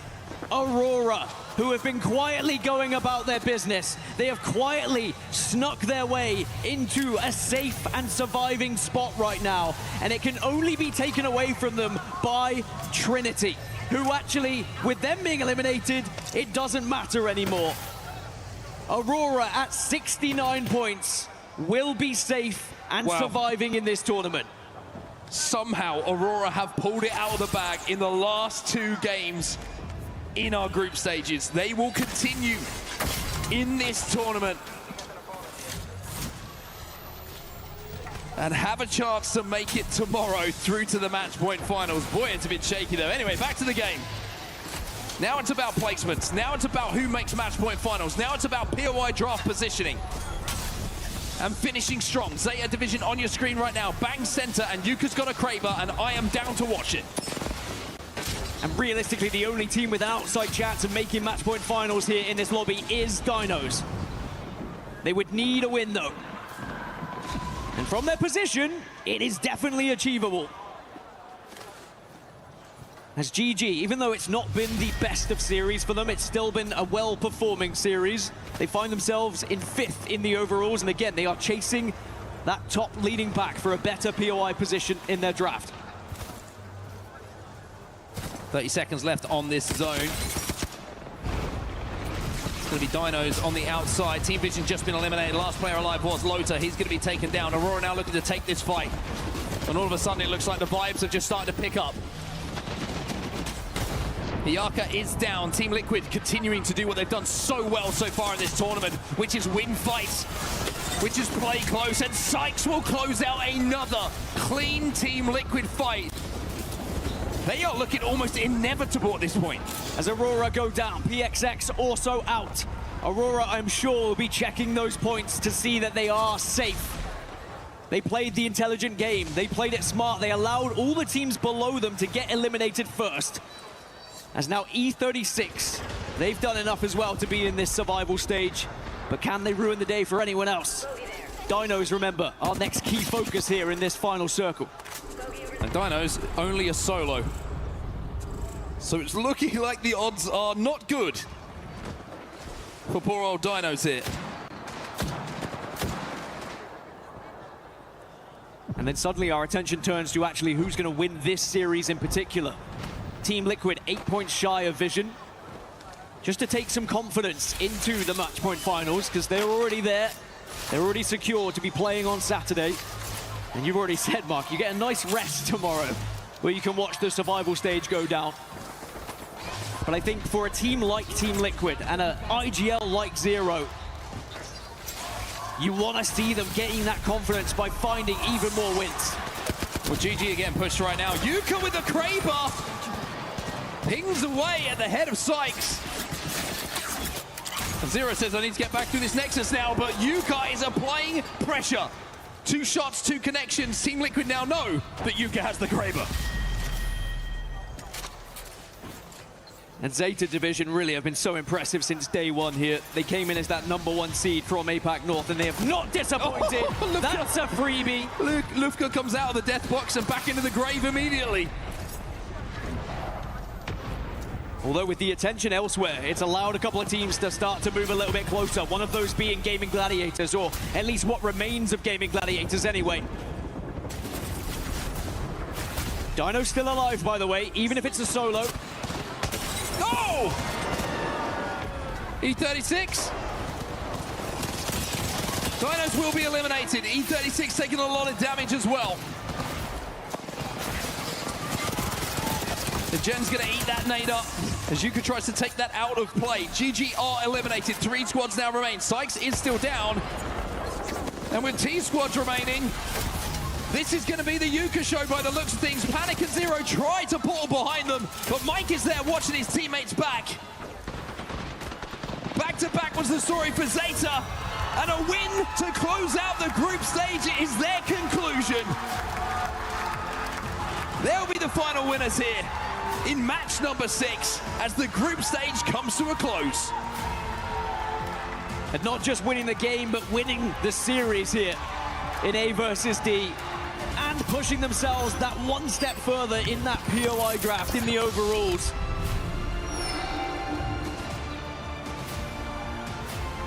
What a set of games we just witnessed. And whilst we have, of course, the incredible elation on one side, it's the disappointing and unfortunate sadness of being eliminated on the other. A valiant effort from Pirates. And of course, the French fans disappointed and upset as they watch the team they came here to see fall at the first stage, but boy, did they make it close on set. I asked you a question in game number 5. Have Aurora left it too late? We now have our answer. In the 2 games, they had to find something where they had to reset in that game 5. They get enough points to survive here. Aurora will be joining us tomorrow in the survival stage. The big dogs are still barking. It is worth noting as well, with Aurora bumping up into survival stage, they did sadly bump a team down. Kirasami Havoc also eliminated from the competition.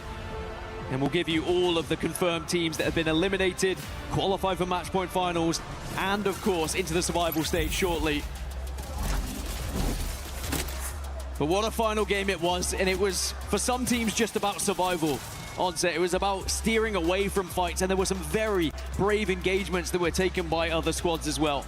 But sadly, when you get into that match 6 and you need a 6 or 7 pointer, there's always going to be that one big team that is on a heater that is there to take you down. A lot of fast-paced action in that final game, and the fact that we've just finished the group stage down, and it almost feels like a finals day with the amount of energy that was in the room, but also the amount of pressure that was on the team's shoulders. The fact that we have this elimination in the format is something that I personally, I know you do, absolutely love. It just gives us that jeopardy, and although it means some people will go home disappointed, it gives us so much to pay attention for in the big moments. For Fun Esports, you can see on your screen, their dreams of making match point finals just slipped away in that final game, but they still will be with us in the survival stage tomorrow. They will fight for a place in that match point finals. But man, that was a fun day of action. And they will have a top 6 seed going into that survival stage as well. And remember, 6 teams qualify from said survival stage, so job 1 is done, and at least you're in the top 6 in the POI draft, but can you carry that through into actually gaining the points to send you to Saturday into match point finals? And it's crazy really to look at the tiebreaker in the end that separated Unlimit and Virtus Pro for a spot in match point finals. Well, that's going to do it all from us on the commentary desk. It's been a very, very fun day of action, but I'm going to be honest with you, Dan, I'm not quite sure where we're going, but I'm going to send it there anyway. So whoever's on the end of this, catch. Well, well, well. I'm pretty sure everyone was holding their breath throughout that entire Game 6. It was pretty spicy. I've got Synap joining me here from Enterforce 36. Synap, I've got to say, you guys were towing the elimination line more or less all day today. I just want to get from your point of view how stressful today was for you and your team. 일단 서바이벌 스테이지 진출 축하드리고요, 신입 선수.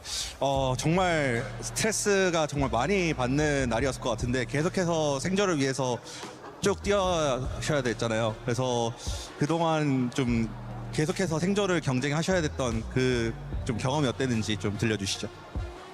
일단 매우 스트레스 받을 만했던 것 같고, 저희가 근데 보트캠프를 못해서 스크림을 일주일 안 하고 해가지고 그냥 받아들이고 스크림 현지에서 3일 했다 생각하고, 아마 결승 떨어진 적이 한 번밖에 없어가지고 무조건 올라갈 것 같아요, 내일. Yeah, it would be a lie if I was not stressful at all. But that being said, we didn't have any like prepared scrims in advance, so I was just gonna think that like, well, it was just gonna have like another 3 day of scrims. Well, yeah, we're gonna just think we had just another 3 day of scrims, and we're gonna just keep it going. And we never actually, we only had once that we never made it to match point finals. So yeah, we're definitely gonna make it through. I like it. I like the confidence. And to be honest with you, you guys have the experience on your back as well. You've teamed up with Juzna. You placed 3rd in Champs. Then Obli joined the team. He's got LAN experience. He's a previous LAN winner as well. So I'm curious to know, what kind of issues were you coming into over the past few days? Typically you score, let's face it, higher on the leaderboard. So was it just teething issues of merging like a new player into your team since Champs? 사실 챔피언십 때 주순환 선수와 함께 또 3등을 하셨고, 또 오블린 선수라는 어떻게 보면 좀 대회 우승자와도 함께 하셨는데, 근데 또 오블린 선수가 새로 또 합류하게 되시면서 사실 좀 팀 합에 혹시나 좀 문제가 있으시지 않으셨는지, 좀 팀 합이 조금 삐걱거렸다든가, 그래서 좀 오늘 이번 조별리그 경기가 좀 어려웠다고 생각하시는지.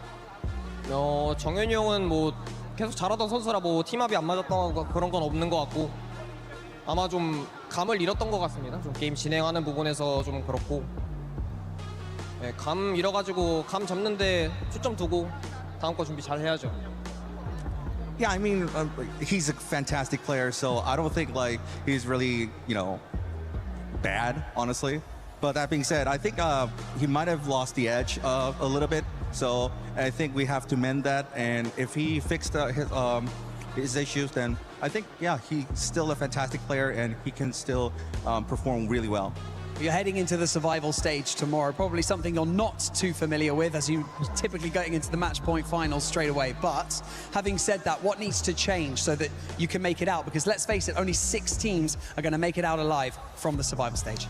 사실 서바이벌 스테이지에 이렇게 가게 되시는 게 사실 익숙치는 않으시는 경험일 텐데 그래도 확실히 더 좀 경쟁이 빡세지잖아요. 예, 경쟁이 힘들어지기 때문에 그 6팀 안에 들어가기 위해서는 좀 어떤 변화가 좀 필요하다고 생각하시는지. 그냥 제가 좀 감 더 찾고 잘하면은 올라갈 수 있을 거라고 생각하기 때문에 저만 잘하면 될 것 같습니다 아마. Well, I think it depends on my performance, so I'll just do better. Yeah, that's all. We'll just have to wait and see. Sinat, thank you for joining me in this interview. Some great insight, and we look forward to seeing you guys tomorrow in the survival stage. Can they survive? Only 6 will make it out. But for now, don't go anywhere, because we got Rain Day with Naughty on the other side of this stage. That's right. Thank you, Barney and Sign Up over there. It was a great interview, and now I'm hoping to one-up you here because we got JD Gaming's Naughty Paris. In Paris, man, you got to give me something special. And I got to say, going back to a moment I want to know your thoughts on internally, walking onto the stage today, knowing where you guys sat in the standings, knowing you had to perform, what was going through your mind? I'm going to be completely honest. I was not worried at all, at all, just because today we're double rotate, which is what, that's our standard JDG, NA Pro League, kind of vibe. And I'm just a lot more confident with rotating, and what plays to call, when to do it, who's where, who, you know what I mean? Yeah. Just like a more flowy, smooth state. And I knew we were going to drop a great, or have a great day. I thought it would have been better.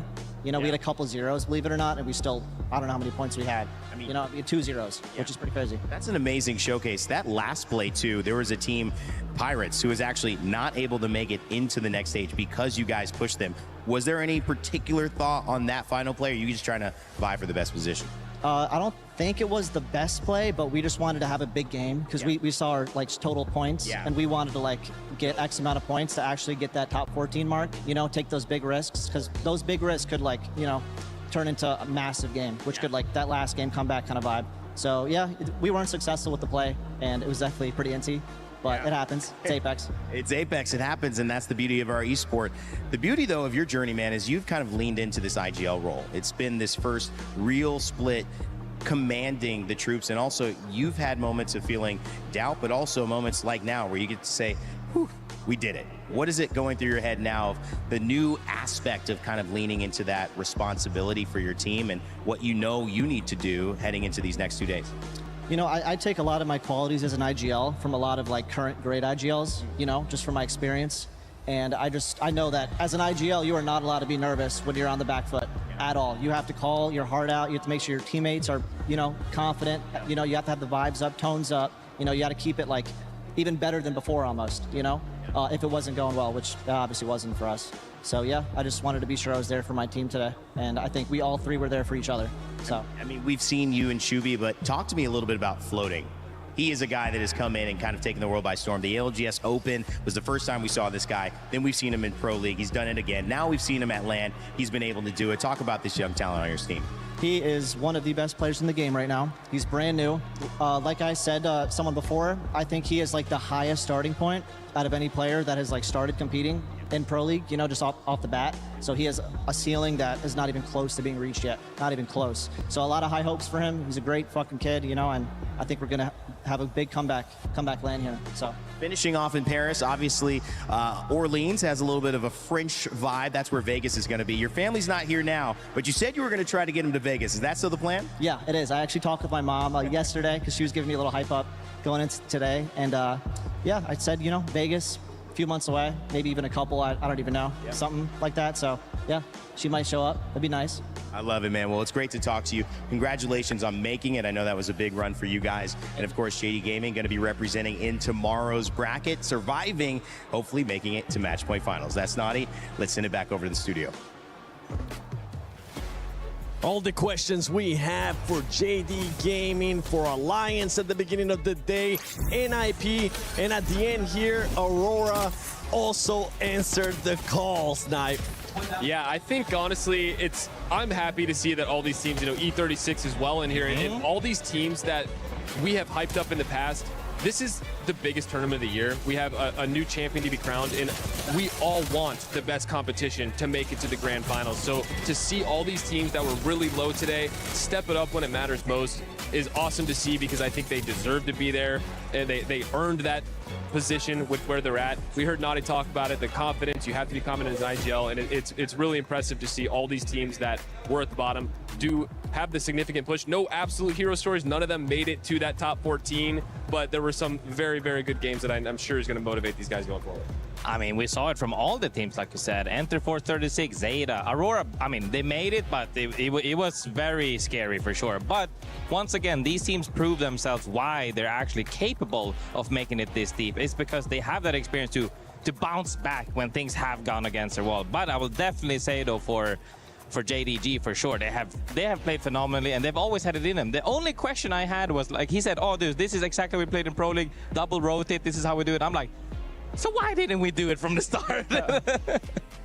Yeah, I mean, looking at this leaderboard, it's making it a bit emotional, guys. Yes. Because, you know, there was just been some, you know, these teams coming out, you know, some we haven't really touched on, you know, for fun. Esports, for example. I mean, you know, we were sort of having, I was having my jokes about booty with pirates and stuff, but look at them now. JD Gaming, of course, and getting to see, you know, Naughty and just that smile on the face and talking so well about floating, because we do know that, you know, generally floating is just an insane player. So even just the emotion behind this sort of, I guess, swap around in the storylines is just absolutely incredible. I mean, that's kind of the thing, though. As much as we are building up all of the stories, some of the stories also get sent back home. And I'm looking to make sure exactly who it is we're pinpointing that is in that bottom 6 for the moment later on. It's definitely heartbreaking for those people, because you have been working hard entirely to make it here, and then only to fall short for whatever shortcomings you might have had. But we've seen glimpses of lights of most of the teams. I would say majority of the team has definitely made a comeback to where they have been, okay, we're throwing everything against the wall. You even heard it from Naughty himself. He's like, hey, we needed a big game. And that's the desperation creeping in, really. It's like, go big or go home. It didn't end up working to that extent that he wanted to push himself all the way to 14. Might be a little bit hard.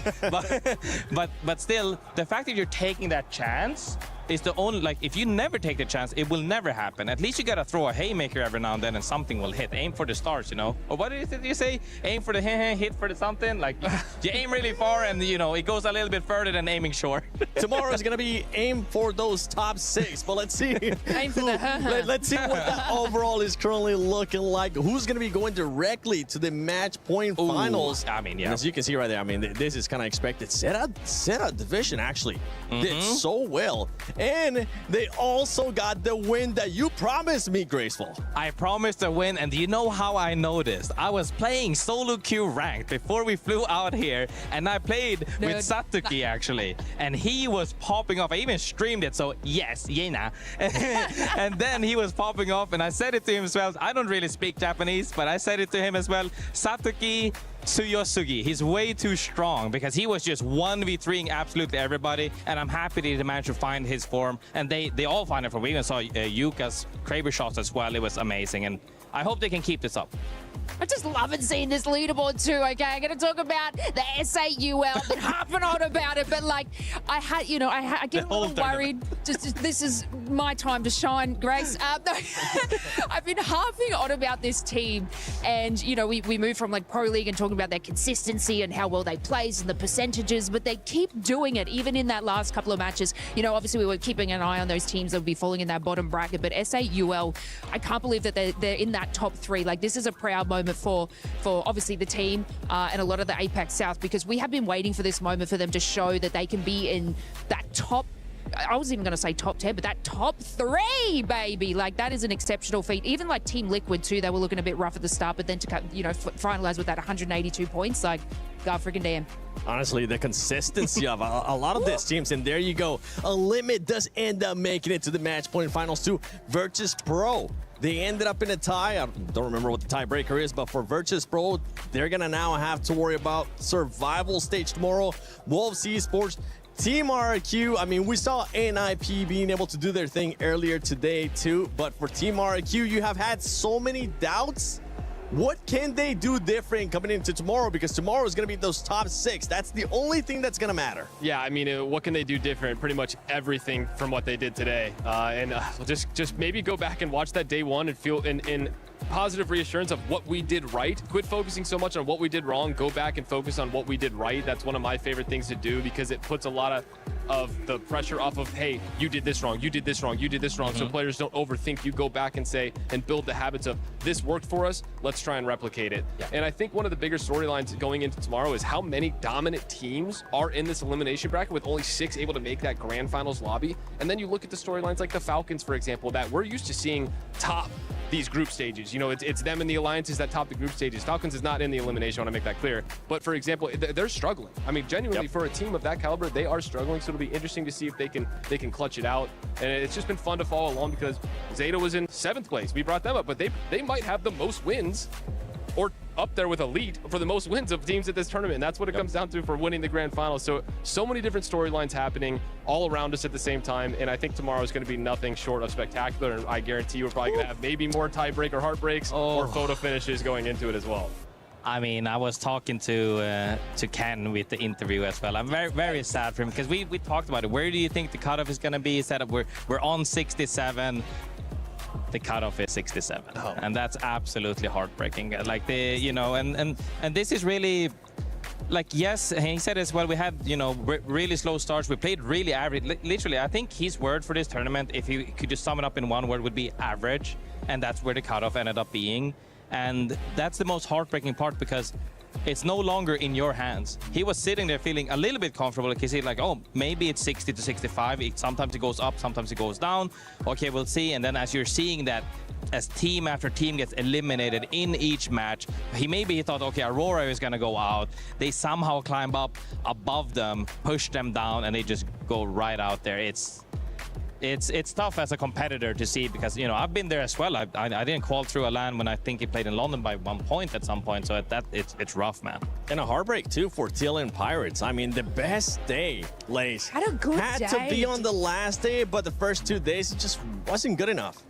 Yeah, like we were saying, you can only have kind of 1 bad day, and I guess, 2 bad days and 1 good day. Just the math ain't mathin'. But yeah, I thought that score would have been a little bit different. I mean, not being right on the bottom there, but yeah, I had a little bit more hope. But yeah, like we said, that cutoff was 67. But yeah, they played their hearts out. I'm super incredibly proud of that. I guess I also wanted to sort of touch on like those teams that we had from the previous lobbies as well, like Gen G. I still can't believe that they just made it in with the performance that they had in from that sense. So, it was tooth and nail for pretty much everything there. But yeah, I'm not sad about Pirates. Yeah, I can't make no more booty jokes. Why am I even here? We'll have to wait until next year. But I think for some of the other teams that were able to show up was Enterforce. I mean, that squad performed when they needed to perform. I mean, this is also a team that has performed in the past, has held the trophy even for a point for one of the playoffs. And, they're more than capable of making it happen. And it just really, really goes to show that all of these teams that have had some form of past success and has mature players, even Naughty, and we heard it from other people in the interviews as well, you just need that one mature person to help guide the way forward. And that's all they needed. They managed to pull through. And I think this is also why the case, as you heard it in the interview where he said, yeah, once we make it past here, we're going to go finals. And that's just really the confidence, but also experience behind you that showcases like we can make it as long as we get through this one little tough spot. Yeah, I mean, honestly, I think I just want to take a second to appreciate the change in the format because I love having more at stake when it comes to these group stages. I really enjoy the elimination side where, the teams that really underperform don't just get the free ride into the losers bracket where they could just have griefed every team in these lobbies, like, oh, we're out, whatever, it doesn't matter. We're just going to go through the losers bracket anyway and get top 10.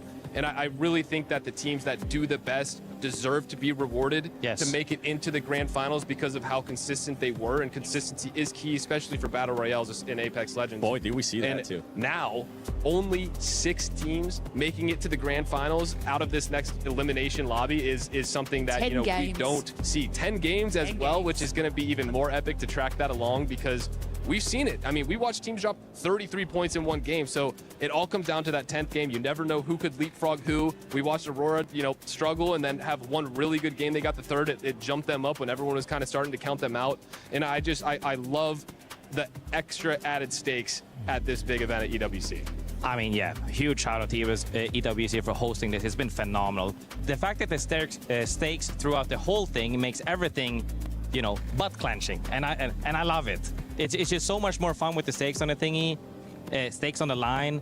And the coolest part about 10 maps that we normally don't have, by the way, like in the rest of the year, is that you're actually, I looked at the map real quick, and I think it's actually 3, 2, 2, 3 is what it was for the maps. So some teams might even find some momentum only for it to instantly swap. If you find momentum on only the second part, well, now you're struggling immediately on the next map. Like, it ups the stakes in so many ways. Never mind the fact that we're banning out more legends, seeing how far we go on that route.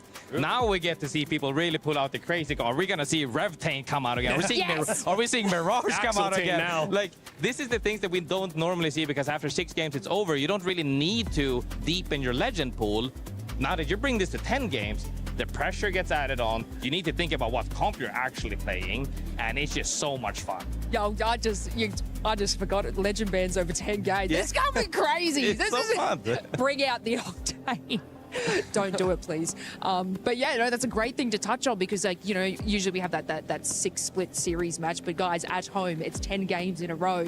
And so we're going to see the most craziest comps ever. Like, we're going to bust out some... Okay, one of the lowest picked characters, right? So that's probably like Octane, Lifeline. I love Octane. Yeah, I would love to see any of that. Do you think any of it... I feel like, you know, people are pulling out Pathfinder, but that's becoming... Man. Just give me some power Bloodhound. I want it back. Yeah. Well, I think if, you know, Crypto goes out first, Seer goes out first. Yeah. It's pretty much all the controller characters usually, and then it'll just end up rotating back once all those are eliminated. So we'll probably end up seeing that. So once Crypto's out, we'll probably end up getting Crypto back in the rotation just to get banned again at some point. That usually ends up happening sometimes. Well, the beauty is that is going to be happening tomorrow at ALGS at EWC 26. We're done with the group stages. Now it's on to the survival stage. And if you thought today the pressure was on, tomorrow the pressure is going to be even more intense, as these teams want to make it in the top 6 to make it to match point finals. Make sure you tune in tomorrow. We'll be all right here, and we can't wait to see which other teams step up and make it to the finals.